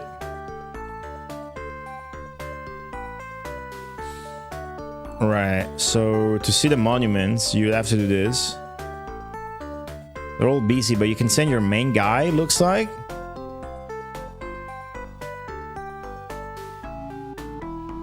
No. I don't think you can do that anymore. Yeah, I don't got a guy that's free, but I'll still get a route there. And I need new planes, I think, as well. But I'm gonna use these last 2 slots I got. It looks like it gives you just enough slots to get the game makes fun of you. Rome to Rome slot? Another destination. Game gave me just enough slots to use them all. This is probably not worth it, but actually Helsinki is super cheap, so I will get the 727 there. My only 727. I only really use one because I only got 2 slots there. That is an expensive fare, huh? But it's a cheap one to get, so it was good to get that one. Okay. So far, so good. First turn looked fun. I might want more planes. I'm gonna get more 737s, guys. I think it's here. Well, maybe there's a similar one that's more efficient though. They sell the 707, but that's huge. 747. Yeah, the 737 is the little one. It's better. 737. 8080. It costs 24 million. 24 million. 15 miles, 24 million 110, 24 million 110 passengers, 8080, 24 million 110 passengers, 8080, 24 million 100 passengers, 8080,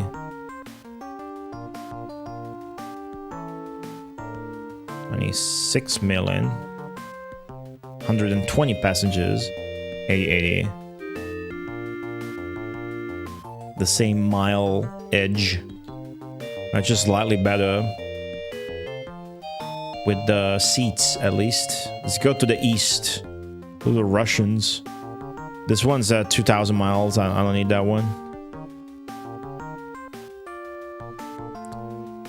That's a big one as well. You want to get the DC shit, but let's stick to Boeing, whatever. I need a few more of these for sure. It's perfect size and price for the short-haul flights. Yes. Maximum 10 planes. Ooh. How many do you want? Oh my god, the little icons are cool.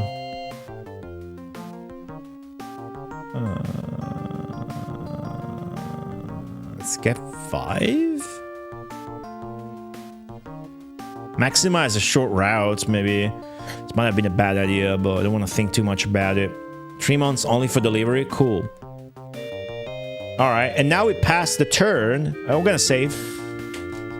And it's gonna be a month that passes. Surely, right? So how do you save again? This is so fucking cool. I don't exactly... It's been 7.5 years, so I don't exactly remember how Aerobiz plays, but it seems like this is the superior user experience, dude. It's so smooth and easy to understand, man. You wouldn't believe that to be the case for a console airline simulator, dude. You wouldn't fucking think that, but it is. It's so great. Save. Alright, guys, by the way, the stream plans for this week. This Thursday, Final Fantasy Tactics Chapter 4 on Sunday. And I'm probably gonna get find another Chocobo, another Red Dragon before I stream that, since they perma-died. Or maybe I won't because they perma-died, and it's cool if I don't get a new one. But is Nicolas here? Nicolas the fuck is this?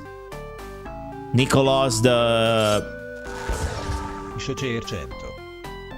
Alright, Razor, thanks for the 100 bits, jeez.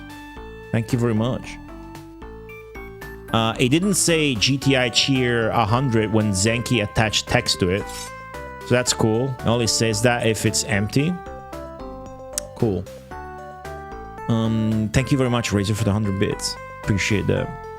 After you're done playing the game, you can stop being a streamer and open your own airline. You'll have more knowledge than any of the other companies that never played Aerobiz Supersonic. No, it would be a terrible idea for me because I would just invest in Supersonic Concoleds. So did it save? Yeah, alright, cool.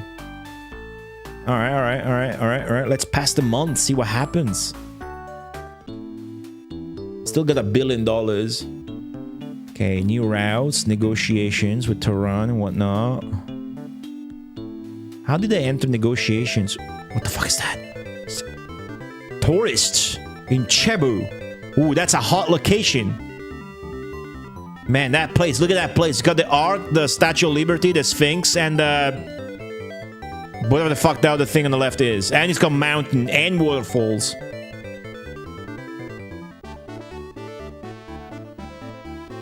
Just totals for Europe. Oh, I'm in the lead. Easy.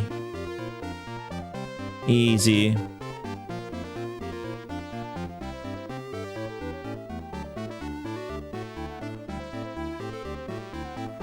Quarterly report. The balance? Well, I'm turning a profit. As long as you're profitable, just it's an easy game, right? You just gotta get more passengers than the AI. It doesn't matter. Nothing else matters. So you can play however you see fit, right? The win condition is to get... Oh, right. But you gotta get more passengers across different regions, right? All right.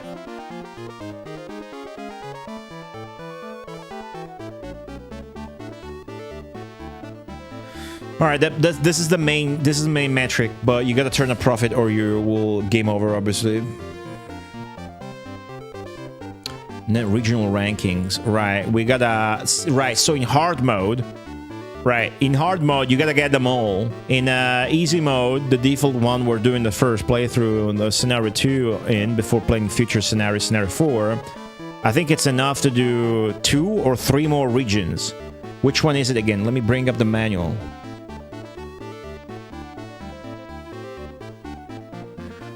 The 3 regions plus the home region. So we gotta expand and be #1 in passengers total, not just in Europe, which is our home region, but in 3 more regions. Cool. What are you guys thinking of this game so far? Mega Drive. Okay, how do I leave B? Right. July. Oh, the DC-10 was introduced. McDonnell Douglas' DC-10 had a successful maiden flight. It's gonna say this for the Concorde after a while. Cool. So I should check the DC-10. Which I think has a bad rep for crashing.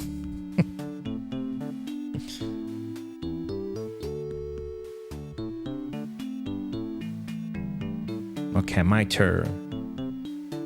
I'm #1 in Europe. Sick. We bought a city hotel in Rome.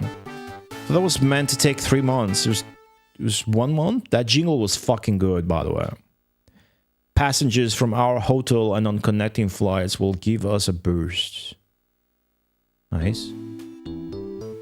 Looks fun. Oh! Ah, dude, it's got unique animations for each of the things. That's quality. Alright, I got the new planes already, huh? April. Oh, I see how the game works. Oh, that's so fucking good. I was like, wait a second. April, July? The game automatically went up to the month of interest for us when the next thing was gonna happen. Because I was thinking after passing the turn, like, whoa, that's gonna be every month. It's gonna be a long time before we get to the Concorde and whenever its maiden flight is, but no. See, it just went ahead by 3 months. Cool. Schneefoot, what's up? I think it stands for Sega Sound Team, but also Supersonic Travel. Welcome back. Company died after many failures. Cool. I must see what price they got though. Since well, I can't buy it yet. It's gonna be next year. It's gonna be available next year. All right. So all we did is buy. All right. Here's the fallacy in my strategy. I'm gonna get new slots in those cities, but I'm gonna get no new slots in Rome to use them unless they're automatic. To find out, let me try negotiating for new slots in Rome with her, who is free, and if it doesn't let me, then they must be automatic. It lets me. Oh my fucking god. This is gonna suck though. We should have done this first. It's gonna take forever. I should half this time, but let's see how long it takes. 3 months only? Fucking sick. It's faster in your hometown. Hell yeah. This game rules, dude. The user experience is so much smoother than I had anticipated. When you start one of these games, it's always intimidating, right? But then you take your time and it's simple. This one is simple and friendly and it's not intimidating at all. I like these games a lot, dude. What's up, Sir Lurks a lot? Thanks for typing something. Finally, Sir Lurks a lot. Damn. Really, Sealer? Holy shit. There was a maiden flight 2 hours ago for a supersonic airliner? Holy shit, no way. Like a new Concorde? Airliner means it's gonna have passengers, right? That's cool, dude. NASA itself's NASA are gonna make a plane like the Concorde or whatever.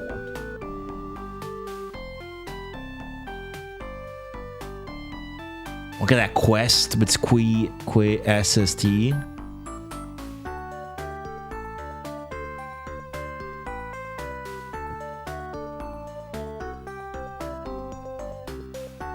So is this gonna carry passengers? That's cool, dude. If so, is that what airliner means? I suppose, right? Okay, we're all good. We're gonna pass. I'm also gonna open the window because I'm sweating. I'm getting too excited. I'm talking so much in this room with the lights and the PC and the closed door and whatnot. Pass.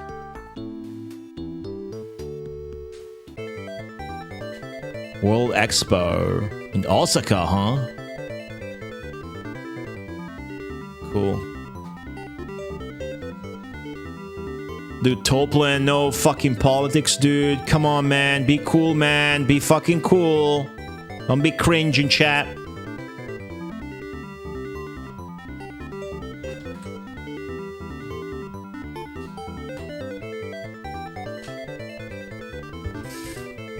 Airlines. Beautiful American Airlines. Alright. Oh, you know, but you still win? Alright. Then I'm gonna ban you. How about that? What's up, Noru?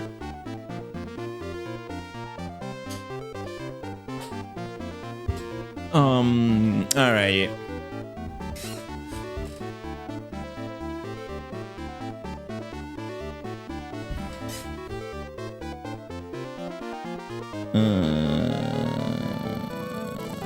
I don't care about all these reports. Okay, I gotta go faster. So B button to skip these. October. Revolution in Fiji. Declared independence from Britain. These are real events. These politic events are the real ones. So this probably really happened. This must have been easy for them to do since they're so far away from Britain. They did not like cricket.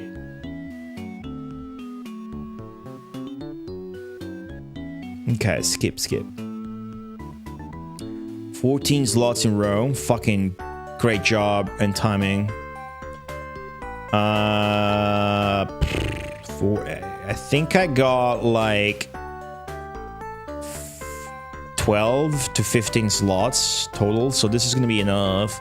We should send her to get a new business. Was this the button? Ah, you.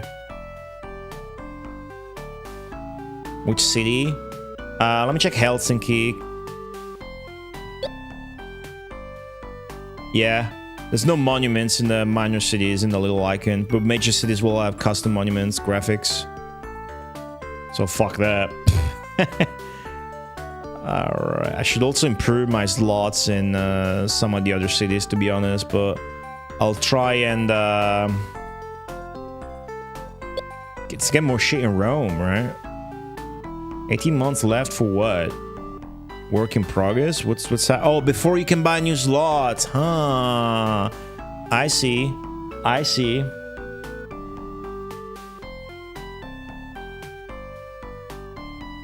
Let's get a shuttle service.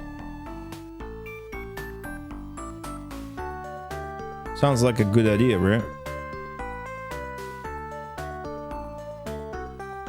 The X-59 aircraft will provide data that could change the rules that ban supersonic flight over land by proving a sonic boom can be reduced to a barely audible sonic thump heard on the ground.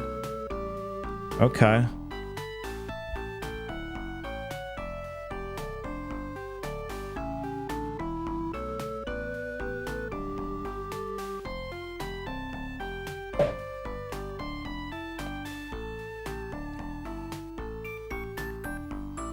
Cool.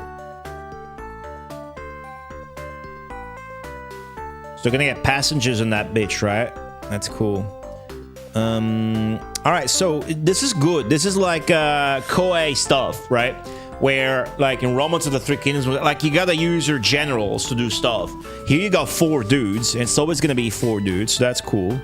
And let's just fucking do well in Europe for now and keep passing the turns fast.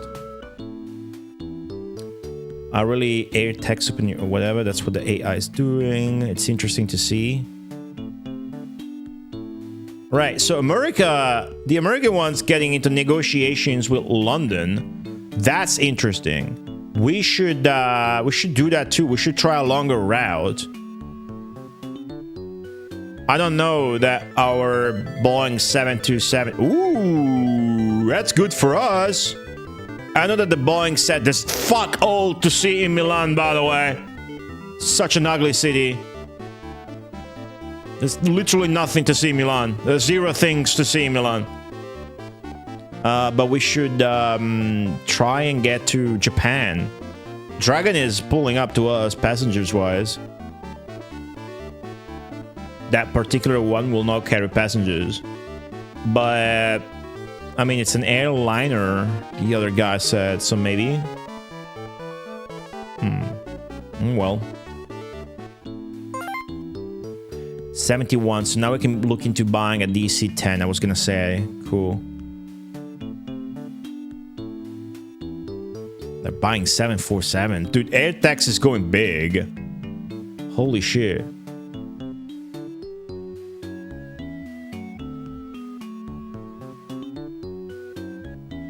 Milan is crazy boring, yeah. Okay. Should I try and expand as well? We bought a shuttle service in Rome, yeah! The black rats are mine. Don't know about the other ones. With better access to the airport, we should trap more passengers from surrounding cities. Okay. We got the 5 slots in Berlin, the 5 slots in Paris, and the 5 slots in London. So I'm gonna put 737 on those. No reason not to do that right away.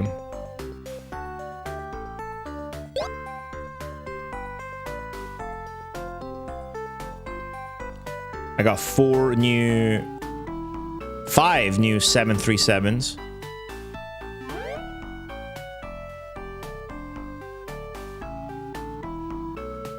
Cool.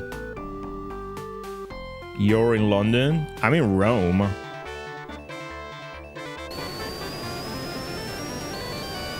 No, I chose Rome. You can start from any city in this game. So if you live in Helsinki, you can start Helsinki if you want to. It is easier though to start in a major city, which are the green ones, because you're gonna have more people and more of a capital. I bought some slots in London. That's true. That's my rival's home turf. Right. Good point. Well, I don't see how that's bad, though. Right. Roma is a major city, right? Oof. Was? Rome is a huge metropolis. What idea do you have? Let me check, you guys. Which idea you guys have of a big city?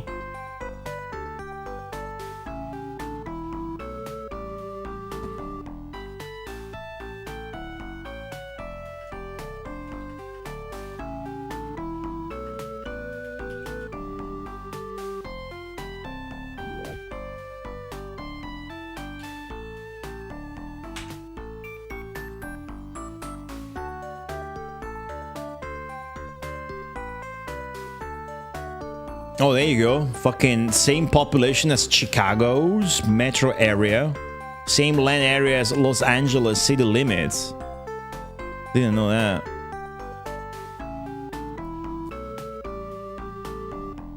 Imagine a city with 3 million people, dude. It's madness. I lived there. My whole life playing video games. So we open that. Let's open that. Boop. I never had to use my 727s yet. Apparently I have one though. I mean, it's gonna tell me I can't use a 737 when I can't. I'm sure. I hope so. Or else what, they crash? Such a friendly game so far that I just expect them to let me know if that's not good. And cooking, yeah, and programming, and washing dishes.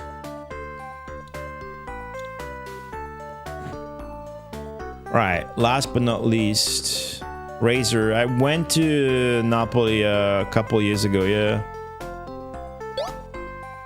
It's really hot. Did not like the pizza. I tried. I had pizza yesterday, which is really Rome style, was it? It's so fucking good. Again, this. Nice.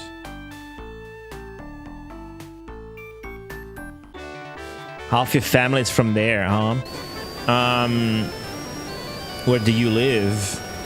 Is your family from there, or like is it just their origins, like American migrants that, you know, don't speak the language, but you know, they take pride into the fact that they're Italian or whatever? Man, this map's getting busy already, huh? Next slots we negotiate should try and open a hub in a different area. I don't know how you even do that UI wise, but we ran out of. But they're all available. Okay, they're all available. So first thing, we can't even get more slots in Rome. Now, can we?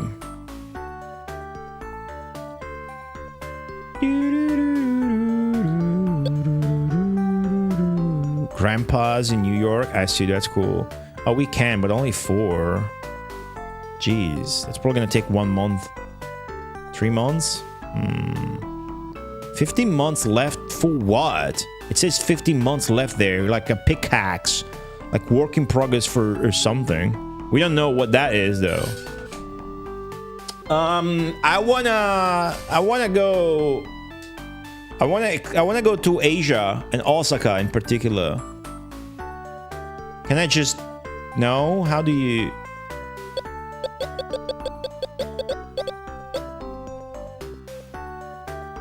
Maybe I need a hub.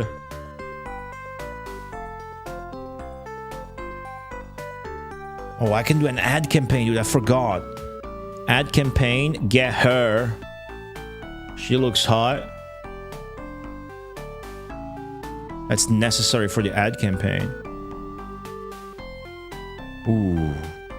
Not possible. Yeah, because I don't have the monuments.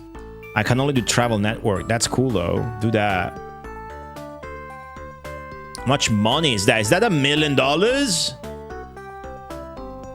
We'll highlight the convenience of your travel services and offer upgraded catering.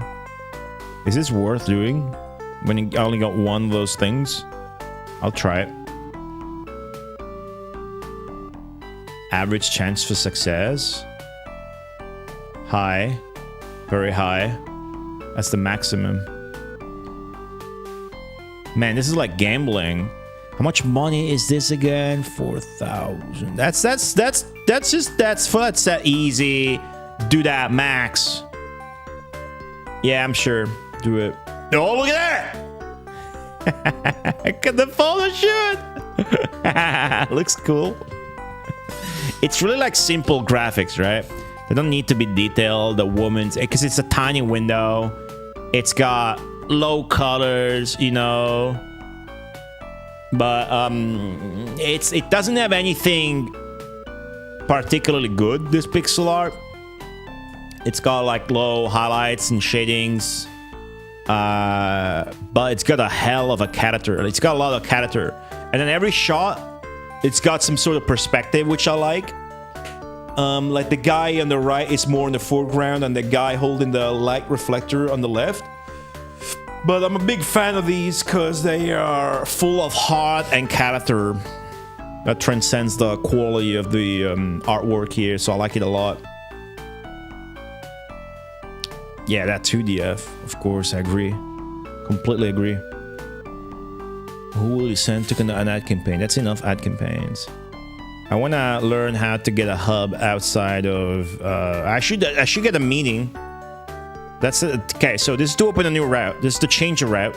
This is to negotiate for slots. This is to build, buy planes. That's the... What's this? Your economy graphs? Oh yeah, your budget.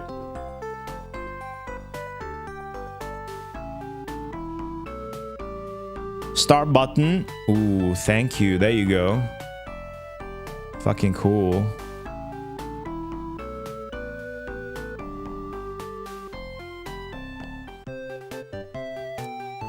I forgot Aerobiz got different music according to the region. I forgot this. Fuck yeah. Asian music.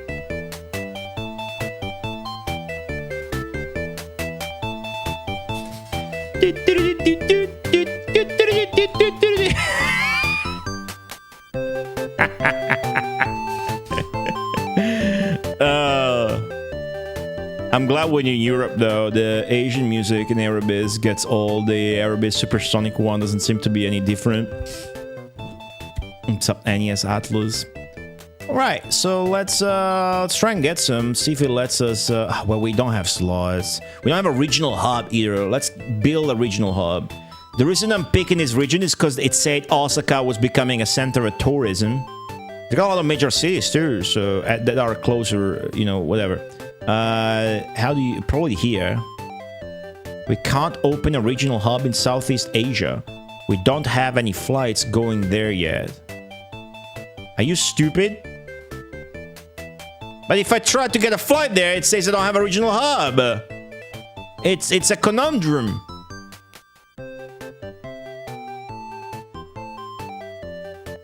I guess I need slots first? Send him to it. Send this fucking guy to Asia, dude. Send this guy to Asia. What city shall we play for slots? Bangkok, Singapore, Kuala Lumpur. This one was big. This one had events, but we want... Oh, this is Venezuela, right? Manila, Venezuela. Cebu, Venezuela. Hong Kong. It's got the fucking British flag. Wow. Shanghai, Beijing, Seoul, Taipei. That's Taiwan. They got video games there. Later, not now. Koukuuou. Video games are barely a thing now in history. Sapporo, Tokyo. We want like Osaka. Whoa. It is. Manila is Philippines. My bad.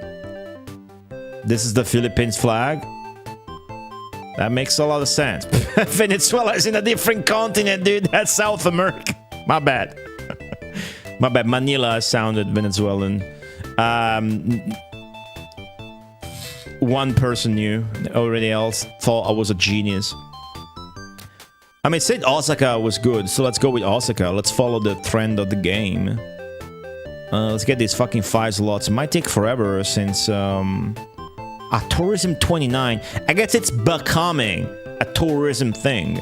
So there's no reason really for us to go with cities that have low tourism scores, right? Tokyo's got 30. Wow. Oh, look at the Tokyo Tower, dude. Look at the Tokyo Tower. That still reminds me, I still wish I had a way to play my favorite mobile game. Echina Huton Tower. Echina Huton Tower. You cannot emulate it. So that's 30. Economy 45. Tourism 30. So I guess maybe I still want to go with Osaka. 29. It might be raising. So let's go. Let's fucking go with Osaka. 6 months only. Tight. Dope. And when that happens, I'll try deploying my 727, which is probably not going to be enough. So I might have to buy a 747.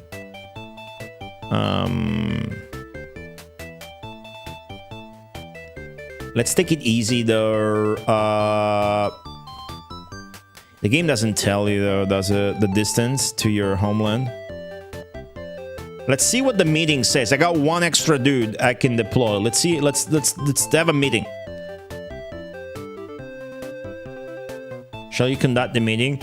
Yeah, because if you say no, you get to choose the topic. Let's let him. I trust him. Opening new routes. All right. Rome and Madrid. Moscow. I like that one. Tokyo. All right, I got Osaka. They are suggesting expanding beyond Europe. Adjusting existing routes. All right. All of our flights are profitable, but shall we... Wait until I get my hands on the Concorde. But shall we fine-tune them to maximize profits? Yes.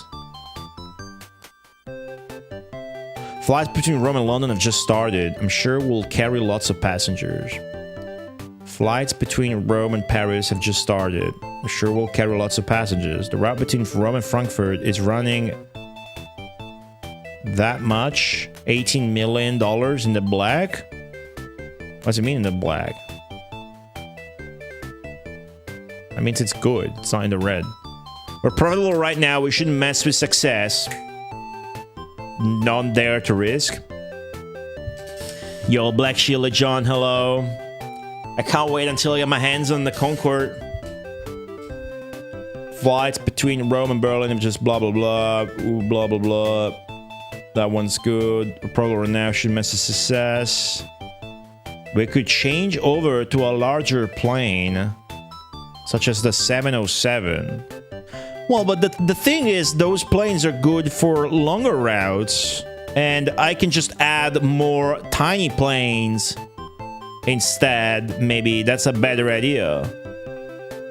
Raise the fare, the hot chick says.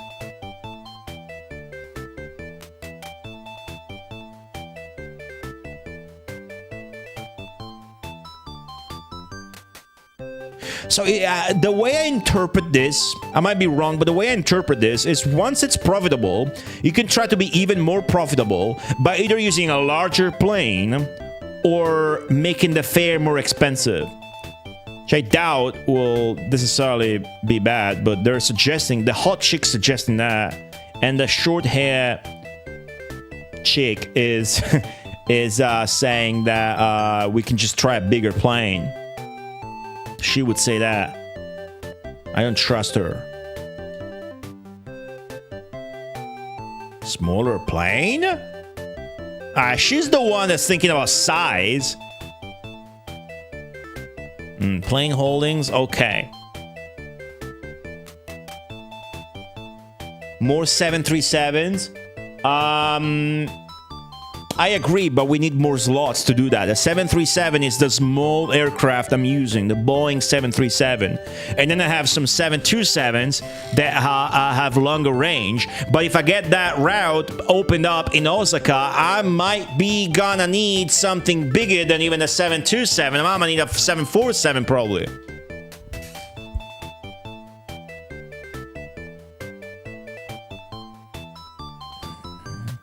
Business ventures? Yeah. Currently owns 2 business ventures. It's a monument and a shuttle service in Rome. Profits from business ventures are, is fucking, wow, not even $1 million. Alright, but it looks like it's making a lot of profit, so I should open more business ventures. Let's purchase the Arts Pavilion in Helsinki and conduct a culture and arts promotion. What are we gonna do, chat? Not listen to the hot chick? Huh? Huh? What are we, incels? Huh? Huh? We're gonna be incels? How do you do this? Again, this in Helsinki. Oh, you're the only one left. Okay, cool. Well, I have Helsinki, so I'm not against that. It's probably a bad idea to do this in Helsinki. Why the fuck should I listen to her? No economy, no tourism, not even one population. Shut the fuck up. Take it back. I'm an incel. Let's do that in, not in Rome this time, because it's always in Rome. But we're probably gonna have a fuckload of passengers between Rome and fucking Paris. So let's do that.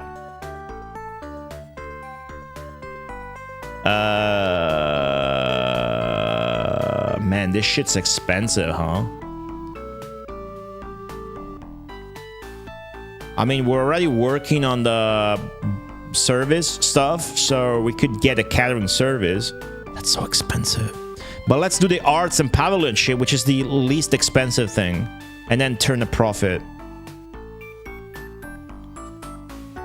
Right. Nah, the game gave me a lowball bad suggestion, Zetsubara. I turned it into a god tier 1. Easily. Okay, good. Once you deploy all your people, you don't got left that much to do unless you want to buy planes. I think we might need big planes. Screenshot for old time's sake. That says 2012. That couldn't be a stream screenshot. Oh man, thanks, yeah. My favorite mobile game, Echina Futon Tower. Like, perverted pillow tower. So you start here in your room, and the way the game works is there's gonna be pillows coming from the left and the right, and then you jump. You have to jump. She goes like, eh, and she doesn't do a noise actually, but it's got a cool song in the game. And then you land on the pillow. And you want to land like at the center of the pillow. And then if the pillow tower is not balanced, the meter here will disbalance towards the left or the right. And then you can fall off if you don't adjust it. And then there's a insane boob jiggling, but we don't care about that. What we care about is the fact that this is such a cool game where you get more and more numbers here, the more pillows you sit on. And then you keep going higher and higher until eventually you see the sky tower, and then you go to space. And every so often, I don't know how many pillows, like every 20, every 50, you change costume as well. So a true god game. There's a sequel? Motto abunai Futon Tower? Even more dangerous Futon Tower? Holy shit, I didn't know that. Can you emulate that one? Oh, it's exactly the same game. Look at that. You might think I'm a pervert, but there's no porno. It's just fun to play. Jeez. I did not know that. That's cool. Let's see the new plane that you can buy now. There's the new plane. 5,500 miles, 350 seats, $75 million, 5,350. Let me compare.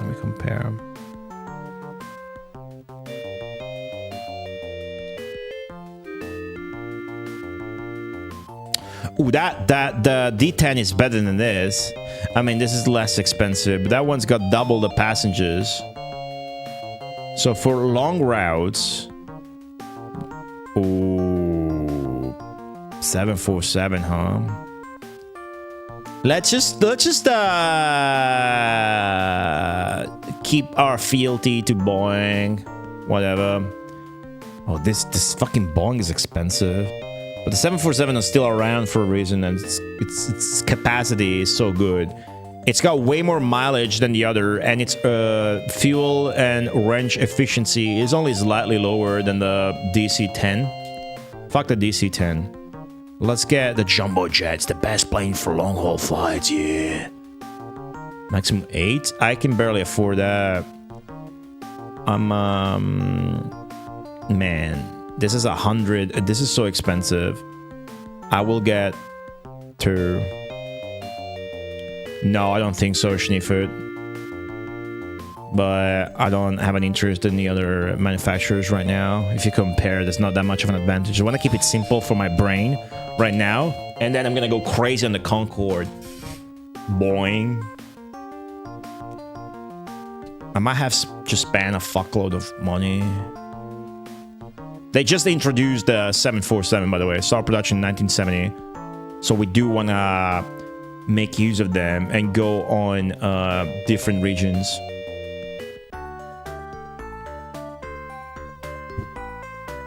Right, I did all I could. My budget is halved. As opposed to when I started the game. But that's because we're spending. We're not losing. We are still gaining money and then spending. So it's going well. It's going quite well.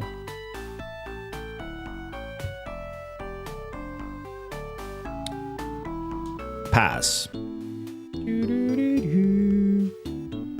What's the AI doing? They're also ordering some Boeing 747s. What's happening? Business is booming as tourists continue to flock to Milan. Damn, that's good for us. Do we ever open the... Oh, Roma SST's travel network promotion in Europe was successful. Look at that little artwork, dude. How cool is that? You know you like that shit.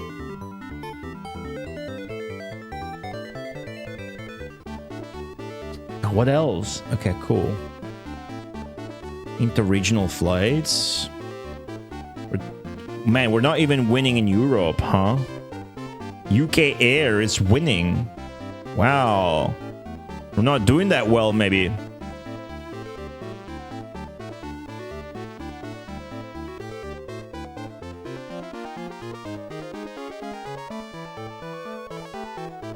From Rome to South Florida would take us near the Bermuda Triangle. Good to know.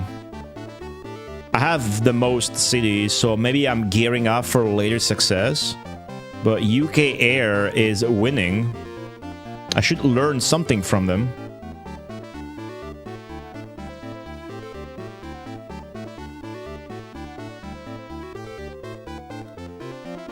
My direct rival is winning. What are they doing that I'm not doing? So the yellow. Well, are they winning? I got more people, don't I? I thought they had expanded. So I'm winning. I guess the quarterly report they are. So they must have just did something good. Okay. Must have just did something good.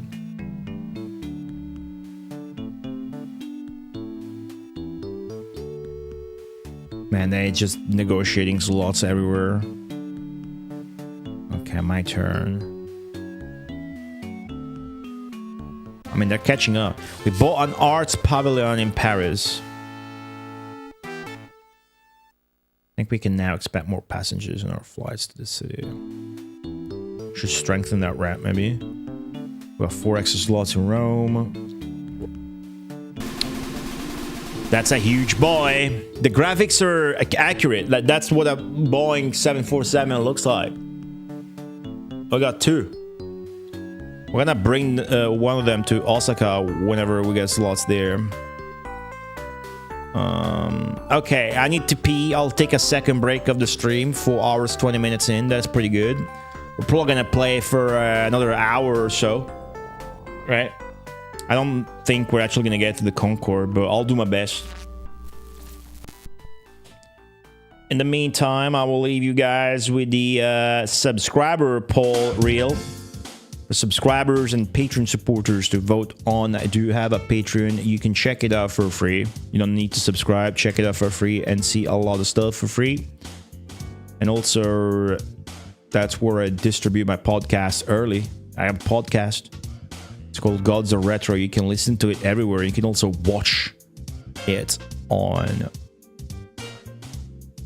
YouTube. ! Podcast for more information. I'll take a short break in the meantime. If you will be as kind as to leave a letter of the alphabet in chat, I will be playing music from a video game that begins with that letter. How cool is that? And the letter of the alphabet is G. Get owned, Zenki knows I only got Quackshot with Q. G is for... G's you guys get G a lot. G is for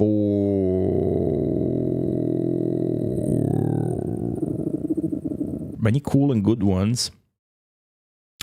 I'll go with G-Lock, the Mega Drive version by Matt Furness, because I believe the cover artist that did Aerobiz 2, Aerobiz Supersonic's cover artist also did the G-Lock cover art in America. So there you go. That's my connection. G-Lock. I'll be right back.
I be back. Ah, fuck, I forgot water. Hold on. Thirsty as shit, I ate something again. Fat. Hold on.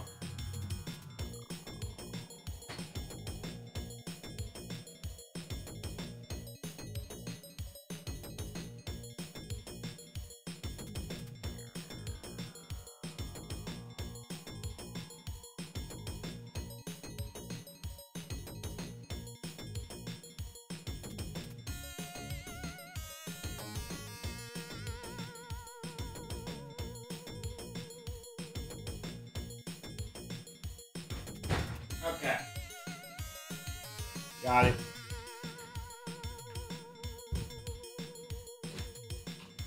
I got it.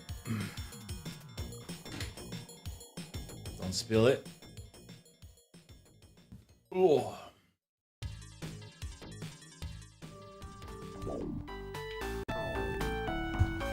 Back to Aerobiz Supersonic. How you all doing? You guys still having fun out there, huh?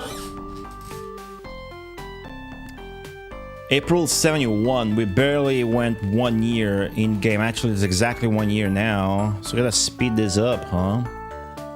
I'm getting slots in Osaka.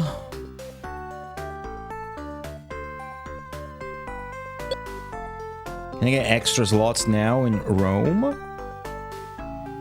Our company already has the maximum number of slots. Whoa, what the fuck? That's it?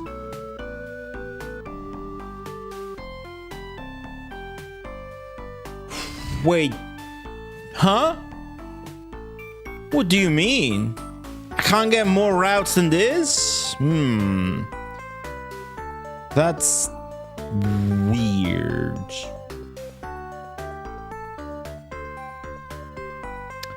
Let's try going in freaking let's try something real far. Oceania.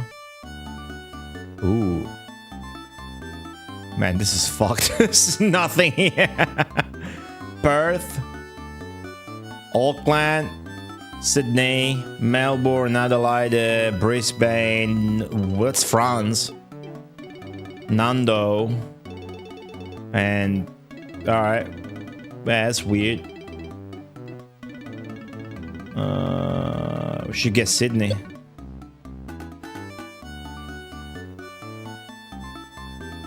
Economy 50, tourism 23, population 3.3. Compare. Yep, that's a lot worse.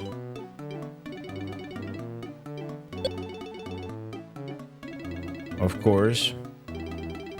Well, these are major cities, but you still don't have like a landmark visible. Cool. So this has what, the Opera House? Yeah, cool. That's the Opera House.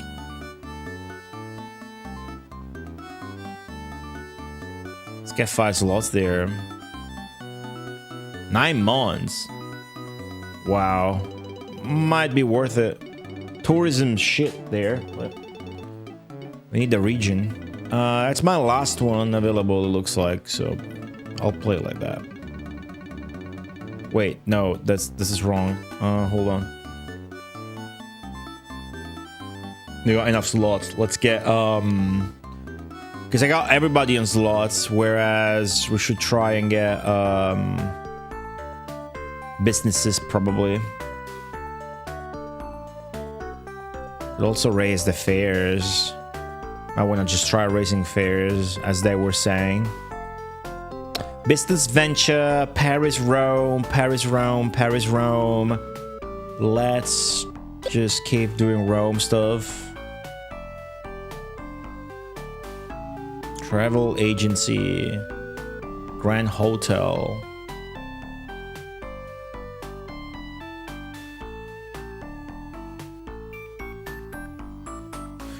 Grand Hotel is super expensive, and I'm gonna buy it.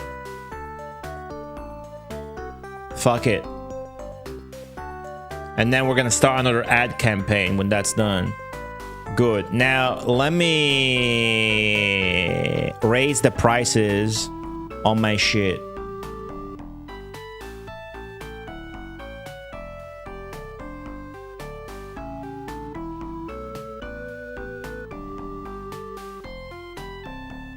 Right, they're all in the black, as they say. 1 to Athens is particularly profitable. Guess I got more planes there, but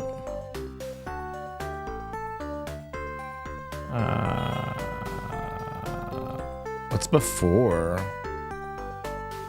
Fair.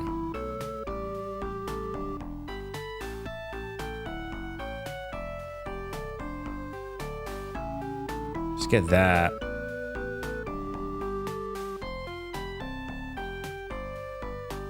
%. Oh, it tells you the distance there, huh? They're all short range.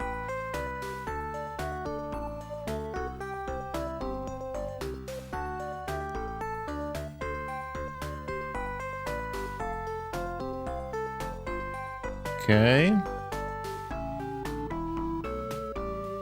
Berlin. Yeah, yeah.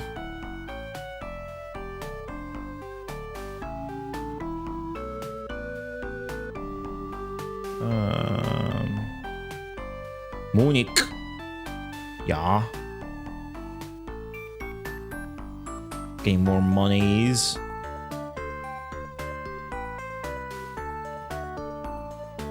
Well, Paris. Well, actually, I'll just raise them all. See if it's a good deal or it backfires. Maybe they'll tell me in the meeting if it does backfire. I'll raise them all. I fucked up the button.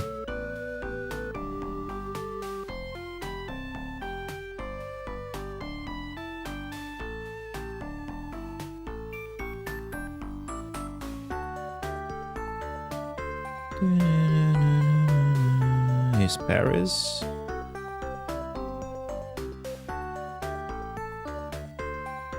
That's it. It's all our routes.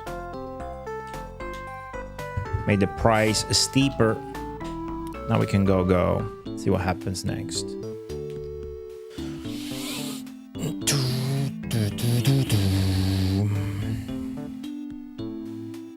Air text buying the 707s.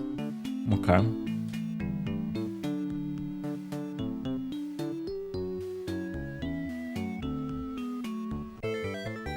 Ooh. Man, Milan. There's literally nothing to see there, but it's... Airport expansion project in Hong Kong has been completed. There are now 24 more slots. Ah, I get it. That's what that is. If you see Rome, it says like 12 months left. That's the expansion project. Okay. So that's how you get more routes. It's just time. So I suppose that you really don't want to play with small cities. Okay, cool. Man, 31,000. What the Oh, okay. Well, look at UK Air in Europe. What the fuck are they doing, dude? How are they doing that? What's up? I nod my head when I lose. How are they getting that fucking many passengers in Europe?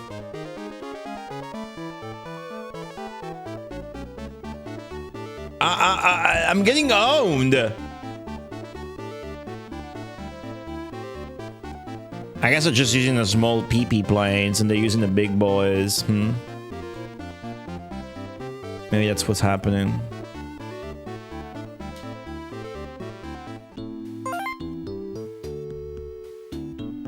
Next year, the Olympics will be held in Munich. Ooh, Lockheed's L-1011 had a successful maiden flight. That looks good. Tupolev's new Tupolev as well.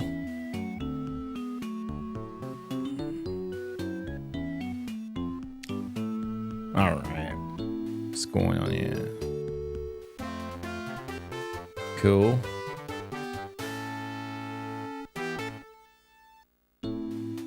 I need more passengers. We got 5 slots in Osaka. That's cool. Let's make a route there immediately.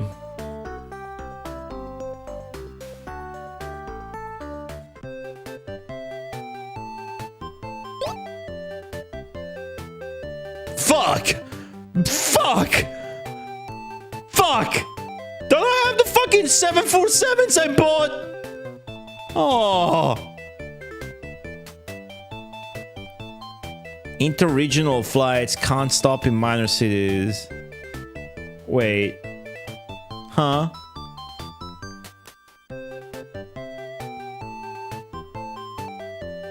What do you mean?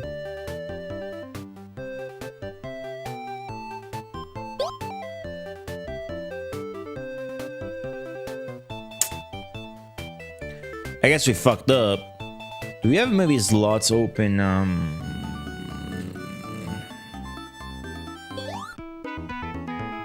Man, Africa music.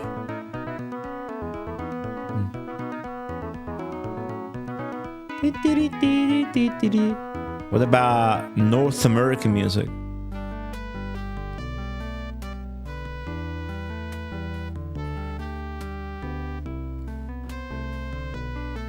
It's sad.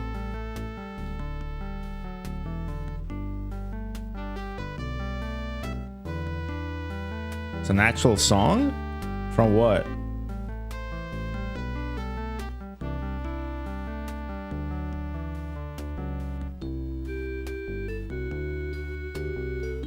What about South America? Ooh. Ooh. Really? Tears in Heaven, Eric Clapton? Wow.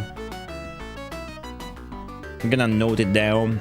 But text file with all those plagiarisms and whatnot.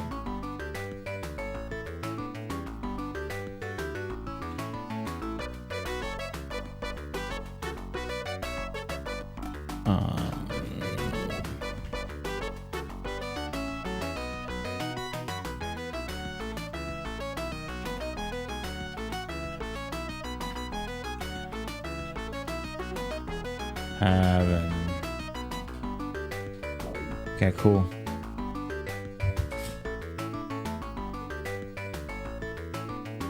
It appears we were highly inefficient.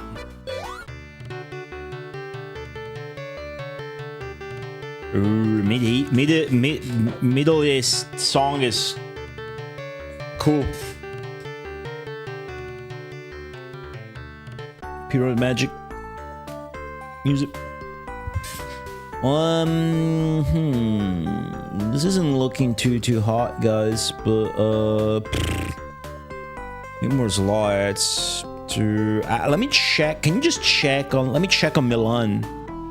Milan's like booming hardcore.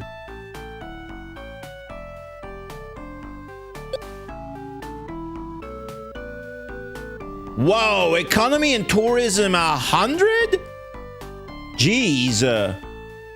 What the fuck? Milan maxed out. Alright, we gotta somehow take advantage of that. So, we already have slots there. I'm gonna get more slots there first. Right? And then we're gonna buy something there. And then I'm gonna figure out if I can change the planes I got there so that we get more passengers on those flights, huh?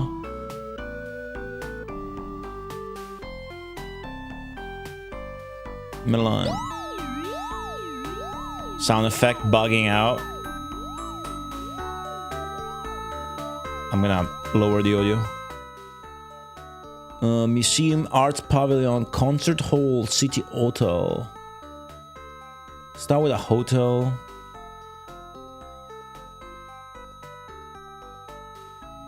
Man, that beep is not going away, huh? Big bug. Let me fix it somehow.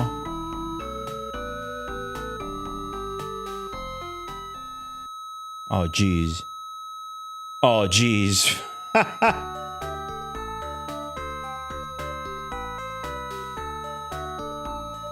Save. Alright, end game. See how it ends up? No. Oh, come on, man. Alright. Nothing? There you go. Okay. Didn't need to reset. Like when you end the game, it gives you the Koei special logo. My Mega Drive busted. You think? Could be a problem with my unit. Could.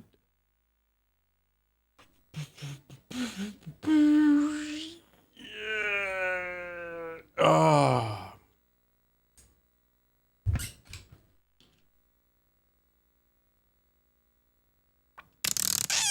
I don't know that we can get a Concorde today, but if it's not today, it's next stream.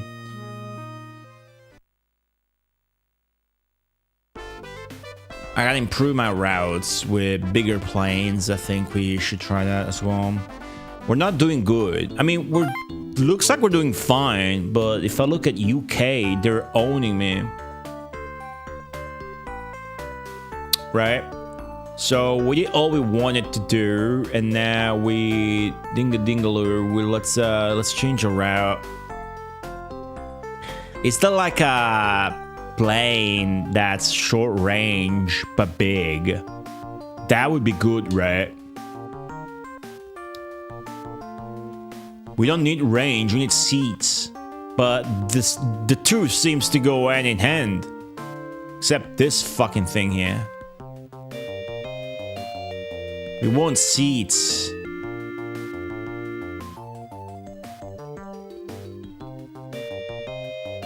I guess I'm looking at it wrong, I guess. I'm looking at it like I should save the big guys, that big mileage for long hauls.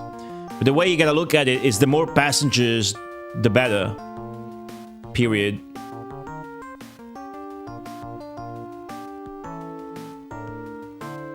$350. It's not bad. Cheaper than the Boeing. So DC-10 could be a good idea. Adjust plane layouts to have more or less sitting space? No. That's a thing?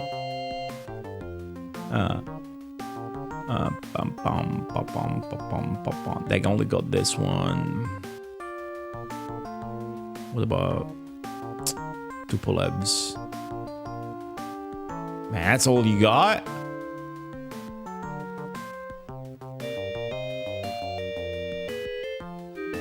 $70 seats. No.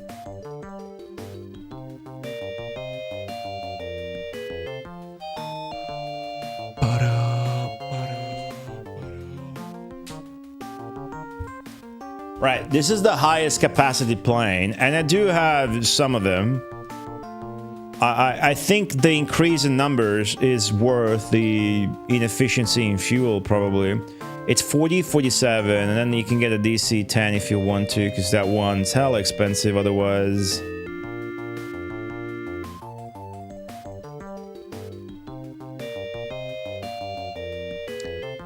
What a nice compromise, this one.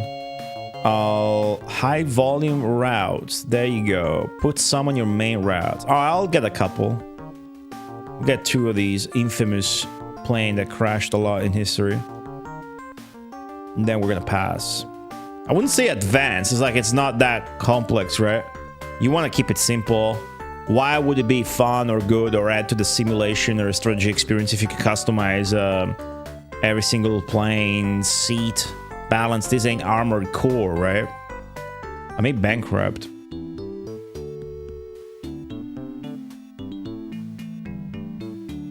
You kind of want to see what UK is doing.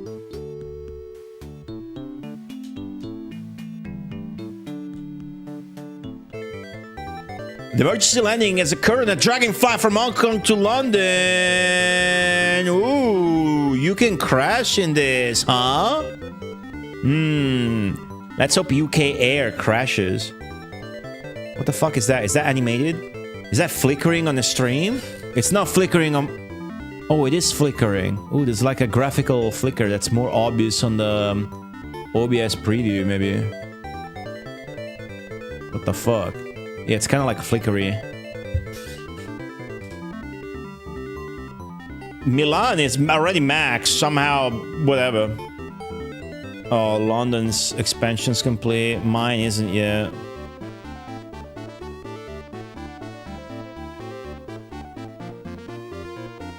Need to do something about Europe domination. Need to take it back. Absolutely.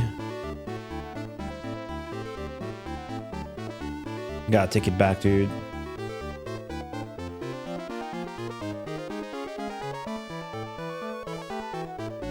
I'm also not turning a good profit.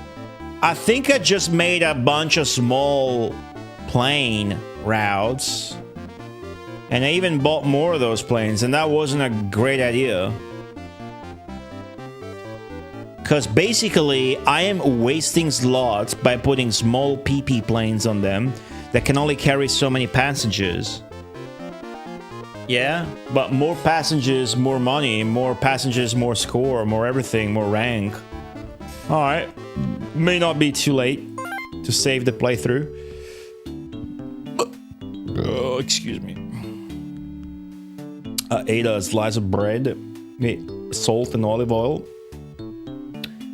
and a chunk of Brie cheese. It's surprisingly cheap. The one with a white edible crust, so to speak. Sort of a soft, creamy cheese. Gotta send an officer to spy. Bigger planes do carry more people. Yeah.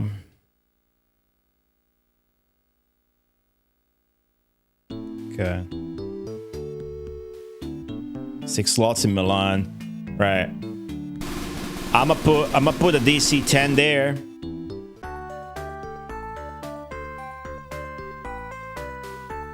I guess.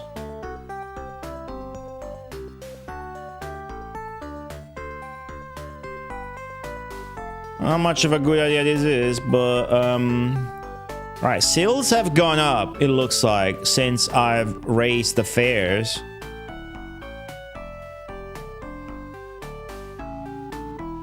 Let's put a new plane here. Know what the before is. I can't select before. I guess it's under.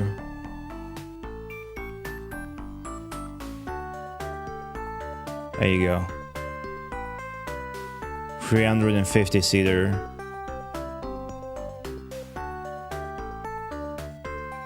I also need some sort of a bigger plane than a 747 to use the slots I bought in fucking Osaka.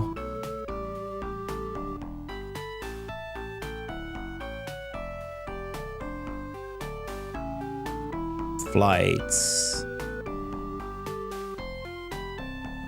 We could afford 4 more, but not really.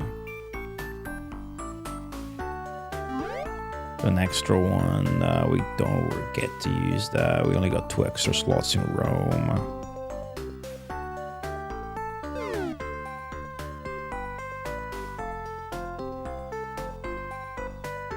Doesn't let you do the before still, whatever. You can only have one type of plane on a route. Makes sense, otherwise it's too complicated.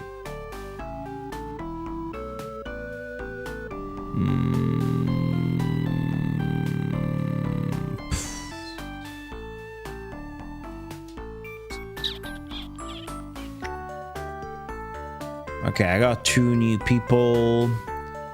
I got 2 people to assign, rather.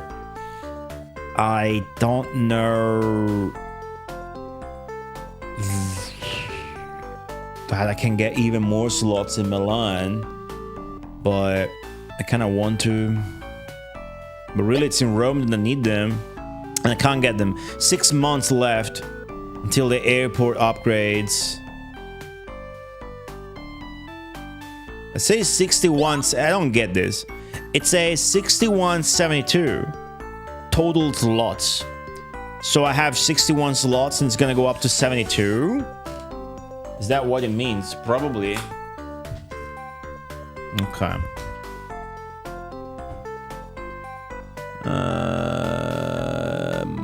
Bum, bum, bum, bum, bum. boom, boom, boom, boom, boom, boom. I'll get more in Paris.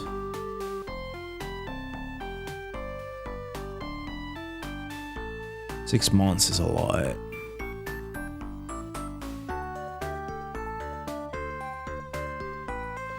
Try an ad campaign. UK never did one though. What's this icon again? Info.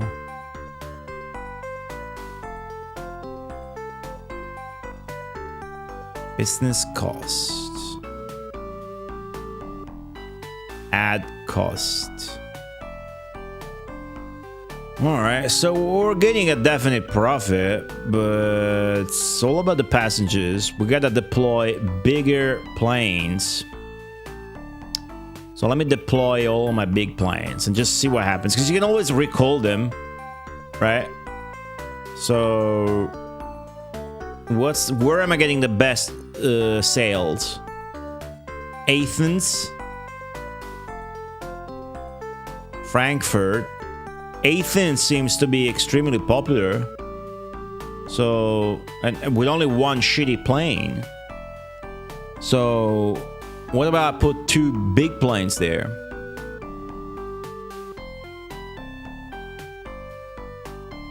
Right? Load 30%. What about I put the fucking Boeings there? Fuck it. I got the 747, dude. Where is it? There it is. Look at this big boy here. 450 seaters. Put that. Boom. Two of them. Boom.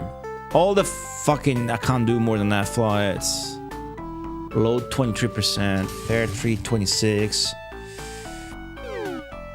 I can't use the remaining flights. I don't go more slots in Athens. For now. Okay, get the Boeing there. And get more slots in Athens. Seems very profitable for some reason.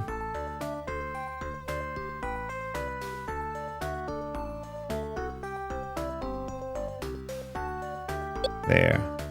Greece. Many slots? Yes.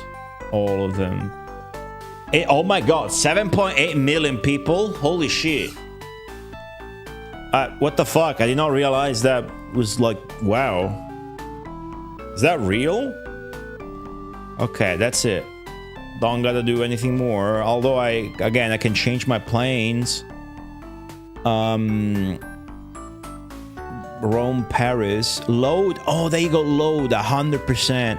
Right. That's our mistake. Okay. So we could be making more there.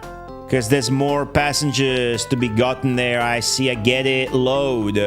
I did not see the load thing. Okay, load. So, yeah. We definitely need to change this. Let's put a 747 here. Fuck it. Boom. Set. And then I should have a DC-10 left. Berlin's not making that much money though, so let's prioritize Paris. Right, I have a DC-10 and also these are slightly bigger than those, so well, let's put one of these. Alright, as many flights as possible. Set. Okay, cool. See, maybe this quarter it's gonna go way better passengers wise because of that. We'll notice. Pass. Okay, into 72 we go. Maybe we see the Concorde's maiden flight at least. Oh, we have no interregional flights. With the wrong slots. That might be a bit better. We're still behind.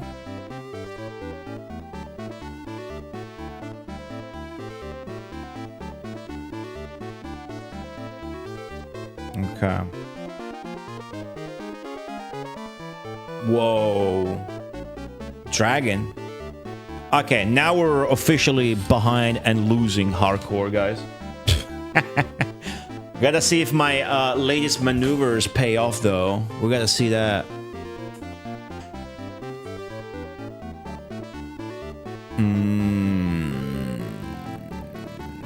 I mean, the global rankings, it looks like I did good at the beginning. So I'm still not too shit on that. There's a new Lockheed plane. Interesting. A new Tupolev. So those maiden flights plane are now available. Okay, skip. Got rights to 5 slots in Sydney. I don't think I can fly to fucking Sydney. Excuse me, but someone from Tupolev would like to see you. Oh, special events. I'm here today to offer you the deal of a lifetime from Tupolev. Huh? For this quarter only, we are offering all of our planes at half price. Whoa. What? What a deal. Let's order some Tupolev planes for this quarter. I guess. Is this a scam? Whoa, why is the Rome to Milan route red? Oh my god, this is not profitable. Fuck, we're losing money on that? That's supposed to be our best one. Shit. Let me check on it.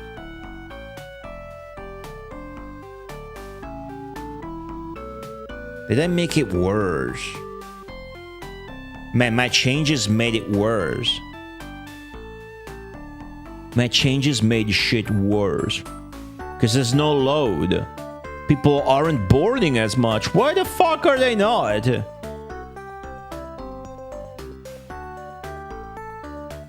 I mean, how was the load 100% on a 110 seats plane, but then it's only 6% on a 450 plane? It makes no sense. Shit. Shit, dude. Fuck. It's not even the Boeing, it's the DC. Am I now selling tickets?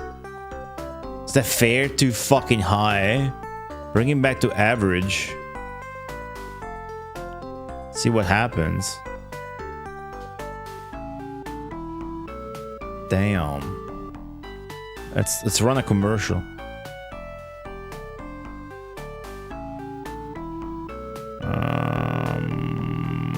Travel network. I don't got much shit. I got a hotel.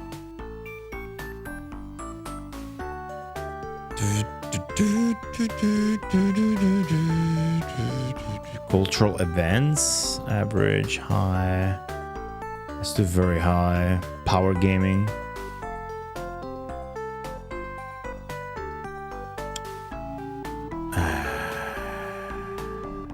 What am I missing? What am I missing? The plane, the capacity, the fare, the arts, the culture, the whatever the fuck is going on.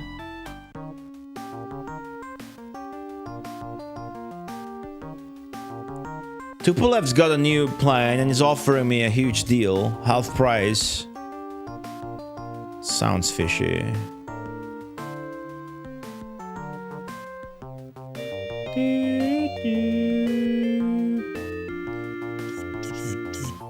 That's the new one. That's a shit plane. I guess this is the cheapest fuck. 132. Need to start spreading bad rumor. Yeah, I gotta go full China. Full Roman to the Three Kingdoms. Is there a new? There's a new seller, by the way. It's a brand new thing. Good plane, but hella expensive. Definitely gotta get some cheap Tupolevs.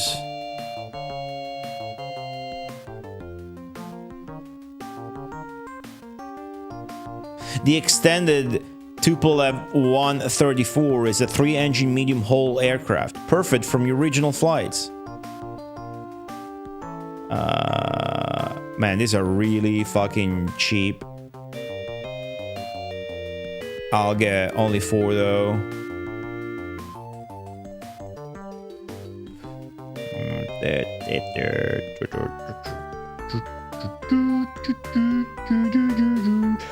I get the feeling we're doing very, very poorly, chat.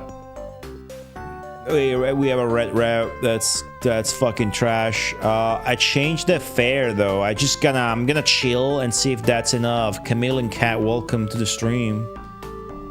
I do have an extra person I can deploy. I will buy some business in Milan itself. Okay. Try to fix the situation. Wait, Milan's no longer max on economy and tourism. Okay. Let's get well,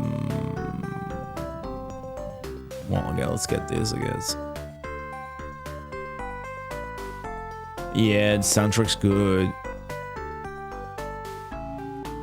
Way better than the average Koei soundtrack as well, I should say.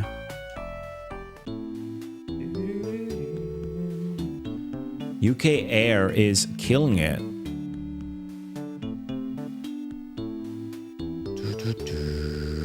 Wouldn't surprise me if we failed our first attempt. Okay, I got 18 extra slots in Rome. Fuck yeah, that's huge. The promotion was successful. How's it going in Europe now? Oh god, it's going worse. I had 40. Oh my god.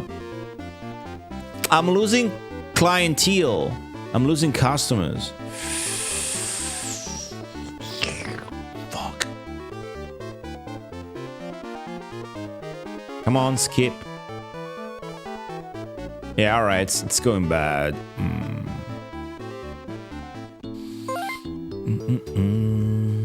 1972. Any events?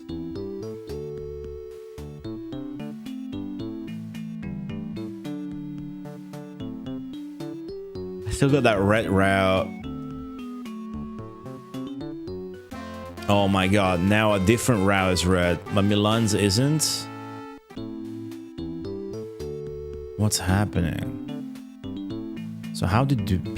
It's gotta be the fares. They're not buying the airplane's so shit, it makes that noise when it's not even on. They're not getting scammed. They're not buying the scam. Let me check on Milan since we fixed the fare though. Milan. It's still shit, honestly. So maybe the plane I'm using is too expensive. This one with the Boeing is doing great though.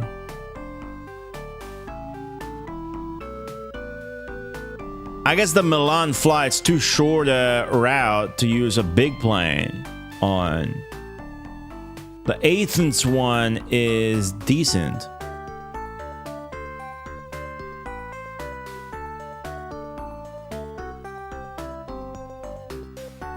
Paris is fucking red.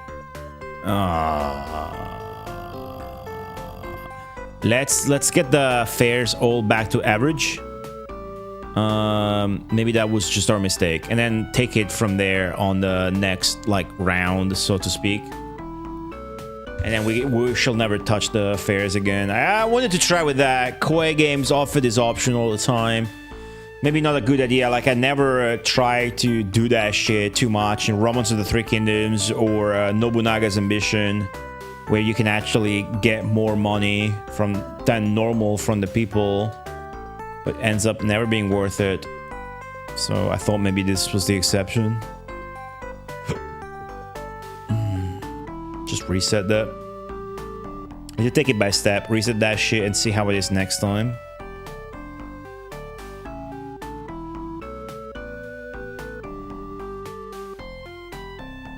Ah, my bad.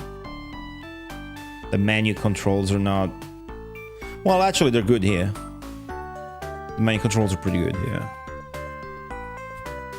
London, Rome, London.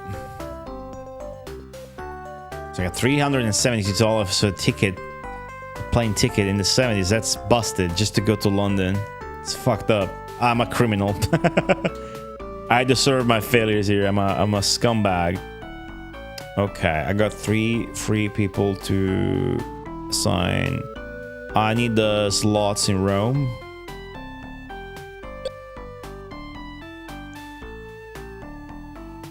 Yeah, I need all the fucking slots I can get. 2 years until the next expansion in Rome. And then I guess...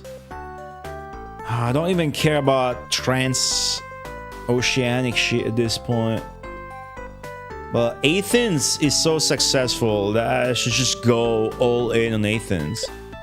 And get even more slots there. Oh, we already had the maximum slots there, it looks like. It said that.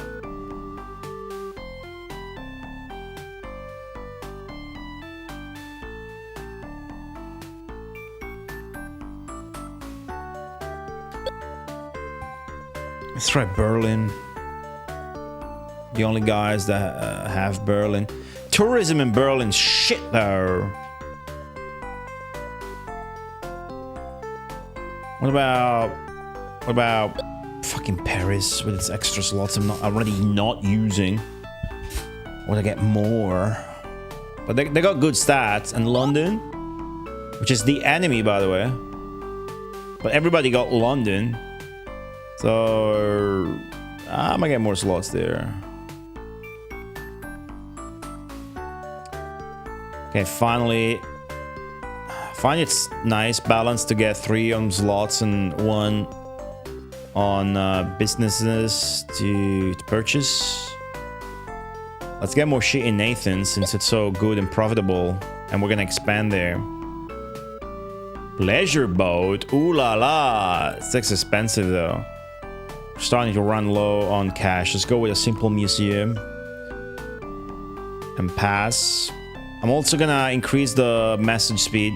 I wish the game was going faster here and there. Yeah, the controls here are fucked up. That's what I'm talking about. Let's also save.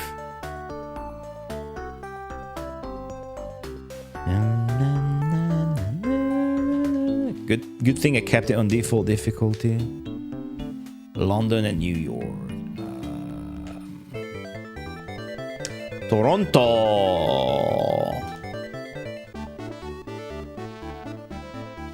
Okay, is it gonna go any better now? No. I mean, slightly back on track, but still in the 40k business, and UK Air is like in the 10k business.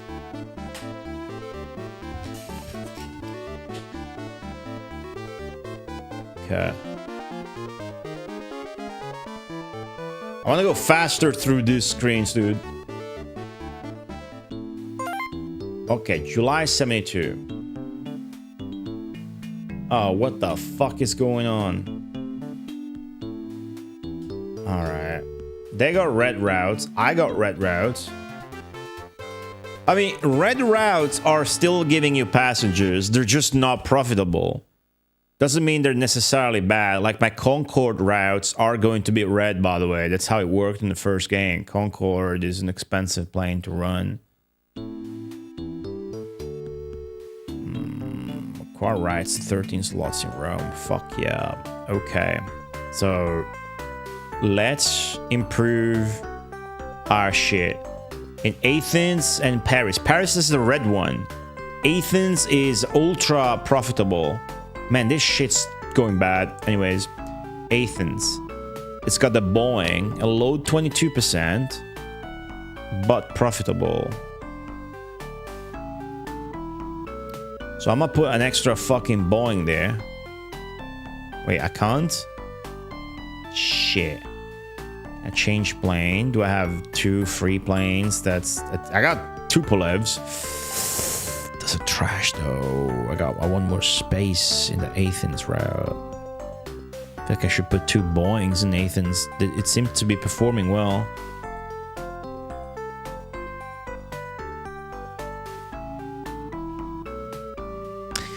Whatever. Let me try this. See, load 67%. That's good. And then boom. And then that's it. Perfect economy there. Keep that up. Boom. You don't earn money with the Concorde. You earn prestige towards your brand. I know. I'm afraid we're gonna have to wait for Thursday stream for the Concorde to make its debut, but we'll see. I did a drawing exercise today in grayscale. I thought it was maybe blue, and I turned the filter off, and it was very blue. My guy looked like Sonic the Hedgehog.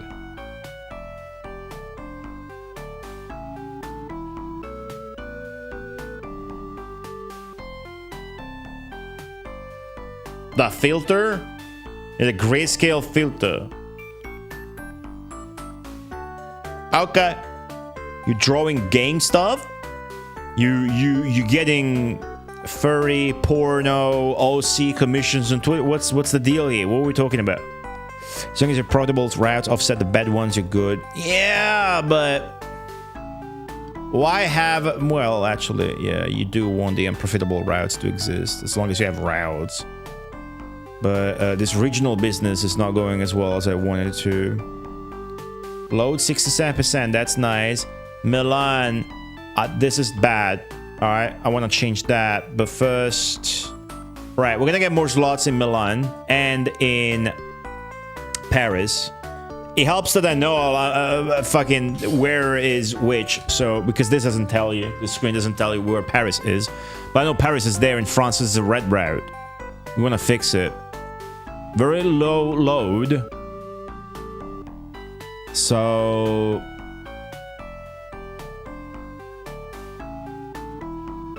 I definitely want to be able to put 2 planes here. I should try Tupolev. Or... Let me do Tupolev. 150 seats. The 727 is the same shit, just way more efficient. So maybe the 727.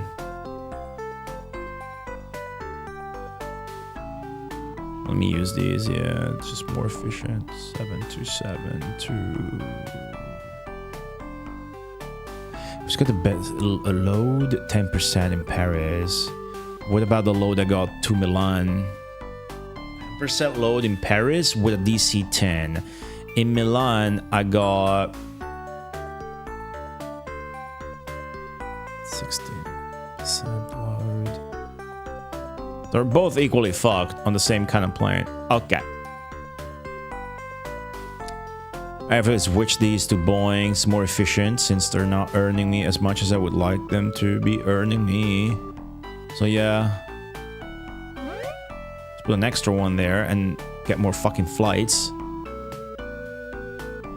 And yeah, fill it up. Set. Okay.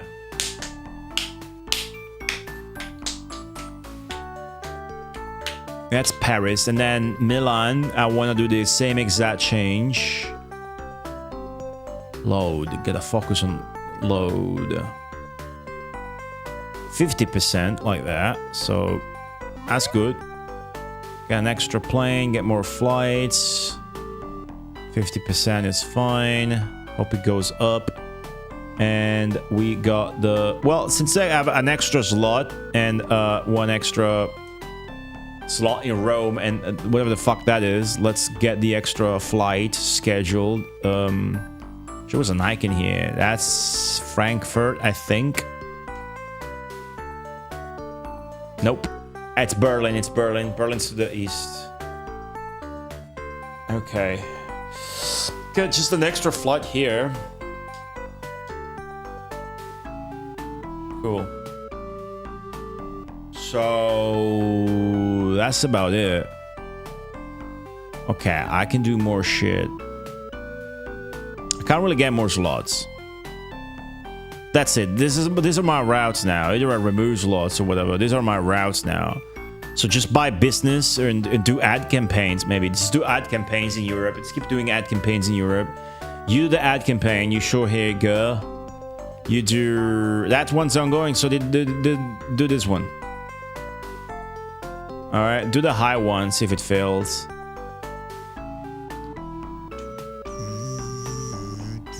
I don't see the AI ever doing them. And then I should check that. I should do a meeting later and see what the AI has to tell us as a hint. Buy business.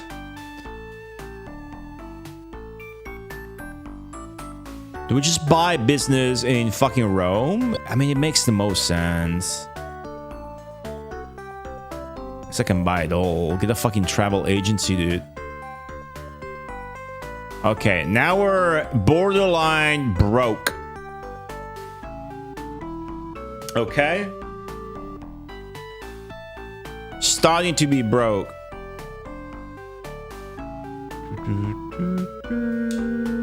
This is fun, but there's always a little bit of a struggle to understand the strats early on. The payoff ends up being past the first stream. The Olympics! Ooh! Man, look at those! The Olympics in Munich. Okay, that's... I don't have Munich. Shit. I don't have slots in Munich, but I could take slots away of a shit route and switch to Munich, right? Okay, my travel network promotion was good. Let's see if we notice an improvement over the previous quarter. Yeah! Oh, double the passengers, dude. That was a huge improvement. Double the passengers. Holy shit. How do you actually win this game? You must be #1 in passengers in your home regions and 3 extra regions. And it's more if it's a harder difficulty. And that's gotta happen, I think, after 20 years. Just play the game 20 years and that's it. It's not too long. It's not long like Nobunaga or Three Kingdoms. Al Dente Airline. That was a good name. That would have been a good name. That would be a good name. Maybe next time. Maybe next time. Okay, cool. That was a lot better with passengers. I had like 40k. Now I had 80k. So that's double. That's great. Is it gonna keep improving? All right. This disgusts me. The Sonic on Sega is a hedgehog. What? Huh? October. Okay. Ooh, no more red routes, chat. Okay. 5 slots in London that we're not gonna use. We should try Munich since the Olympics are there. I want to check my routes. London's load 96. Nice. Paris is now turning a profit. Only 40% load. Frankfurt 34. Great profit. Berlin's maxed out, so we gotta change the plane to Berlin. And it's barely profitable. Berlin's kind of shit. Oh, I do have Munich, dude. I do have Munich, and it's load 100? Oh my god, look at Athens. Holy shit. Alright. We gotta do something about our planes. Then. Fucking Munich. It's got the Olympics, right? The 737, no good. Too small PP. Need a big BP plane. Well, you can switch it immediately and it will tell you what the load is. So let's do a silly experiment here, right? Boom, 24%. But you can do 10 flights a week, just the one? So that's good. It can use all the slots. But 24%? Isn't that a waste? Would that still turn a profit? Would that still turn a profit? I got no in between. I got a DC-10. 31%. Maybe that's a better idea. Can still do all the 10 slots utilized. So I'll do that. Okay, cool. Did Ko ever make a game about the stock market? Did you look at top management? Kind of. Not really the stock market, I don't think. I think that's a boring idea for a game though, right? it's just money and numbers. The stock market's just money and numbers. Where's the excitement, right? Here you got like a technology. You gotta get the excitement in. Either in this case you got aviation, planes, geography, events. That's the excitement, the vehicle of aviation, connecting those topics through a video game interface. That's exciting. Historical simulation like Three Kingdoms or Nobunaga's missions are exciting for that. A stock market game wouldn't be exciting unless you add like a story element to it with characters and shit. It's harder to make a fun game out of that, right? It's a terrible idea for a game. Businesses. Yeah, top management's like that. I couldn't find a video of the first game on PC-88. We just briefly looked at the video of the NES, the Famicom version, and PC-98 sequel Top Management 2 that look great. You play as brands like Sharp, Neg, IBN, Fujitsu, Toshiba, and stuff like that. Okay, so we're doing okay. The Milan route is profitable as shit now. A lot of flights. Berlin, we're not really using the slots there. It sucks. And it's got 100% load. London's doing perfect. Look at that, 96%. Helsinki, same. We need to absolutely leverage Athens more. It's our main breadwinner. The Tupolevs are doing okay. But they could do more.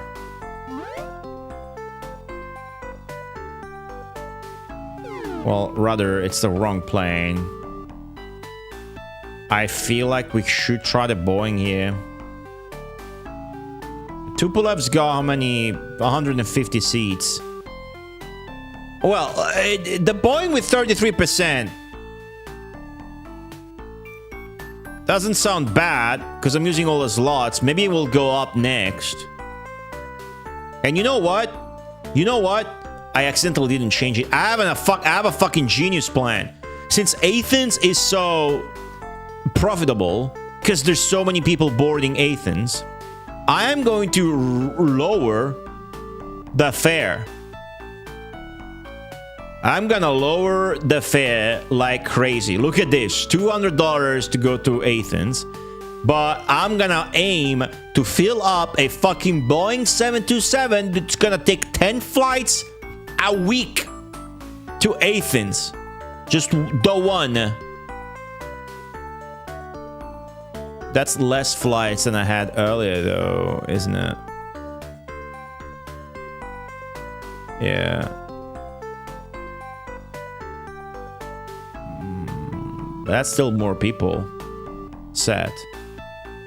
That should free up 4 slots in Rome. And then I got 4 slots free in Athens. It's just an optimal planes. I'm just using the wrong planes, guys. It's kind of the gist of it. But that's okay. Let's see how that goes for now. And then use the slots for London instead. Because it's got 96 capacity. And it's... yeah. Seems like a... yeah, right? Wall Street Kid has a story with objectives. Right. That's what I'm talking about. Right?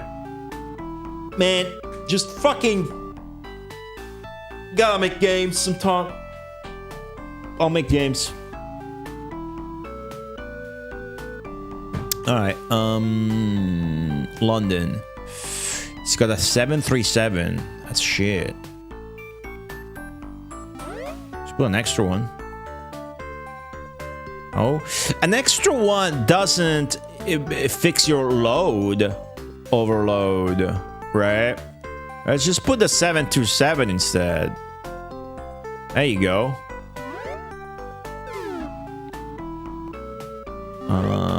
2 planes. Good. Good. What's up, Golden Jewels? Yeah. Was it Vet now? Told me. I took notes. Yeah. Yeah, I know now. I mean, I could close routes that don't do shit for us. But I'm enjoying the process right now. The way I'm trying to learn ship. I got 2 free agents. I don't know that I always want to do stuff with them, to be quite honest with you. I just want to skip to when the Concorde's available and get hyped about that. But I'll buy more tourism shit in Rome. I feel like I should buy everything I can in Rome at this point. It's probably just gonna get me more passengers. That's how you win a game. Alright, buy both remaining museums there. And you... The game is a bit slow in between menus. That's never acceptable. Like, that could always be better when it's a Mega Drive game. Like this fade to black and then fading back to black. You know, could be better. This wait here, that's 3 seconds lost. Pass. Play in Africa. You can there's a hard difficulty mode, and you can do like you could choose a starting city that's not a major city. That would be hard as well. I did check Africa. It's got very few cities in this, yeah.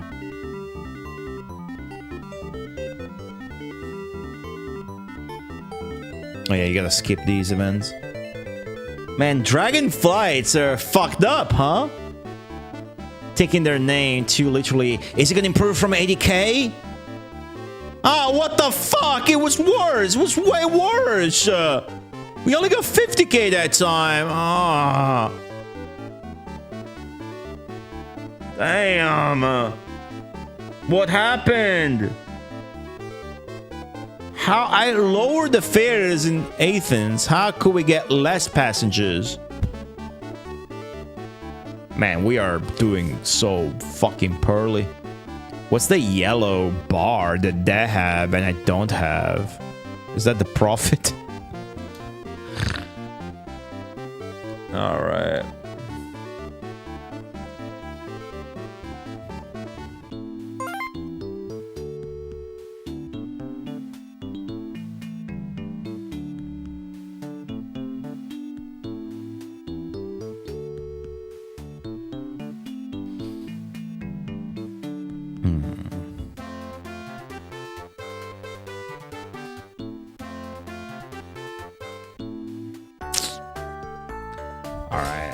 So, Paris is a bitch. What's happening there?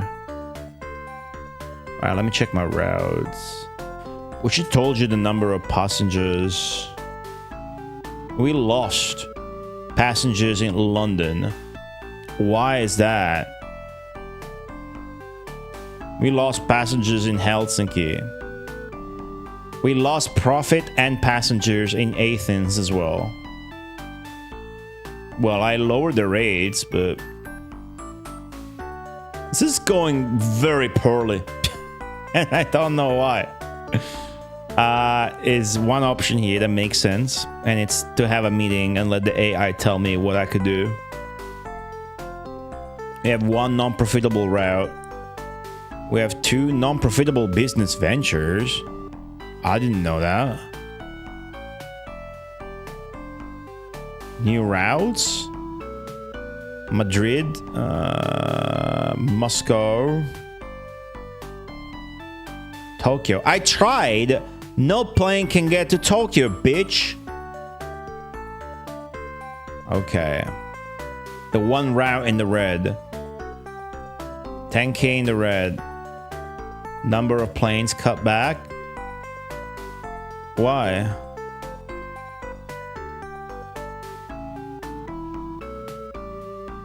DC9 in London?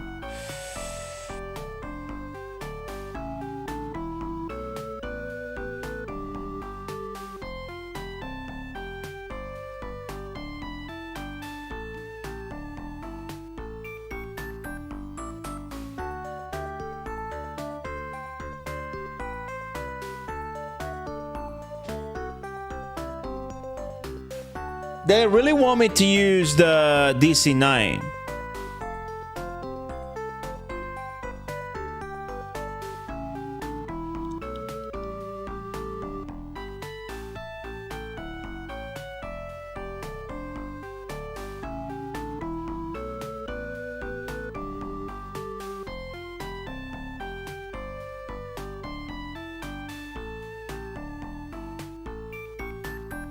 Buy a hotel in Paris to boost morale. Alright, let's do both the things they're suggesting and see if we notice a huge improvement, right? So I'm gonna go buy, I'm gonna send this chick. This chick looks like she'll do just alright in fucking Paris. Buy the hotel there. The city hotel. Man, I'm about to lose, by the way. And then let's check out. I could sell the bunch of planes I'm not using. Let's check this DC-9. They really fucking like it.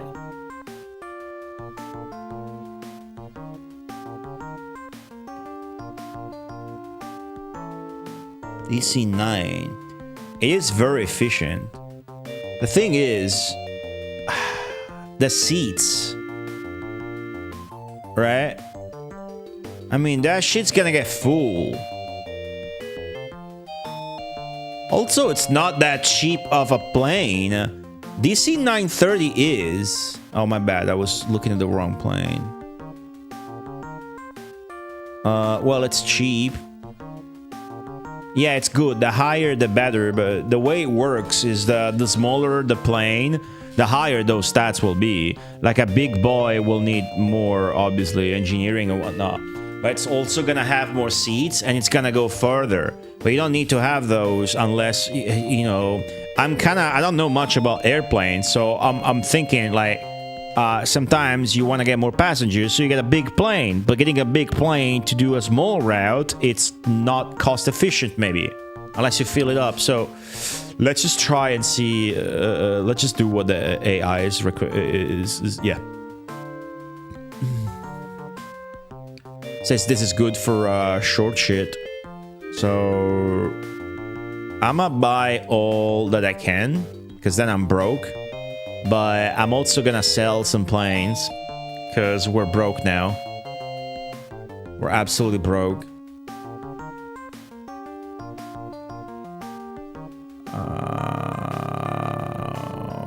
The 737. Sell all of them.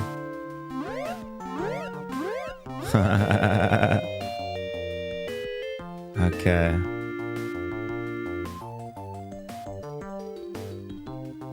Tupolev. Didn't I buy those for like very cheap? Man, those are shit. Can I sell them now for like am I selling them at a profit because I bought them for real cheap? It could be. Fuck the Tupolevs, dude. Okay, there you go. Back on our feet slightly. 747. Right, I have that in this game. Right. Baggy Curry. Wow. I guess when I went to Tokyo, I wasn't a big plane. I don't think it was a jumbo jet. Don't remember. All right. Athens. I think I lowered the fare a bit much.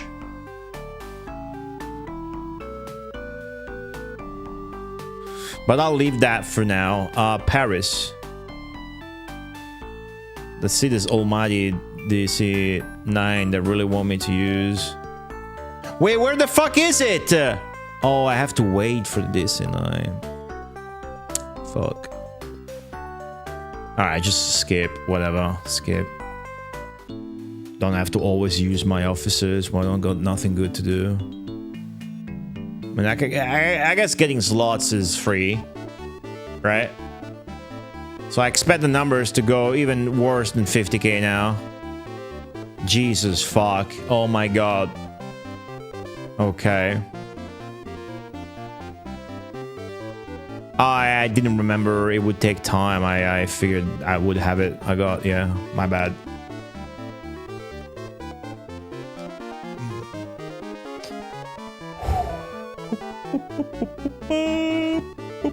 Can we bring this back? I don't know about it. It's going really bad.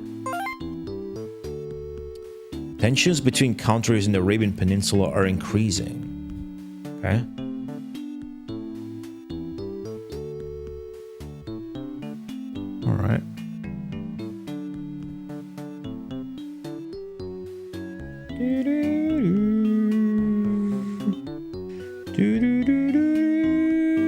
Maybe I should go to Africa as well, since it's so close.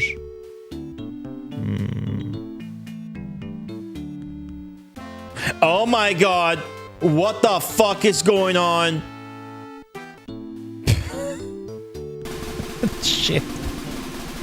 Is a DC 930 gonna save this? Oh. Damn, okay. It's like nobody's boarding our flights. I don't understand. Even Athens is doing poorly as fuck. Alright, let's get back on track. We should never use a 747 for a domestic flight, I think.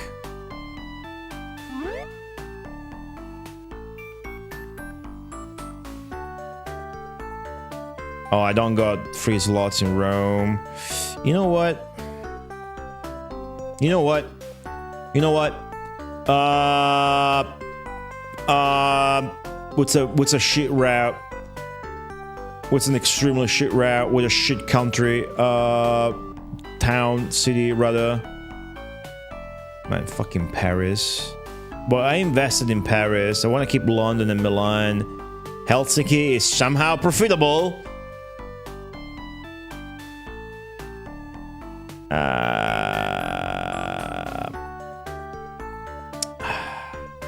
That's Munich. Wait, Munich? Okay, that's Munich, that's Berlin on the map. My black routes are Munich, Helsinki, and Berlin. I want to get rid of a red route. Just fully get rid of it to free up slots in Rome. So that could be Frankfurt.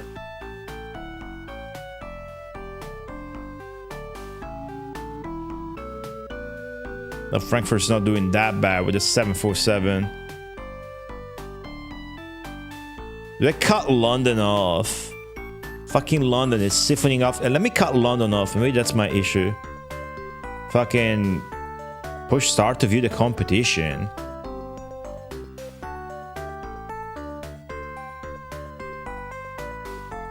Oh, hold on a second. Oh, hold on a fucking second. The AI is having a route from London to Rome for minus 40% fare with a fucking 747. And it's making a huge profit and it's loading. Oh, hell no. Oh, you son of a bitch. Alright, fuck that. I can't compete with that. Absolutely close the route to London.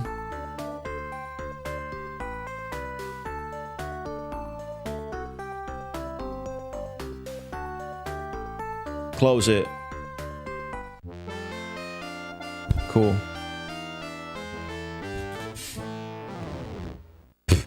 Gotta know when to retreat. Okay, those 10 slots in London, I don't care. Which one was I adjusting? I was adjusting the Athens one, I think. Absolutely.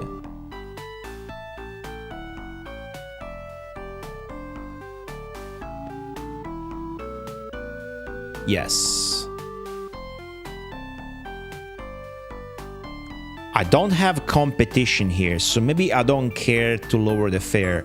Maybe the fare is for when you want to leverage competition.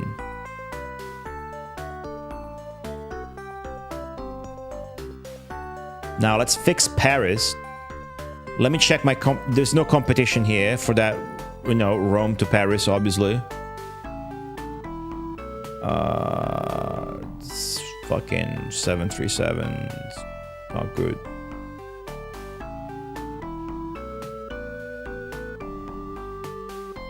So what's the difference? There's no difference though. 80, 81, 82, 81, just slightly better. That's not the issue. But I will lower fares just to see what happens, I suppose.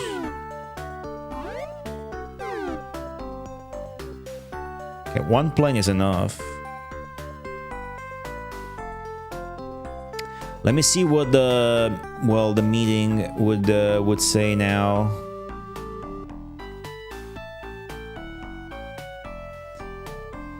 Rising oil prices are having a severe impact on our expenses. Yes. Opening new routes. Rome and London. Fuck off, no. Rome and Madrid sounds good. Tokyo is too far. Need to do transatlantic shit. Rome and Paris is in the red. Cut back the number of planes. Frankfurt is in the red. Use a DC-9.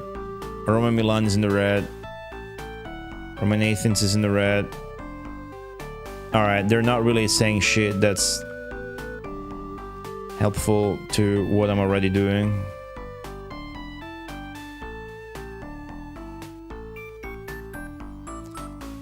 What about the business venture in the red? Let me pick my own topic here. Businesses. Pleasure boat in Helsinki. That sounds random as shit. How do I leave? Okay.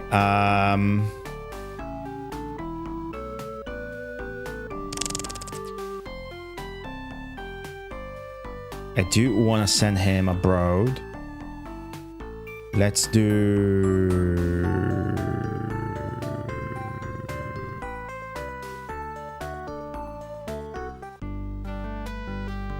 Okay, let's see.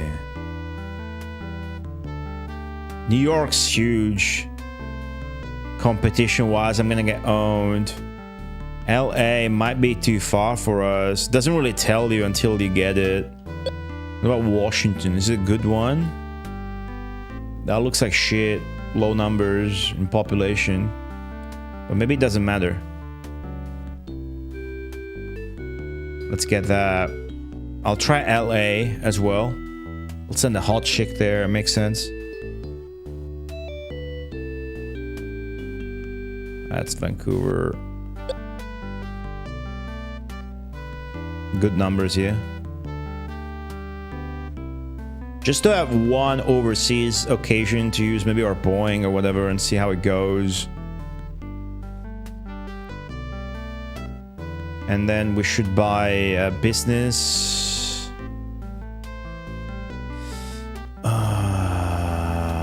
We should do that. Paris still?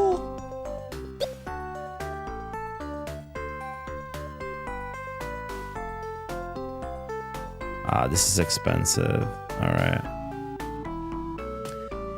Let's see if anything changes. Yeah, I'm getting destroyed. But I closed the route. So we'll see. I'm utilizing all slots otherwise.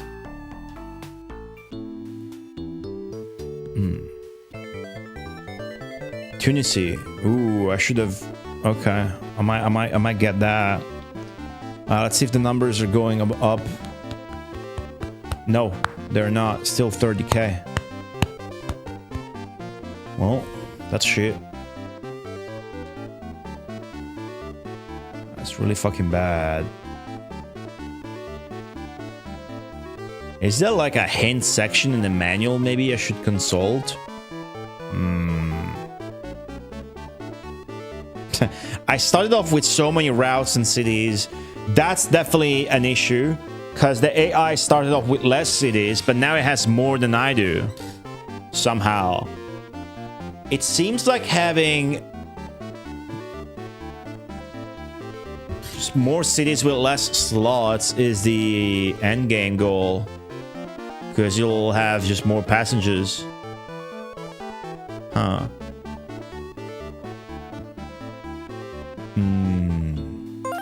Okay, let's see what happens.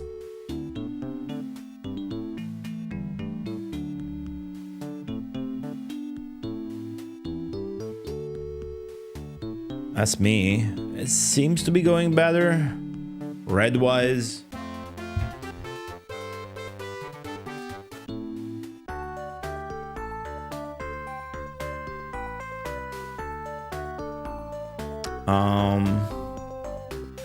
Let's go get Tunisia.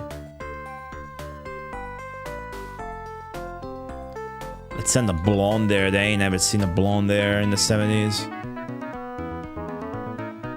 Shit.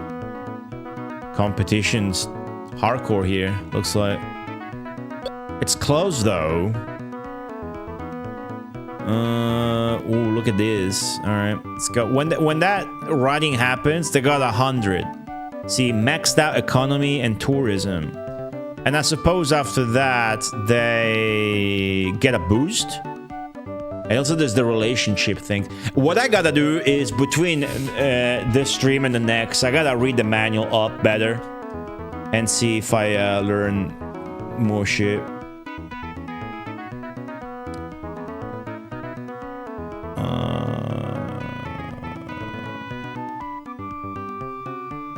Get Cairo as well. Ooh, look at the Sphinx and the pyramid. That's cool.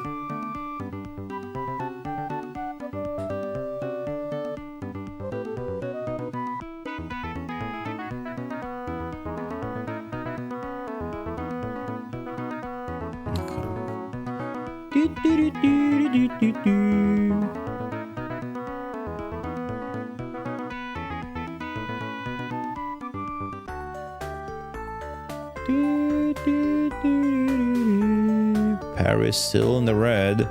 Load 6%, dude. How's Milan in the red, dude?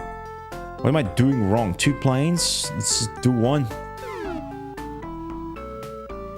Eh. 1 fucking plane.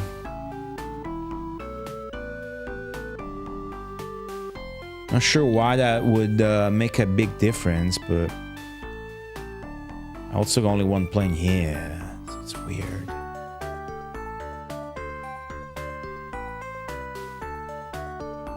Why would that be in the red? Why would that be in the red? What's this again? Info. Cultural facilities. Yeah, I got a lot of shit.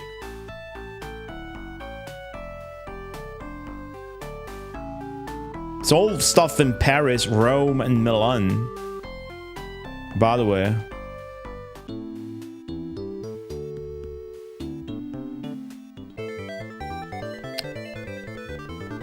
Okay, Tunisia is still good. Sydney got more slots. Who cares?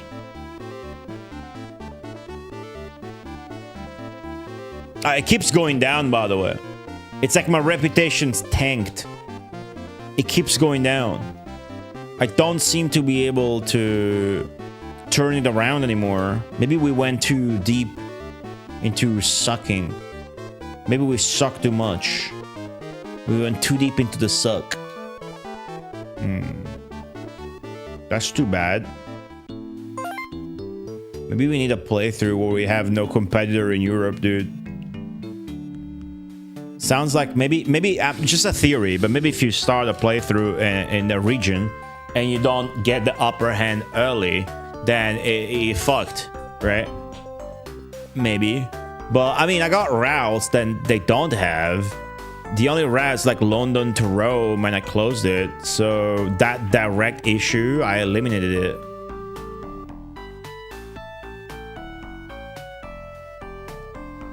Let's try our first intercontinental route, though. I don't know if we can reach here with the Boeing. Looks like it. It's competition.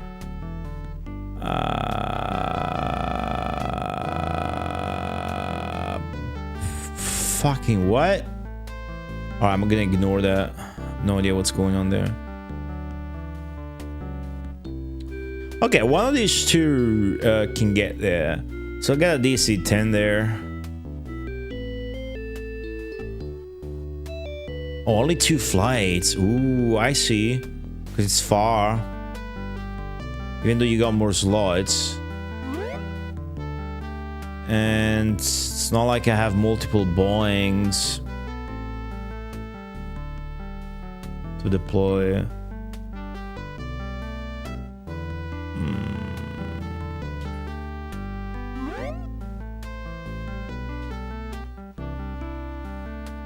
Well, that's an expensive ticket, though. I wonder if that will turn a profit.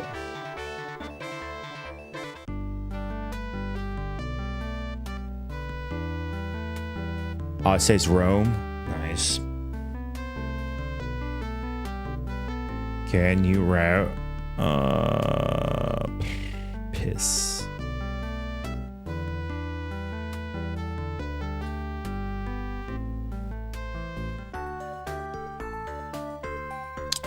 I mean, all my finicking does not seem to help, guys. All my shit's in red. What did they say now?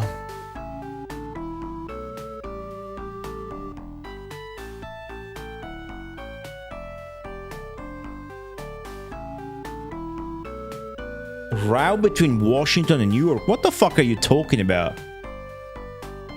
Oh, because New York's my hub, I can open routes from there now? Huh.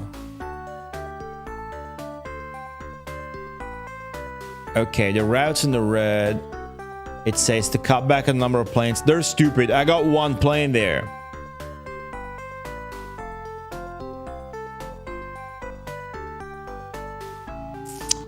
Nah. Fuck the meetings, dude.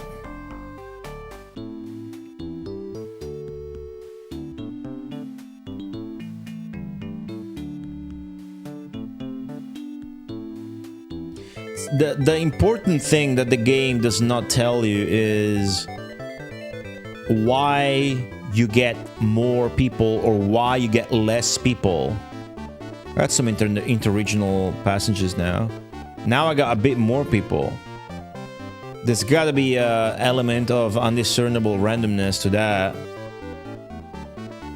The key to success, though, still kind of eludes us.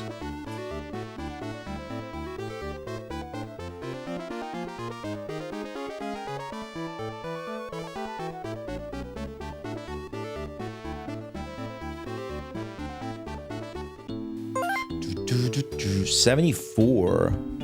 When does the Concorde come into play?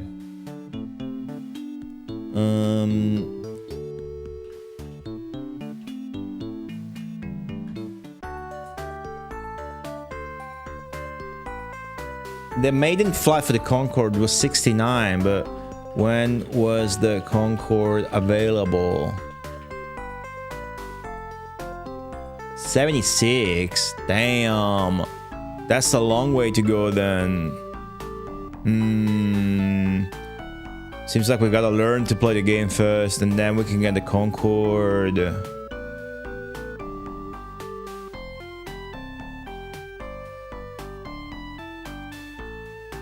Alright, I'm gonna leave it there for now. There's no use in stressing this for now. Oh. I think I'll just have another look at the manual and we probably have to start over next time. There's little to no use in continuing this playthrough. Maybe force a scenario where we are alone in Europe next time, and that might be better or not, and definitely focus on less routes early on with the stupidest, smallest planes, and if they get to 100% load, don't panic and try to maximize profits by changing to a bigger plane, but rather just maybe just leave it as is. I mean, it's full, it's packed, it's good, or maybe increase the rate. Yeah. And get an interplanetary route ASAP, since the game does give you bigger planes early on. So immediately go to Africa.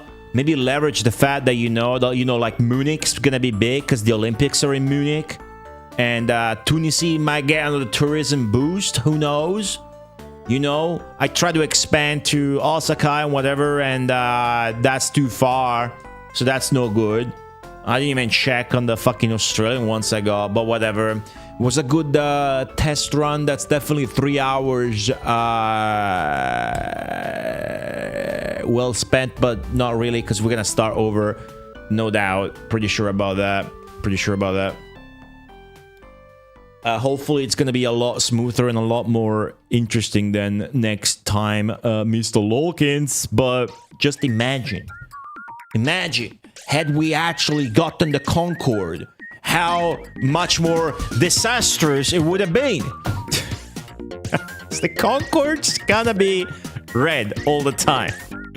But now with the new knowledge, next time for sure.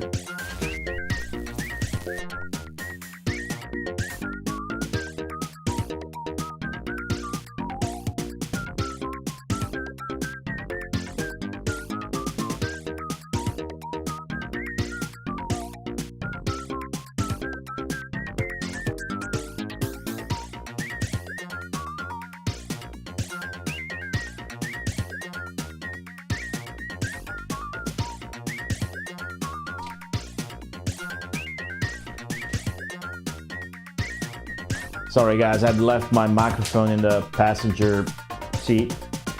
But imagine next time with all the knowledge and then working our way up to the Concorde and getting a Rome to New York route that's gonna be fully in the red. That's gonna be exciting, isn't it? Imagine a Concorde flying by right now. That'd be cool, wouldn't it? Wouldn't it? All right.